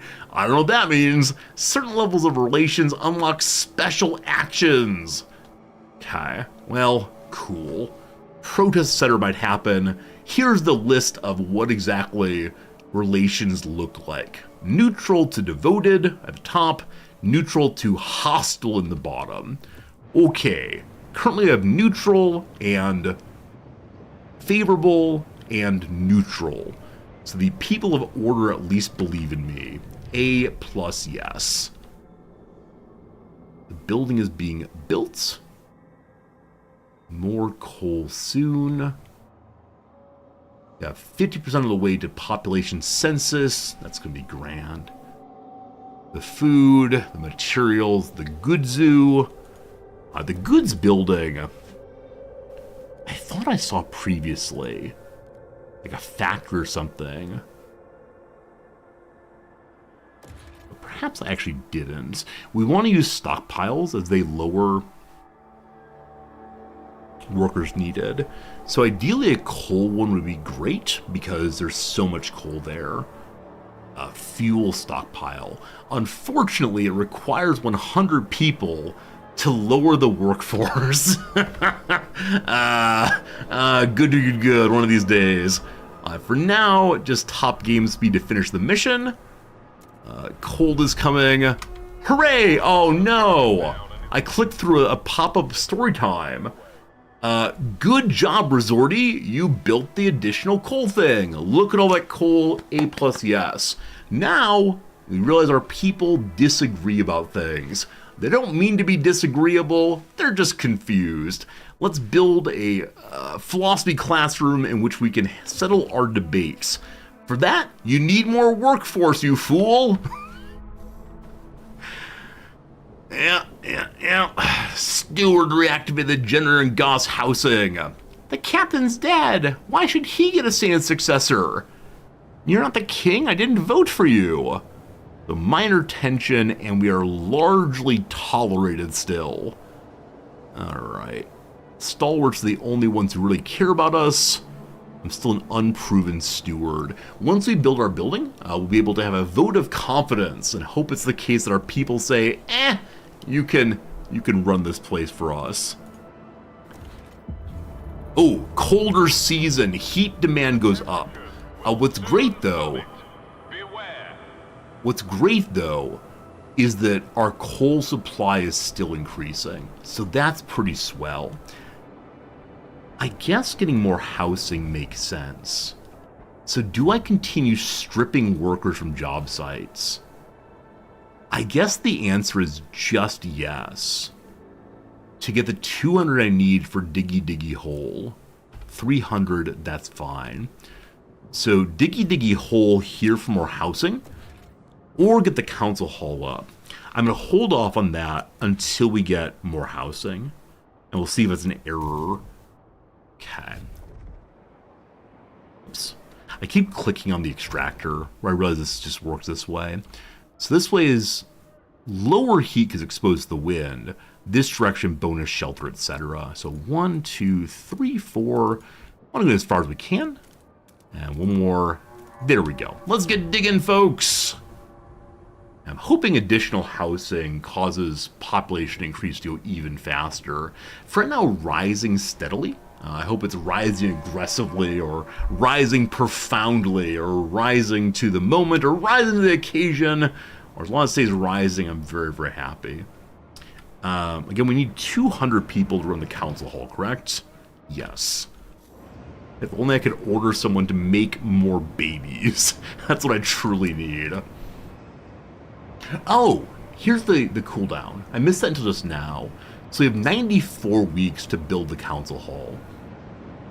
And then this thing, I don't exactly know what the countdown is here. It's probably for the real big bad. We have 121 weeks until we can get the coal stored up. It takes 94 weeks until the level ends. So we got to speed that up a little bit. Probably by getting more people working in the coal mines, and also by upgrading each coal mine with the building upgrade thing. Good old building upgrade thing. Do you already have one?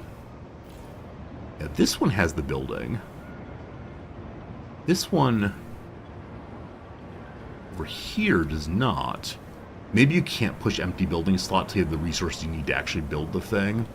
Alright, the digging is finished. May I build more homes? No, because homes require yes. Okay, I have 300 free workers. Housing first. So in this area, you get squalor for living near the mines. In this area, though, everything is stable and good. Cool. I believe one house there might be exposed, but on the whole, we're pretty good. God. It's all coming together nicely. Week 46 done already. Oh my goodness. Oh my goodness. We're at what percentage? 65. 91 weeks to go. We're fine. Now, I do wonder if the workforce that's needed here is just the construction workforce, and they'll become available, or if the people are totally lost to housing because they have to, mow the lawns and repaint the shutters as the homeowners association decides to change what colors are permitted.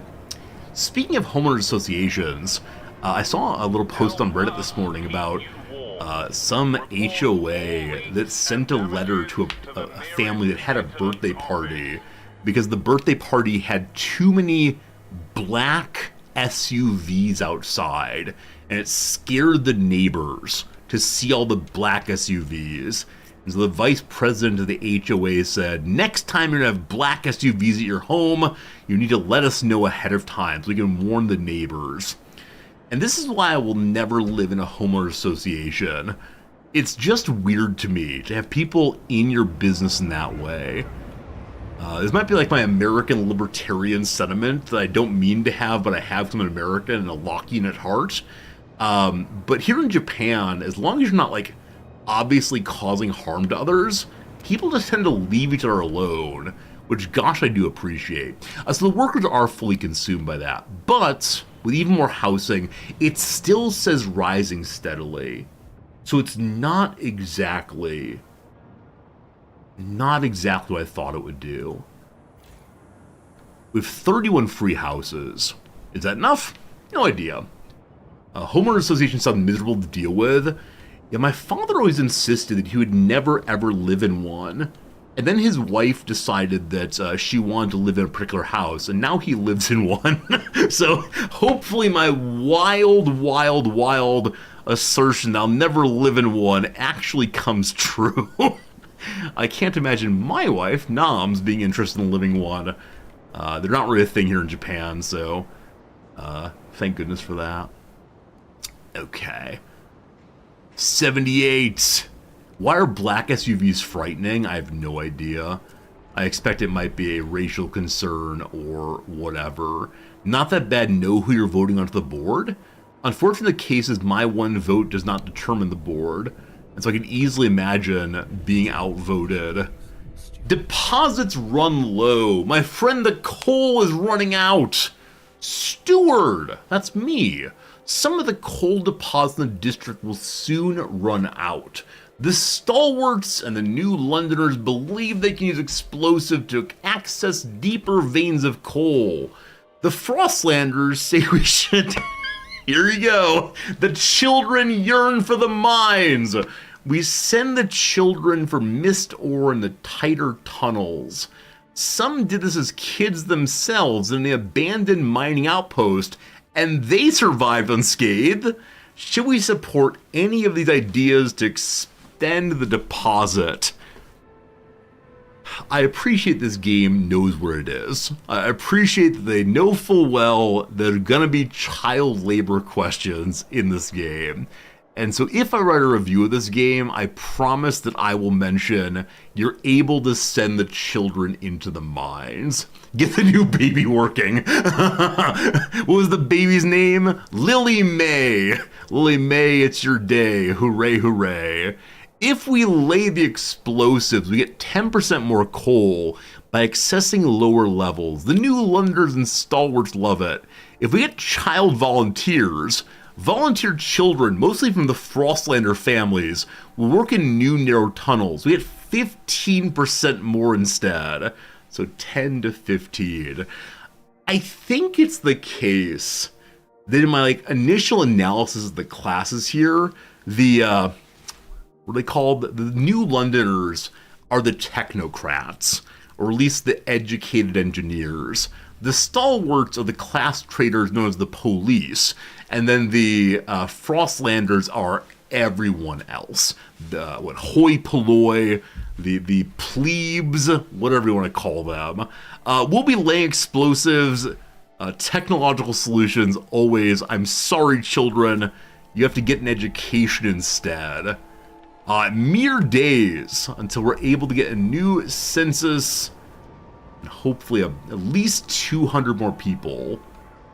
At least that. The working class, true enough. Now we speak about the vanguard and how the working class cannot be trusted immediately. The proletariat must learn to rule themselves, and I will show them how to do so. Lucky me that I get to be in charge. I missed our Hearts of Iron playthrough. I missed our Trotsky versus Stalin moment. That was a really fun game. Man, some part of me wants to go back to Hearts of Iron immediately. Every time I played, I'm like, more. But I do recognize full well that, yeah, we have other games to play too. But man, Hearts of Iron is so good. 86. Am I just gonna wait for this? Seriously, am I just waiting for this? Trotsky started the Soviets. We had that. Yeah, we had the Soviets run by Trotsky. It was pretty cool. Fun little playthrough. This feels like I'm playing the game incorrectly right now, just so you know. We're almost burned through the food supply. Have I played Disco Elysium? I have. I've played it off stream. It's one of the more beautiful games out there, more thoughtful games. A game that made me think and feel, and it's absolutely lovely. It has some extreme topics, which I think deserve trigger warning, etc., etc. But it is a game that I find absolutely delightful. Okay, this mining area is almost out of coal, despite having the blasting mine ready. You play Germany, Hearts of Iron 4, and topple Hitler? Yeah, Eka, there's a civil war that I noticed happened in my ahistorical playthrough, where some loyalists to the Empire decides to topple Hitler, and that feels pretty good. Resorti, play Kaiserreich. Resorti, why aren't you playing Kaiserreich? Resorti, show me your division template. Resorti, you're playing the game wrong. If you've never seen Hearts of Iron, it's how the game goes. It's great fun. Come on, 97. They're gonna give me 100 people and I'd be so sad. 99. Hooray! 1,199 more people have snuck into my village. Yay! Okay, so things now happen. Gosh, I want to get food going. Materials less important, but I'm gonna make the council hall. But wait! The city grows. Population boom! Steward, a new count has revealed significant growth in our population in recent weeks. Some attribute the rise to an influx of settlers from the Frostland, others to bursts outnumbering deaths. Whatever the cause, we've adjusted our calculations of the city to reflect the new numbers. 1,200 people now live among us. Have I heard the game Kaiserpunk? Yes, I will be playing it when it comes out. I think it doesn't have an announced release date yet, but I will play it when it comes out, I promise. I told one of our regular viewers that some months back, and I intend to keep that as a truth. Okay, delighted to see the stalwarts are yellow here, so they are liking us more and more. We are getting more population growth We still have 14 open houses, so that's absolutely swell. Okay, the council hall lives in the middle. There's one spot for it, it's gonna go there. And then we'll have our first election, and that will be grand. Simultaneously, I would like to get farming going. Simultaneously, I want to get materials going. So with extra people, I can now increase the work levels at each of these. Oh, this feels a little silly. So I'll be pulling in 30 more materials, but the deposit will be consuming 10 more, so I'm only getting 20 more. Well, if you say so, kids. That'll get us closer to better, but not quite there. Over here, we have quite a few prefabs already. For right now, I'm not going to increase that one. Who else is decreased? Out here in additional materials, go full work on that one, only negative 50. Out here we have some food, kick that one up, and time to build more food then. I think we already dug out this area. I think, is that true? Well, I need 600 workforce to make more food. Remember the part where that bunch of extra people? That was fun. Kind of want to keep everything as it is and just wait for more babus again. We don't quite have enough people to do more construction, unfortunately, so might get to demote someone again. Also is nearly done. The council gathers for the first time. It is time to vote on the law. The first council session, the city decides. Anticipation fills the air as the council opens. The captain ruled with a firm hand for years, but those times died with him. Now the community of the city want their say. The stalwarts maintained order on behalf of the captain and adhered to what they claim was his vision for New London: progress, merit, reason. The New Londoners and Frostlanders clash over survival strategy, though neither has a firm stance on economic or social issues. Then there are those who view the stalwarts with contempt for their role in the New London history, but they keep to the shadows for now. The anarchists. Based on your handling of the coal crisis, the first decision is whether you should maintain your role as steward. So I realized the majority of our population are the Frostlanders. I realized further I did not choose what they wanted, so I'm entirely ready to be voted out of office right now. If the playthrough ends with, it's the first council session, down with the player, I will accept the judgment and return to my farms. Open the session. Where's E.T.? E.T.'s gotta be here somewhere. I mean, cool graphics, cool little video. Oyez, oyez! When you return to the council in the future, we'll be able to propose new laws to vote upon. I don't know how we became a democracy. I thought the order path in Frostpunk was a little bit more dictatorship. Here we go, though. A special vote must happen. The communities of New London have to accept you as their leader. Be careful. If you fail, this really is the end of the playthrough. Alright, I'm guessing this will be an easy one.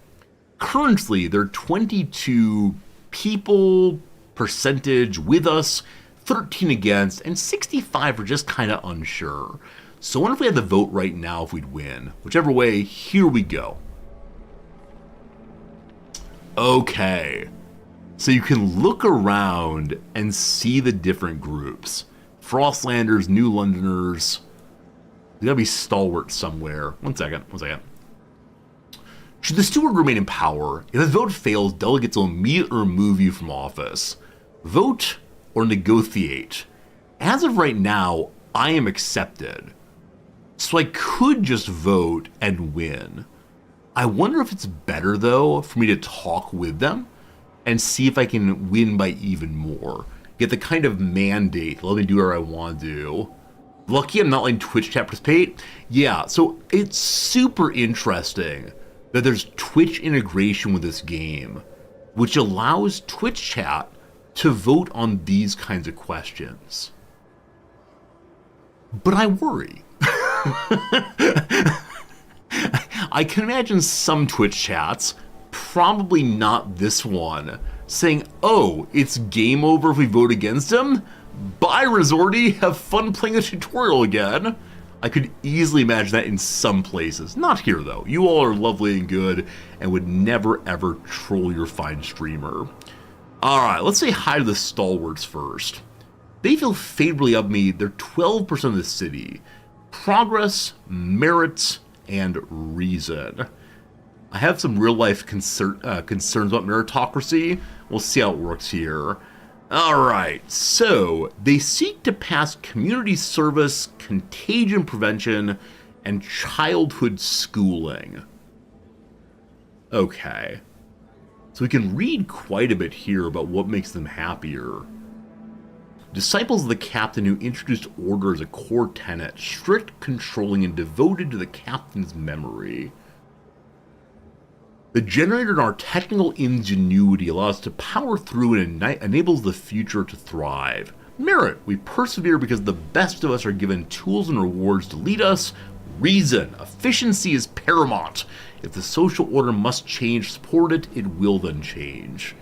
You unlock mobilize enforcers. The stalwarts feel elite squads of guards to be, wink wink wink, used at the steward's discretion. Or, when you have good relations, you get more prefab fun. Cool. We then have the New Londoners. Community. They're neutral towards me, it's the majority of them. Attached to the city generator, the citizens of New London have stayed together through thick and thin. They value technology, which they credit for getting them to the Great Storm. They want a city development effort. The stalwarts want the same. So our elites want to develop the city. The Frostlanders, originally hailing from New London, these colonists of Frostland outposts tried to establish a permanent foothold beyond the city. The whiteout years destroyed the dream, but taught them value of adaptation and grit.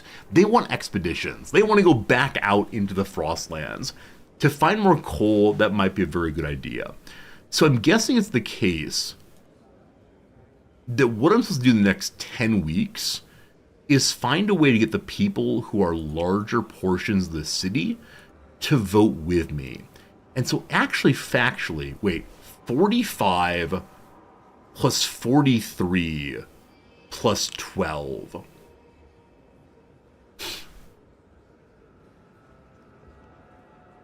$45 plus 43 is 80. Okay, it adds up. I'm sorry, I nearly added 10 points. We're fine. Math succeeds. I was gonna feel very proud of myself for noticing that went over 100. It's fine. It's fine. As it says, basic arithmetic is not my friend. All good. What's this button do? Oh wow, you can read quite a bit more. They share this view with the open bracket similar underscore faction, but are otherwise not as fervent as them. So wow, a lot of story if you want it. Wow. Wow. They're worried about the growing influence of bracket, opposite faction bracket. Fine. Alright, so we could vote now, and people will likely be with us, but we're not certain on that.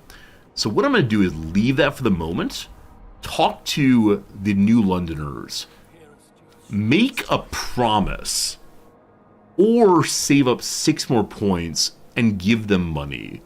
So bribery or promises. 3 options to promise something that furthers their worldview. Hello. Steward, your relations with New Londoners will improve if you enact a suggestion. Which would you do? Okay, so all 3 of them require laws. I don't know how to do that. I can say none of them and not get harmed. So wait a moment longer until I have enough money to give them.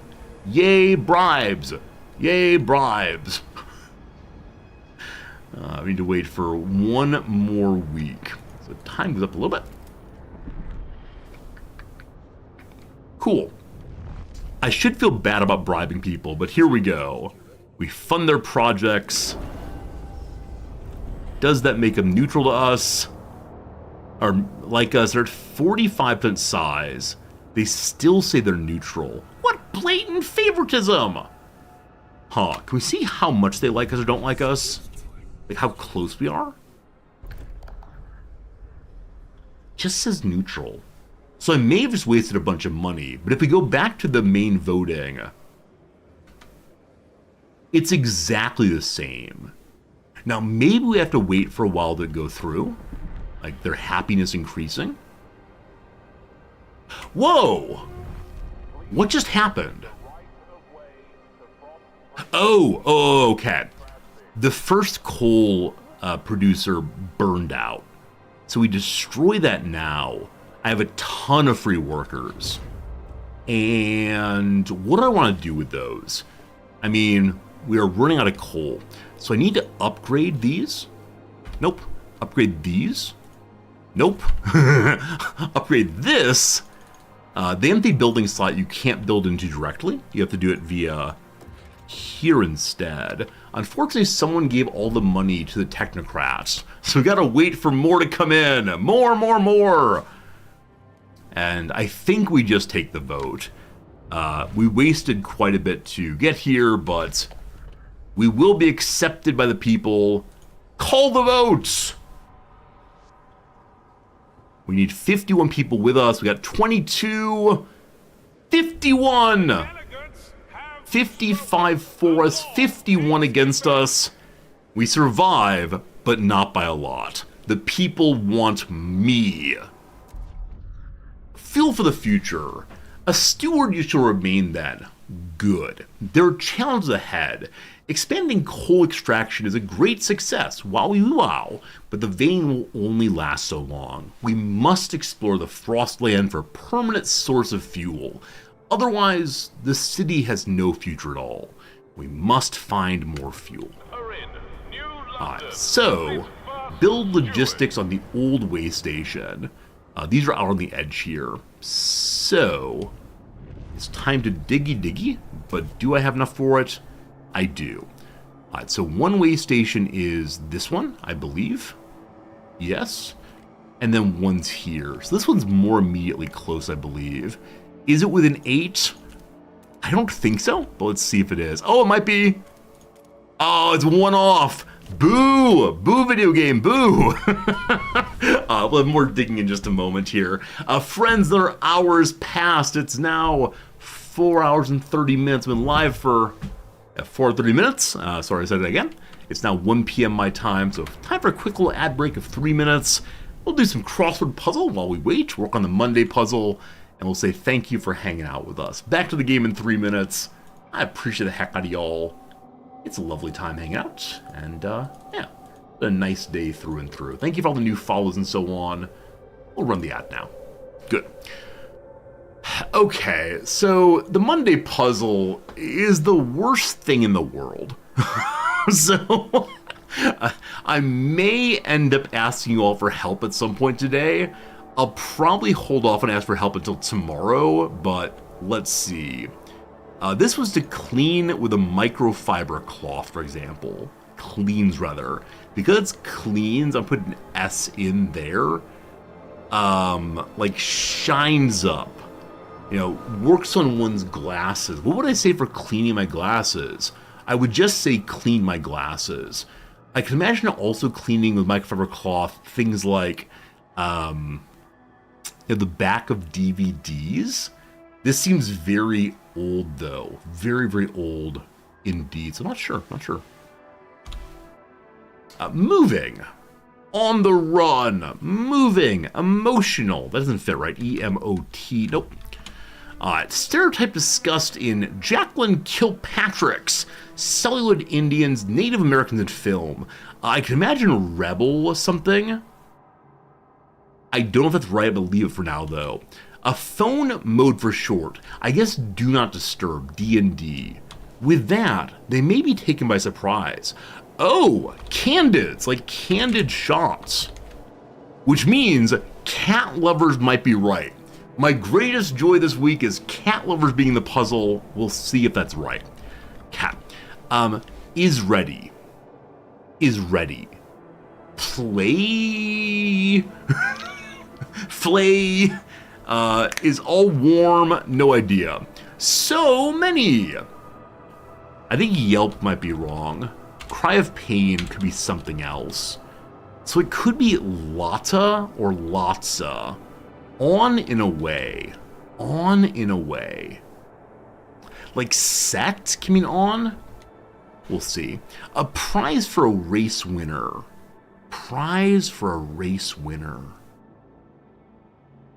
Like I said, medal, badge, tiara, a t-shirt maybe? I have no idea. Alright, you think I have the answer for 44 down? You think Yelp is probably right? I mean, it can't just be yell for a cry of pain. That feels lame. I could put it in, but I'm not so sure about that one. Alright, so let's try downs again. We've added in some things towards the down. This. So the NYC is new. Let's see what we can do with it. Expose as fallacious. Poke a hole in. Which means that Band-Aid is actually wrong for protector of damaged skin. Poke, whoops, a hole in. Cat lovers may be wrong. The cat part might be right. We'll see. Perspective. I said lean. Let's try that one. Spinning. Spinning. Spinning could be to produce like thread. Spinning could be like bicycling. This is bicycling. I don't know why. Let's see if we can get these.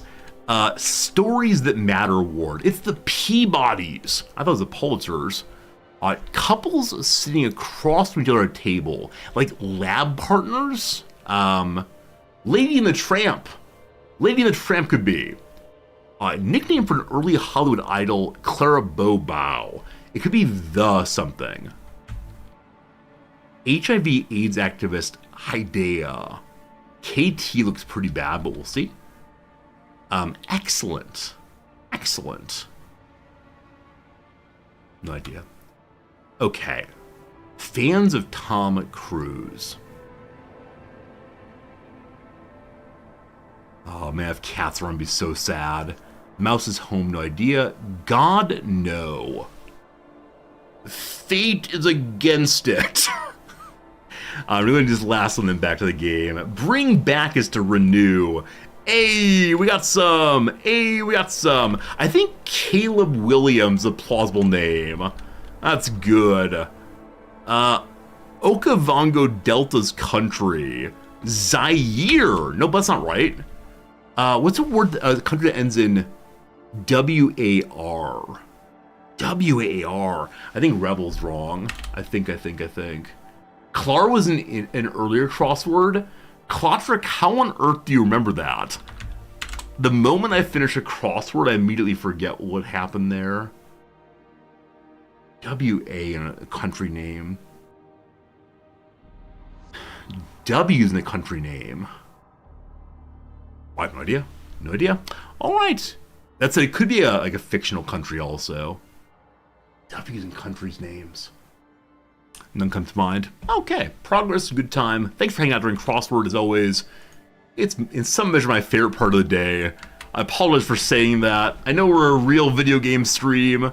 We're in the Frostpunk 2 directory, not the crossword directory, and so low on food. I'm going to try to work on food also. I may end up demanding money back from the New Londoners. We'll see, we'll see. Alright, did I dig for food already? I did, sort of. 1, 2, 3, 4, 5, 6. Not a huge amount, but a good amount.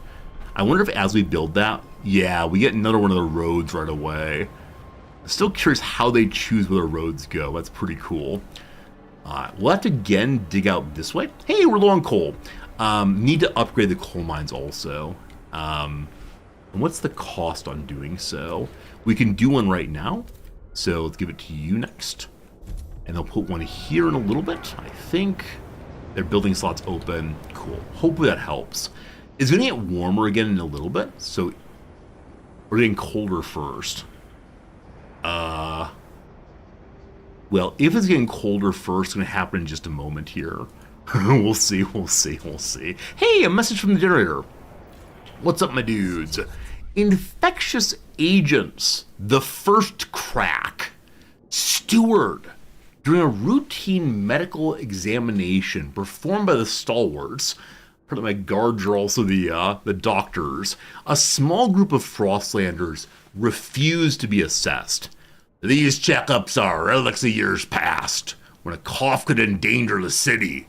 That's gone now. We've adapted, one said. No point continuing the invasion of privacy. I don't know why I think the Frostlanders are like, pirates? This just happened, though. The stalwarts maintain that regular physicals help ensure the safety of our workers.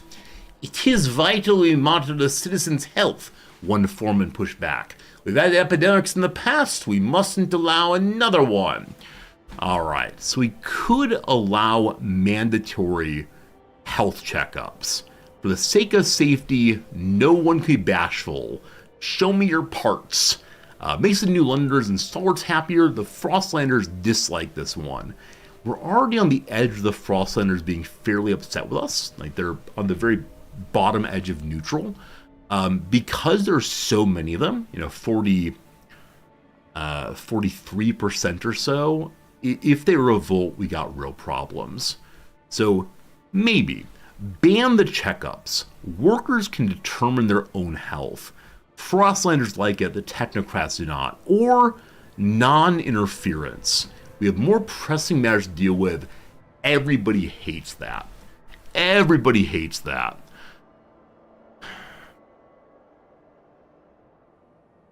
I wish I could be a little more Solomonic about this. Solomonic, like, give money to encourage health checkups, right? Nudges, as behavioral economics has shown us. A little bit of a bonus, people will do stuff. How can I make the Frostlanders are gonna be so happy when they can head out into the wasteland again. So for now, we're upsetting them a little bit. Just a wee bit. We're still largely accepted. The Frostlanders aren't terribly happy, but they will be soon. Nice. Nice. Okay. I've rotated the city and now I'm lost. I believe we finished digging out that far. Soon you will go into the wild, not leave me alone or not trouble me anymore. Alright, we're getting here now. So, whoops. 1. And I guess I'll try to go to here. 2, 3, 4, 5, 6, 7. Awesome. And 8 can go, I guess, just next door. Cool. So eventually we'll get some more iron there. More materials, more good. Centrist resorty? No. We've been entirely on the side of order and technocracy so far. Will that change? I don't know. I don't know what's happening here. I know we're low on workforce again, and our baby makers are still making babies regularly. We like it. That's good. Pizza party for checkups. I mean, same thing as giving blood, right? The inducements to give blood in the U.S., because you can't pay money for blood. You can pay money for plasma, but not for blood for whatever reason. Probably to stop the vampires. In the U.S., if you give blood at a Red Cross event, they will give you often a t-shirt, some cookies, and a glass of juice. And I know back at my college, there were people who explicitly said that they would go to these events because they wanted the t-shirt. So they had to do laundry less frequently. It's great. We got food coming in. It's not quite enough. So we'd like to take over a little bit more food, or we force them to work longer. It's a slight loss of trust, but that's okay. We're still -1 on food. Now over here we had a foodville also. Sorry, food friends. We're now paused on food. Awesome. Materials will come along soon enough. We just recently dug out a material location over here, over somewhere, or here. Alright, what can I do with the old way station? Build a logistics such and so. For that we need 400 workforce. They have 370. Alright, who's not gonna work anymore? And a message from the mines. Fire on the mountain. The coal is running out. Steward, a fire's broken out in the coal mine. If we don't react, we'll lose the mine along with the deposit. Some of the stalwarts engaged in the rescue effort insist we can save the mine if we cut off the air supply to the shaft and suffocate the flames. Unfortunately, some miners are still in there. We'll suffocate them too. 2 suffocations the price of 1. After we deal with the Christ in the blasting coal mine, we'll ensure this never happens again. So, if we block the air supply, we'll save the deposit, but some miners will die. If we evacuate the workers, our humanity is worth more than a coal mine. The miners are saved, the coal mine destroyed, the district's coal is reduced by 50%. I mean, Gugai Resorty. Gugai Resorty evacuates the workers. The button has been pressed. There's still a lot of coal. This is fine. They're out! Thank heavens! They all made it! Yeah, we do what we can. So the mine is being destroyed, and then we can rebuild it if we want to. For now, though, we're waiting on logistics. We have a lot of workforce. I believe they came from the mine. So with that, we can now make the logistics building right here.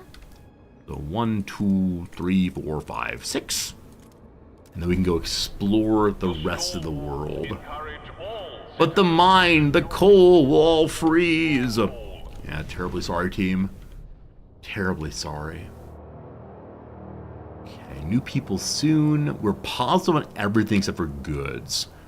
I don't think I know how to make goods yet. The industrial district does so. Yeah, no. That makes prefabs. Do you want to know how to make goods? This makes food. This makes materials, prefabs, etc. So construction, extraction, building. It makes what it does based on where it is, of course. Construction, prefabs, logistics, Frostland teams. Of the buildings, the blasting coal mine would be cool, housing. That's all we got. So no, there is no way for us to yet make goods. Different hubs would help. We have to save for hubs. It's 80 of the stamps. Okay, goods stockpile hub. Industrial districts are needed. So industrial districts make goods. They make prefabs. I'm so confused. Alright, what makes sense though is research. I probably don't have the money for it, but let's see. So, there are a bunch of different research trees. From sawmills and hot houses. Here are factories. So this will allow making goods, I assume. Frostland stuff happens. How can I raise my tax income? Goods is the big thing. So I wonder if it makes sense for us to next research the factory so that we can get goods coming in regularly. Because every week that goes by, we're getting less than we get otherwise. Okay, that's been destroyed now. So what does it cost to rebuild the recently destroyed blasting coal mine? Workforce. So workforce will come along in a time. But I could continue lowering workforce here and there.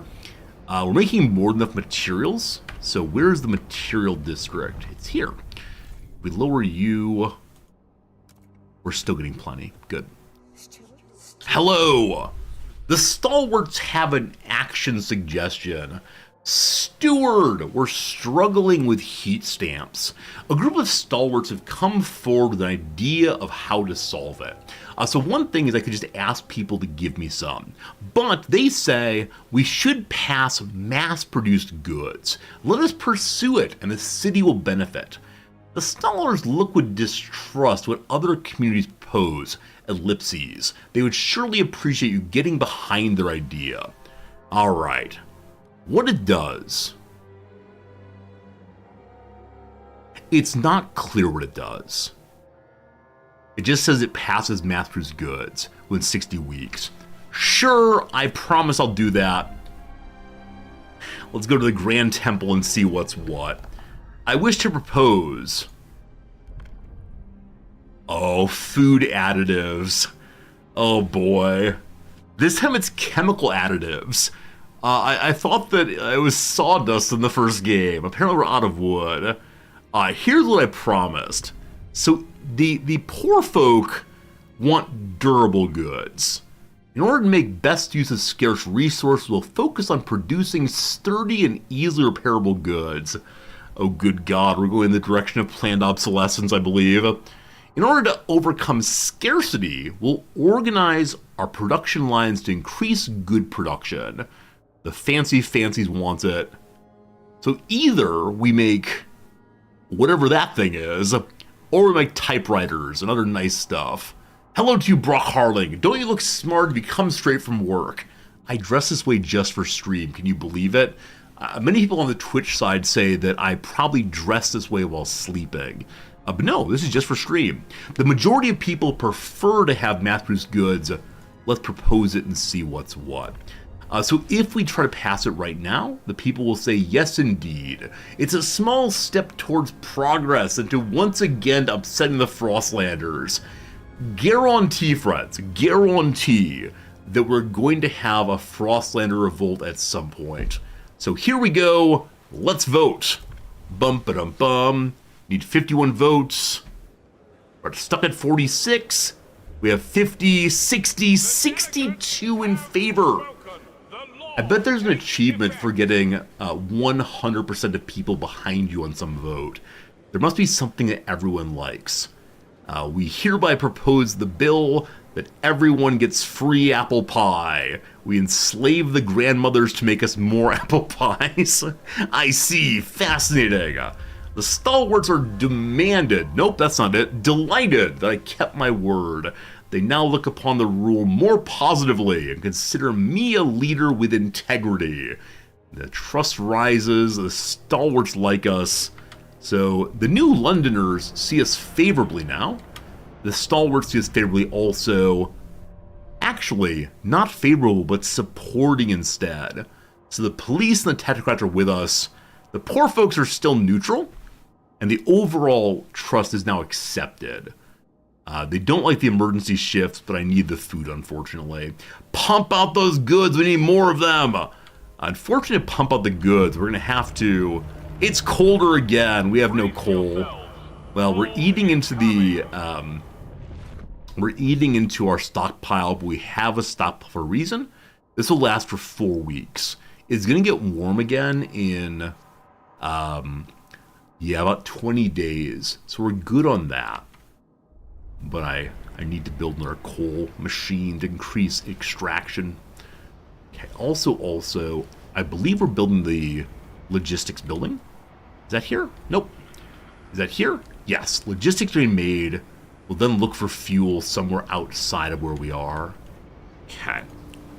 And it's time to take a look at making factories.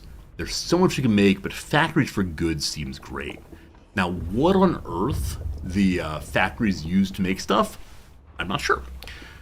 Probably materials. So the Frostlanders say, when you have a salvaging factory, constructed industrial districts, it's a large facility using discarded prefabs and goods, no matter how soiled, to manufacture new ones with minimal resources. Alright, so this, my friends, is the environmentalist playthrough. Recycling is the step to the future. Nobody else likes this. The stalwarts of the New Londoners want mechanical factories, large facilities using semi-automated machineries to produce construction prefabs and domestic goods with streamlined workforce. So more squalor, consumes 60 materials, gives prefabs and goods. It's the exact same output on both sides. More input needed on the mechanical one, but fewer workers needed. Also, a choice of how much heat is needed and where we get squalor disease. Oh boy, howdy. We all know I should be choosing the Frostlanders at some point, but once again, the fancy engineers confront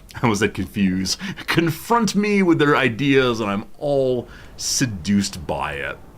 I guarantee my seduction by the call of technology is going to be the end of this playthrough. No doubt about it.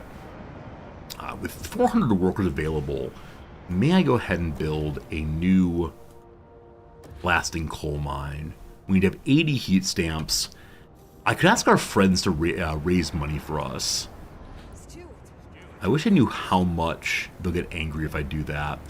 Significantly worse than it says. Grant agenda. Let the New Londoners choose the next law to be voted on. Absolutely not. I'm in charge here. If we ask the stalwarts for money, what do they say? Significantly worsen. So in all cases, significantly worsen. They'll give us 91 money. The New Londoners will give us... Oh, I pushed it. I didn't mean to push that button. I meant to read it first. Well, button pushed. Hey, we got money. And we're back to neutral with the New Londoners. Very well. This is all fine. We can now survey the frozen lands around New London and find a source of fuel to ensure our future. That's good. Is that how it works? When the government says, oops, I accidentally raised taxes? Oops, all exploitation again. A little message here first. Herbert Hoover, what a name, age 43, a prospector, mourning the loss of the coal mine. I should be dead. I was last out of the shaft. I heard it crumble behind me. All that coal burning up, enough to support the city for months. Now wherever I go through the streets, I see all the young faces freezing over. I wish I could go back and shut off the damn air myself. But I'm here, so I'll work and work until I die in the mines, or till I see the young faces grow old. The city now needs even more fuel as the temperature drops. Why? Why do you say that, my friend? I'm confused. So we destroyed the coal mine. We now need more fuel. So maybe in celebration of this guy's life, they're gonna burn everything. Hey, thanks, I appreciate it. Alright, so we can explore in locations nearby. The foothills of an old coal mine. Frozen Bay has possibly some new friends. What is the one nearest by? Makeshift shelters.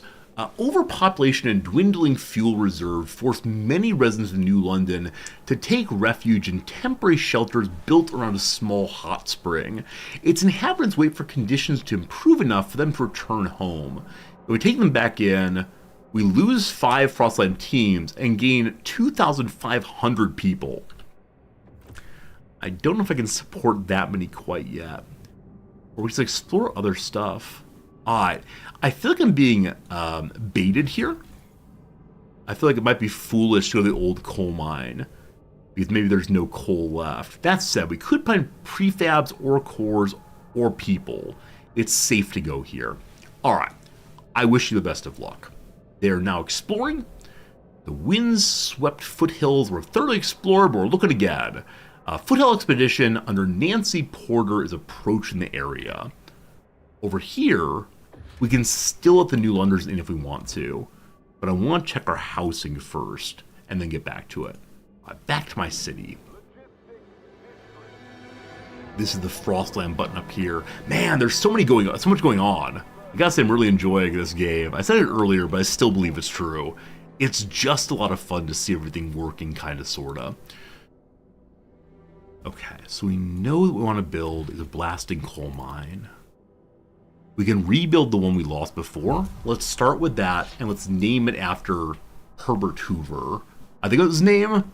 We're not an American group. We're allegedly British. I'm just confused about what's happening here, but okay. I hope we have enough people to eventually build our industrial district. It requires 6,000 workforce. With 14 open houses, can we do math and discover how many people a house can hold? So we're currently using 137 on 9,199 people. I have no idea. I have absolutely no idea the relationship there. I'm gonna let the people in. If we need to build more houses, we'll build more houses, I guess. Just don't all get sick and die, please. I'm really trying to best to take care of you all, despite the issue with heat right now. 67? Each household 67 people? Is that what we're claiming? No, it can't be right. Can it be right? I have no idea. Math's hard. Math's hard and confusing. All right, let's let them in and see what happens. Welcome to my home.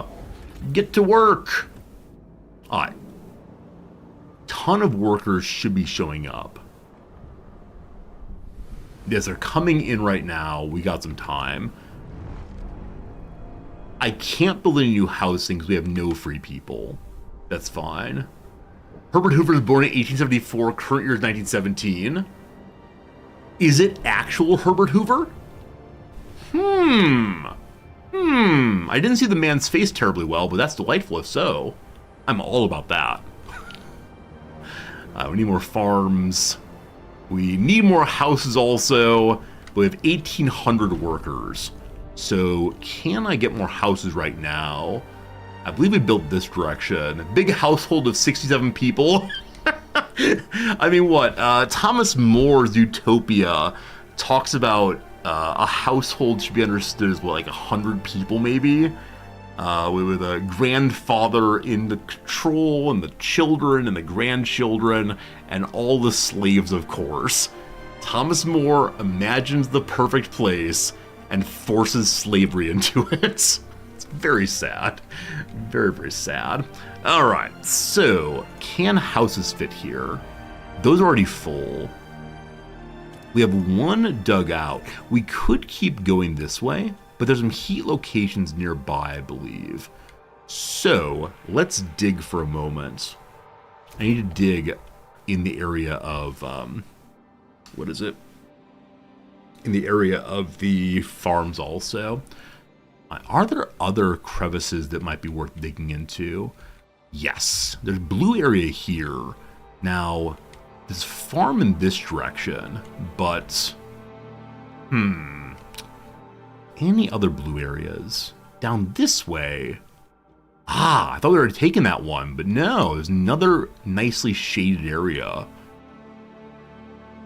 Cool. 1, 2, 3, 4, 5, 6, 7, 8. No. Last two in this area still. 1, 2. We'll see how it goes. More houses, more good. Frost break first. That'll be done soon. Oh, the fuel. So are we building our new blasting furnace? It's already built. With the people we have, may we do another one? Another blasting furnace. We may. Just get me more coal. So again, the main solution will be over at the world map. Okay, the game is paused. Dear devs, please make it more obvious when the game is paused, because my stream feels weird when we sit here delayed for a very long time. We can do more digging in other places while that's going, namely in the direction of food is getting dire. Very soon, in 20 weeks, we have no food left. So, somewhat urgently then, this is our food location. I want to hit as many as possible, so 1, 2, 3, 4, 5, 6, 7. Almost enough. We'll hit a few at least. Oh, hubs! I keep forgetting I need to build hubs to lower workforce consumption and get more storage. Oh my goodness. Also materials going down more. Okay, with the people we have, we can return to normal efficiency everywhere, I think. This is prefabs. I'm going to skip that for right now. It says basic building materials. This is housing. Whoops. And people not working in the houses as maids and such. Over here's food, already working extra hours. Is anything else lower working? This is housing also. Add one there. We're still negative 17 on housing, but okay, I know there's a big materials area that I haven't built yet. I believe right here. Yeah, an iron vein. If we learn how to make the iron refinery or something, we'll get even more material here. A total of 2.4 million possible to mine. I think it's the case. You can just make extraction initially. How large does that to be? Oops, extraction. Not enough tiles to finish district. Huh, so I did at least 6 free there. Though I'm not sure I can put normal extractors there if it has to be the iron refinery thing. Unsure. So let's get the miners, diggers ready. Yeah, so I just want more in the area dug out. We can do that. How nice. Okay, when that's done, we can get more materials. How is the exploration going? 52% of the way out to the foothills. So I think our people are already there, but they're hunting around to see what they find. We've done in 8 weeks, 4 days. Soon. Now we have 5 more Frostland teams available. They're the ones who helped the old New Londoners rejoin us. Frozen Bay requires 10 people. Can we go to the Highlands with 5? You need 20. I think our 5 people can't do anything on their own. Dangerous Gorge. I wonder if it shows what's worth trying to get to. We need 10. So I know we'll get more Frostland explorers if we build over the other logistics area.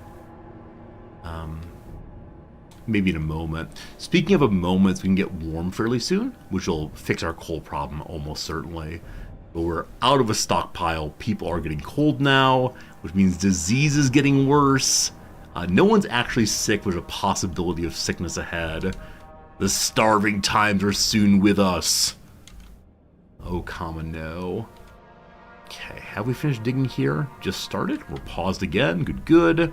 We did finish digging in the new house area, though. So maybe we can at least fix that problem. All of these are exposed to the wind, lower heat. Huh. Well, that's no good. I think I'll put a hub next to it that might help. We'll see. Hey, Reginald, what's up, my friend? Good seeing you again. Alright. Not the nicest of houses. Can I fix that? So, coal hubs, I believe, share heat. Let's see. Heating hub, what's this? Additional heating tower, lowering heat demand in neighboring districts. My first time seeing that. How cool is that? Alright, if it goes here, it will fix the heating problems. They'll probably consume more coal. We'll see. Turning it through the campaign, Happy Frostpunk 2 is here. Yes. When I first started playing Frostpunk 2 today, I had a moment of, gosh, I'm not sure I'm enjoying this. It's a little fiddly initially, but man, it's fun. Ruby King, age 27, an apothecary, daring to dream. For years, suggesting anything against the captain meant close scrutiny from the stalwart. Despite the bullshit booming from their bloody speakers, we managed to find our own way, kept the principles, stayed frugal, put families first, watched out for our neighbors, continued traditions. Now we have a council. Maybe it's time for us to stop dreaming and make a change. I don't know why this 27-year-old woman speaks like Minnie Mouse. I apologize. I only have 4 or 5 voices. I've been trying to mimic my wife's voice as a way of having at least one serious woman's voice, but I think in my inability to find reasonable women's voices, I always just swing like, sure, your voice, but higher. Sorry. I'm terribly sorry. It's no good. Alright, the council's inspired people to suggest ideas about the future. Democracy Manifest. Recognized by the city. Pilgrim delegates will be joining the next council session. A new voice among us called the Pilgrims. 539 Frostlanders, so less than 0.5% of our population, I believe, have organized in a faction. These Pilgrims form a resilient, spirited community held together by the bonds of tradition. Boo! Boo tradition! They dislike the blasting coal mines and the mass-produced goods. Number 1, adaptation. The generator is a monument to arrogance. We must cast it off, adapt, and become free. My friends, is it actually possible to play this game with no generator? I kind of wish I'd chosen that playthrough to see what it's like. We're all gonna freeze to death, but at least we're doing it honestly. Number 2, equality. The individuals should give to the whole all they can and take from it only what they need. And tradition. We must tread the well-worn paths or risk plunging into the abyss. As the poet puts it, don't go chasing waterfalls. Stick to the rivers and lakes that you're used to. Unlock. We can deploy guides community action. Experienced pilgrims with deep knowledge of the Frost will guide scout teams. If they like us even more, they provide Frostland teams. I mean, I like that, right? I like the idea of strengthening our explorations of the Frostland, but at the same time, they want tradition. Well, welcome aboard, team. These people are skeptical of us. They dislike me. And so, I don't know. I immediately think of bribing them. Instantaneously give them, it's only 45 money. There you go. Relations improve, we give them a tiny little bribe, and we're now in good shape. Cool. We are still researching factories at 77%. Hurry, hurry. I'll be done soon. And yeah, our population's 11,000. We still have 900 free people. Diggy there. I think we finished diggy in the farm there. I need to keep a better eye on where we're digging and how it's going. But here we go. So 1, 2, 3, 4, 5, 6. That's the only way to get all of that once. That's good. So food, lovely. Frostbreaking here's almost done for more material. It's gonna be good.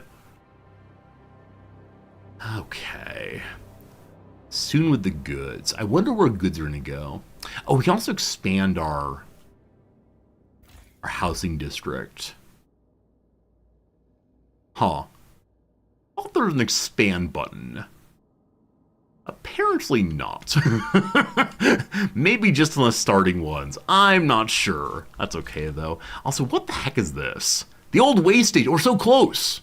We're so close to the old way station for a second logistics area. Heck yes. Heck yes. We may have insufficient people for this, but yeah, workforce low, prefabs low. So I would like to go ahead and... Is it on the bottom right? I just missed it. Ah, there it is. Thank you. Expand! More space for housing. And then I need my prefabs. So send more workers to the extraction zone. They're now coming at a speed of 13 a week. Hoping we find them on the world map. So one thing I'm thinking right now, friends, is I don't know how I'm doing. And I'm not looking for you to say, ah, Resorty, you're the greatest player of all time. It's a weird feeling. So I know that something's gonna happen in some number of weeks here. But what that is, I do not know. And so it might all fall apart. I guess as long as our people trust us, and we're not all freezing to death, that's good. Oh, we need more houses again. Luckily they're being built here, we're fine. How's temperature? It's negative 40 C, but about to get warmer again. Warmer seasons coming presently. Is it all on fire? Is it all burning down? Maybe so, maybe so. 74% done exploring. Hooray. 98% done on our factory. Mission accomplished. We now have mechanical factories. Can I build one? No, I can't. Raises the old squalor. Large factory with semi-automated machinery, etc., etc., etc. That's fine. Your attempt 2 after failing your first one horribly? Yeah, if I need to restart, I don't mind it. I will learn this game. We have 5 or 6 days to do so until the CK3 DLC. Are we in Chapter 2? No, we're in Chapter 1. Chapter 1, which is, I don't know, restart the generator or something. A new beginning, a new hope. Deadly cold. Due to cold, some people have frozen to death. Well, well, well. That's no fun. Sorry, team. Sorry. Need more coal. It's about to get warmer. Ah, our first deaths rather. So I know when we were playing the Wastelanders, we put our dead people into the oil.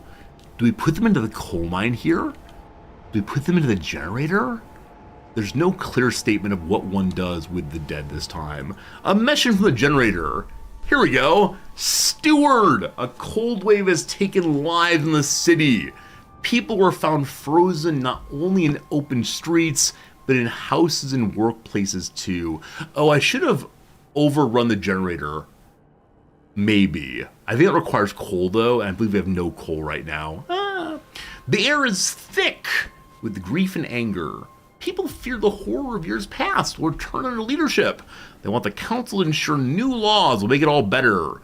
Trust falls. Mere moments till it gets warmer again. Do I want to know what happened in Chapter 2 to prepare for it? I'm good, thanks. One of the great joys of games like this is exploring the storyline. And if it all falls apart, it all falls apart. But no, I want the possibility of surprise in a video game. Because so many games I play, like pure strategy games, there's not really much opportunity for surprise. You know, the surprise is, surprise, someone attacked you. Less exciting.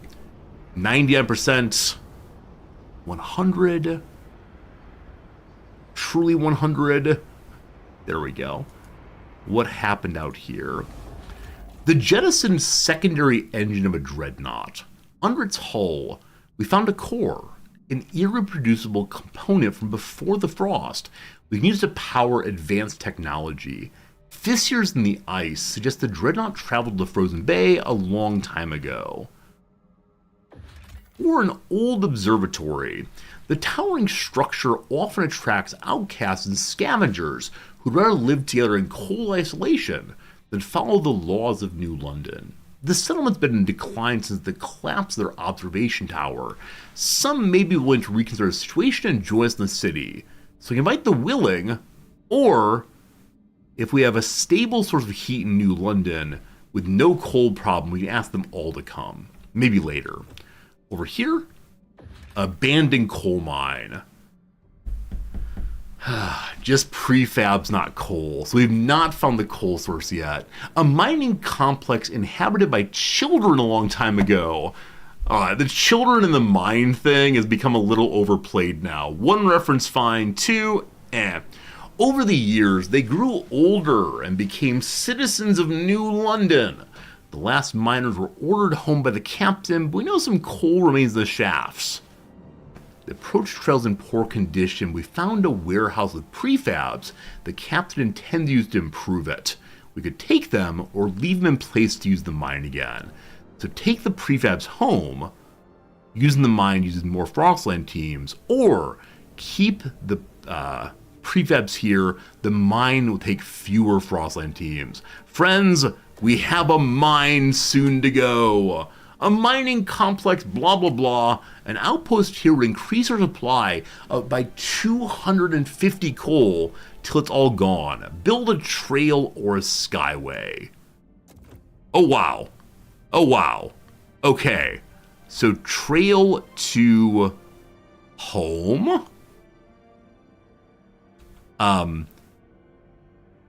Okay, you have to work your way around things. And then you may connect. Okay. Building a lot of trail. Not sure it's going to work, but trail being built. The world will be mine. We get some coal. Very, very good. We have 5 available Frostlanders. Can't use them yet. Warmer season. Heat is with us once more. So into the city, do we find ourselves almost warm? Almost warm. We're getting food at least. That's nice. But yes, our coal is largely out until we have the coal mine on the map working for us, I believe. Does everyone have their blasting furnace?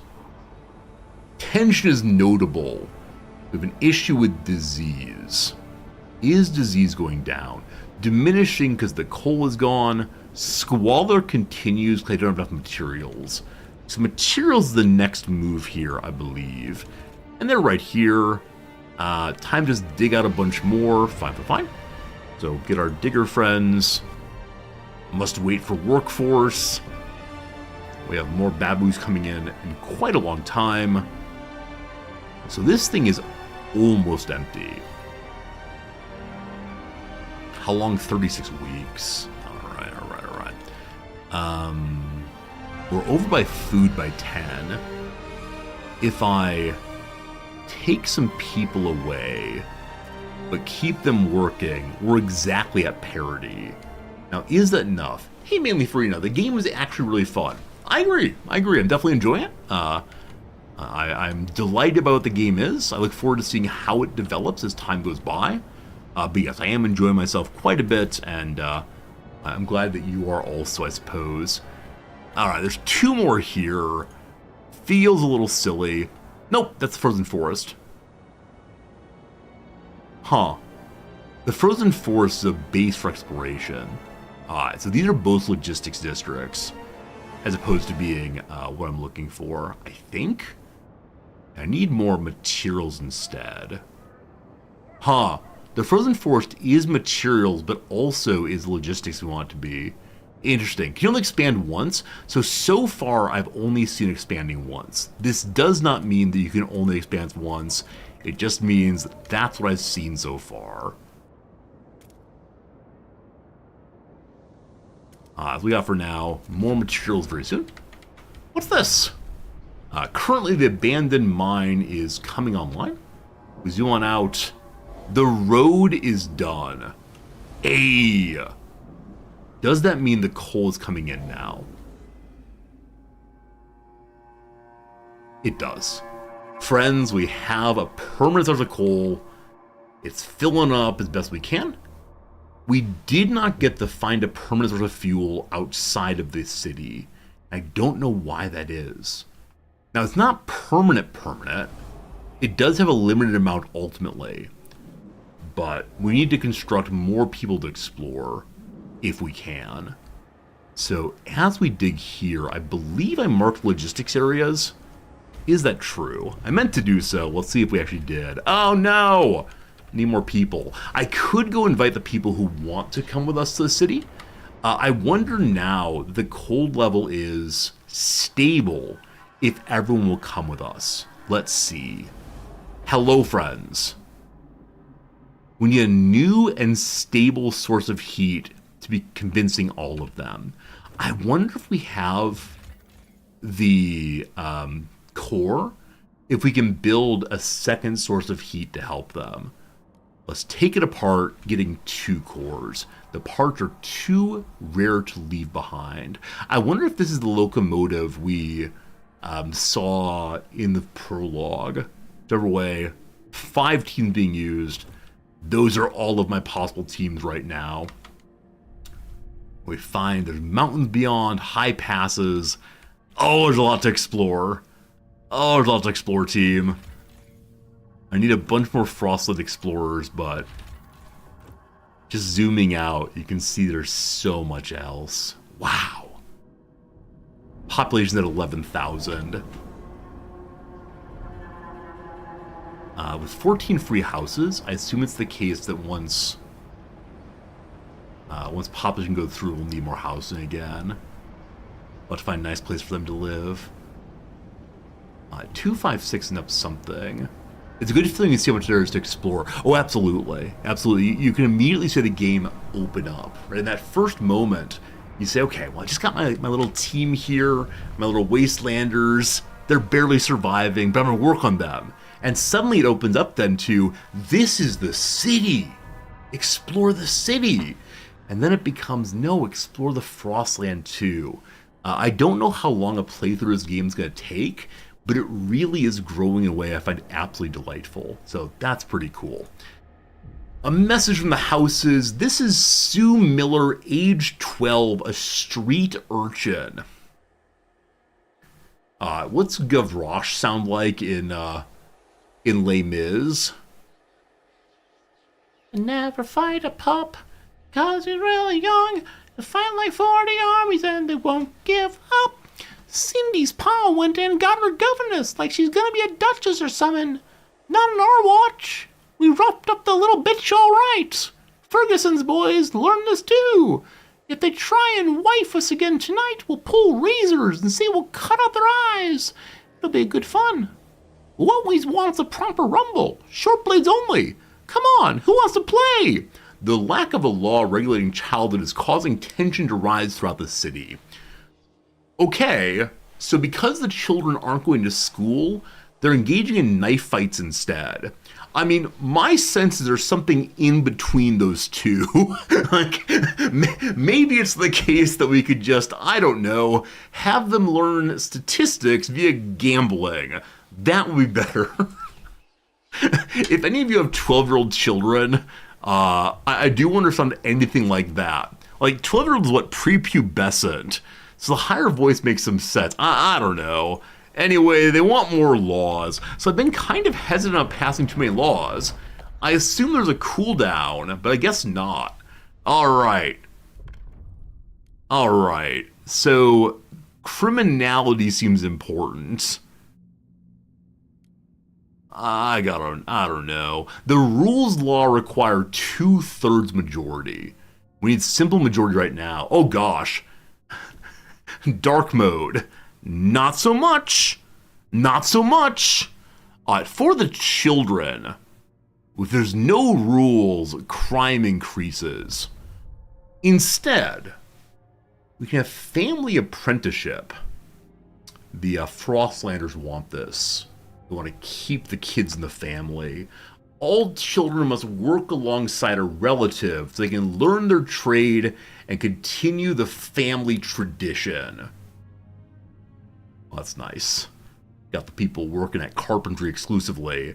Or establish mandatory schools to guarantee that all children have the skills and knowledge needed in the city. Will establish a mandatory school program supported by the city. More research speed, a little bit lower on the heat stamp side of things. Gosh. There are more people for. It's only supported by one group, the Stalwarts. I'm amazed the technocrats aren't on board with this one, given it'll make more research speed. But we're making a liberal democracy, it seems. Hey, teacher, give those kids some schooling. Vote, vote, vote. I am tolerated. All right. So let's see here. If I stop the emergency shift for a little while, people will be happier with me. We're exactly neutral on food. I don't know. You like family apprenticeships? What if it's a bad family? What if they teach their children parochial craziness that leads to the lack of stability by nation?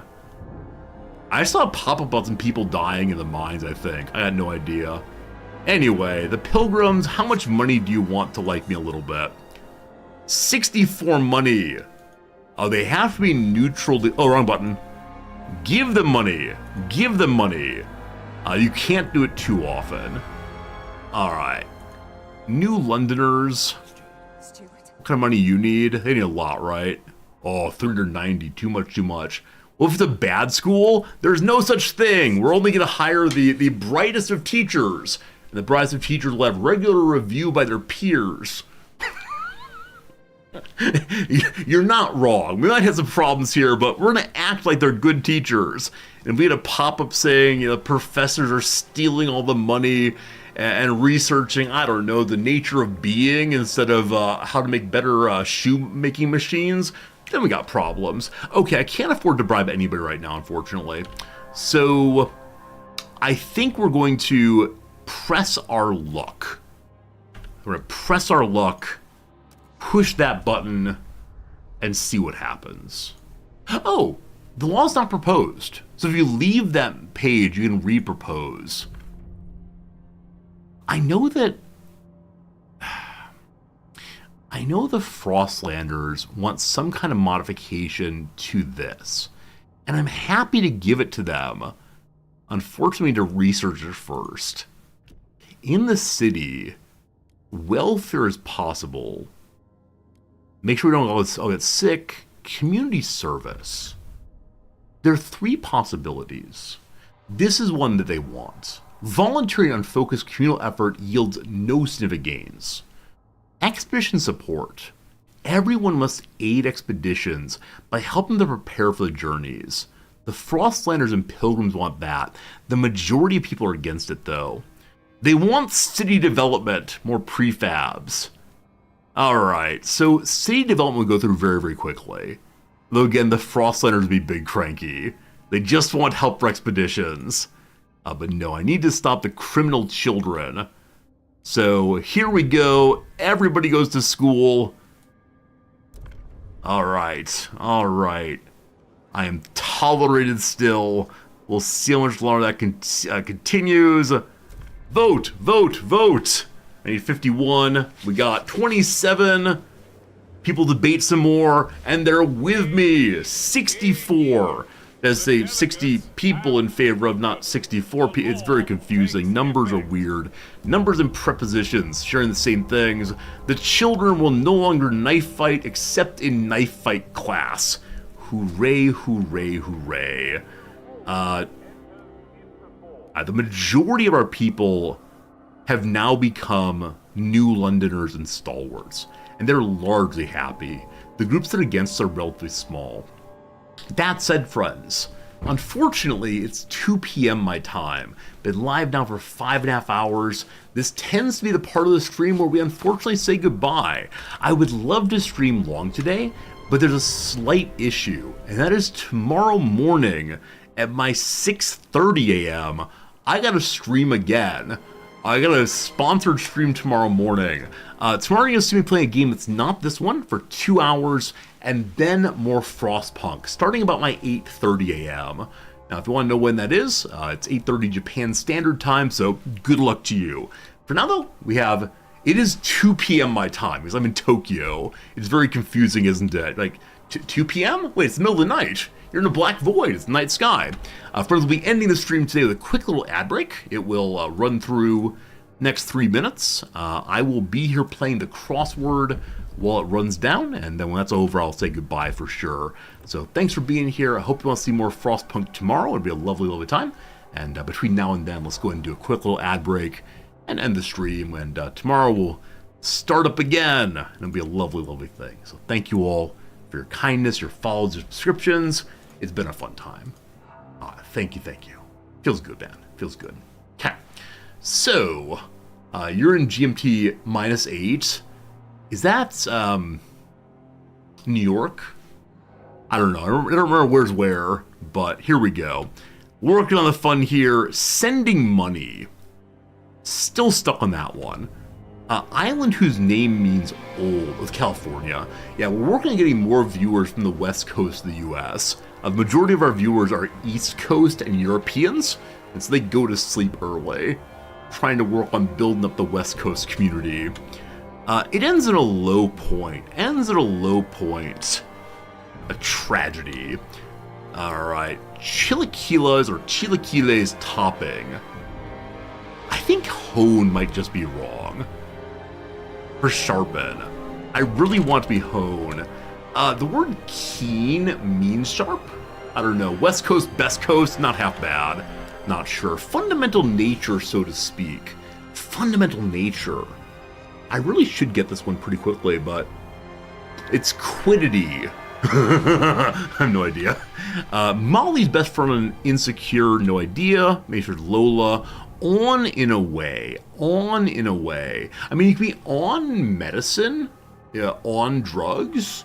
You can be like turned on like a dial. You can be turned on like sexually. On. You can be on like focused. On could be atop of something. I don't know. Incidentally, I learned from trivia this morning. I was watching or listening to a trivia podcast.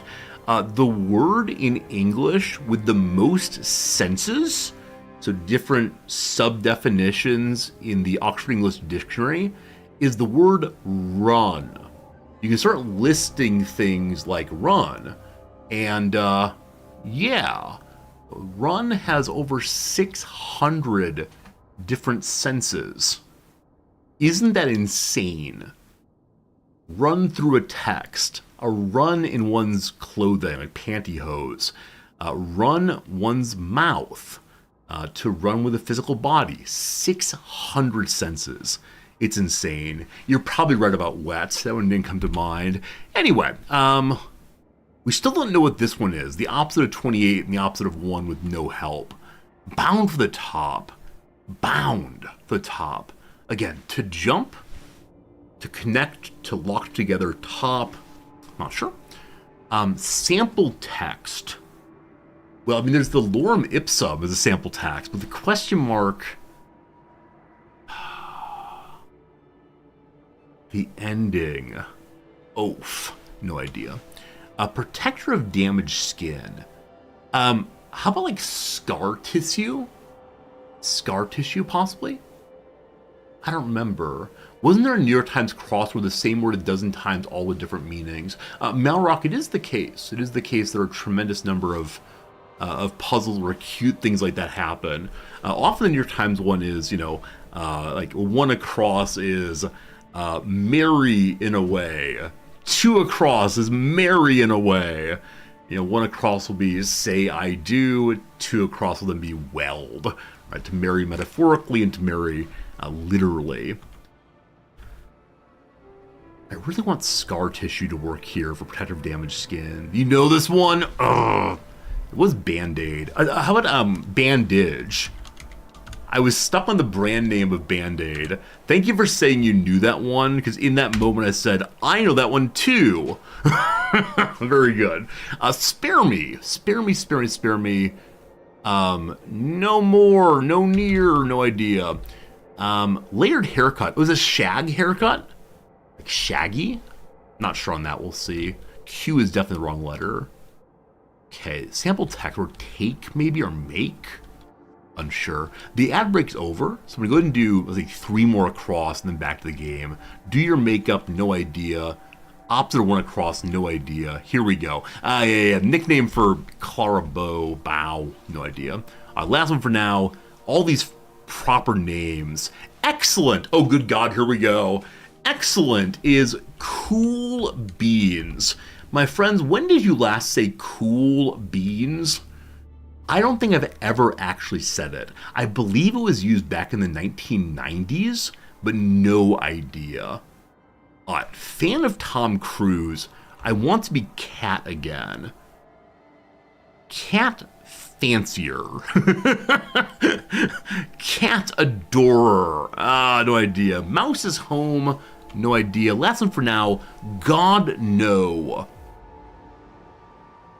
God no. Fallen idol. No idea. Anyway, my friends, it was a lovely day. Thank you. Here comes Big Resorty. It was a good time for me. Hopefully a good time for you also. We'll be back tomorrow with a little bit more Frostpunk and a game called... What's this game called? Rogue Waters. It looks like it might be a pirate XCOM, which I am all about. So I'll be starting at my, like I said, 6:30 or so? Instead of the 8:30, that'll be lovely. So again, thank you all for your kindness. Lovely time. And we'll see you again real soon. Goodbye. Thank you. I'm going to eat a sandwich.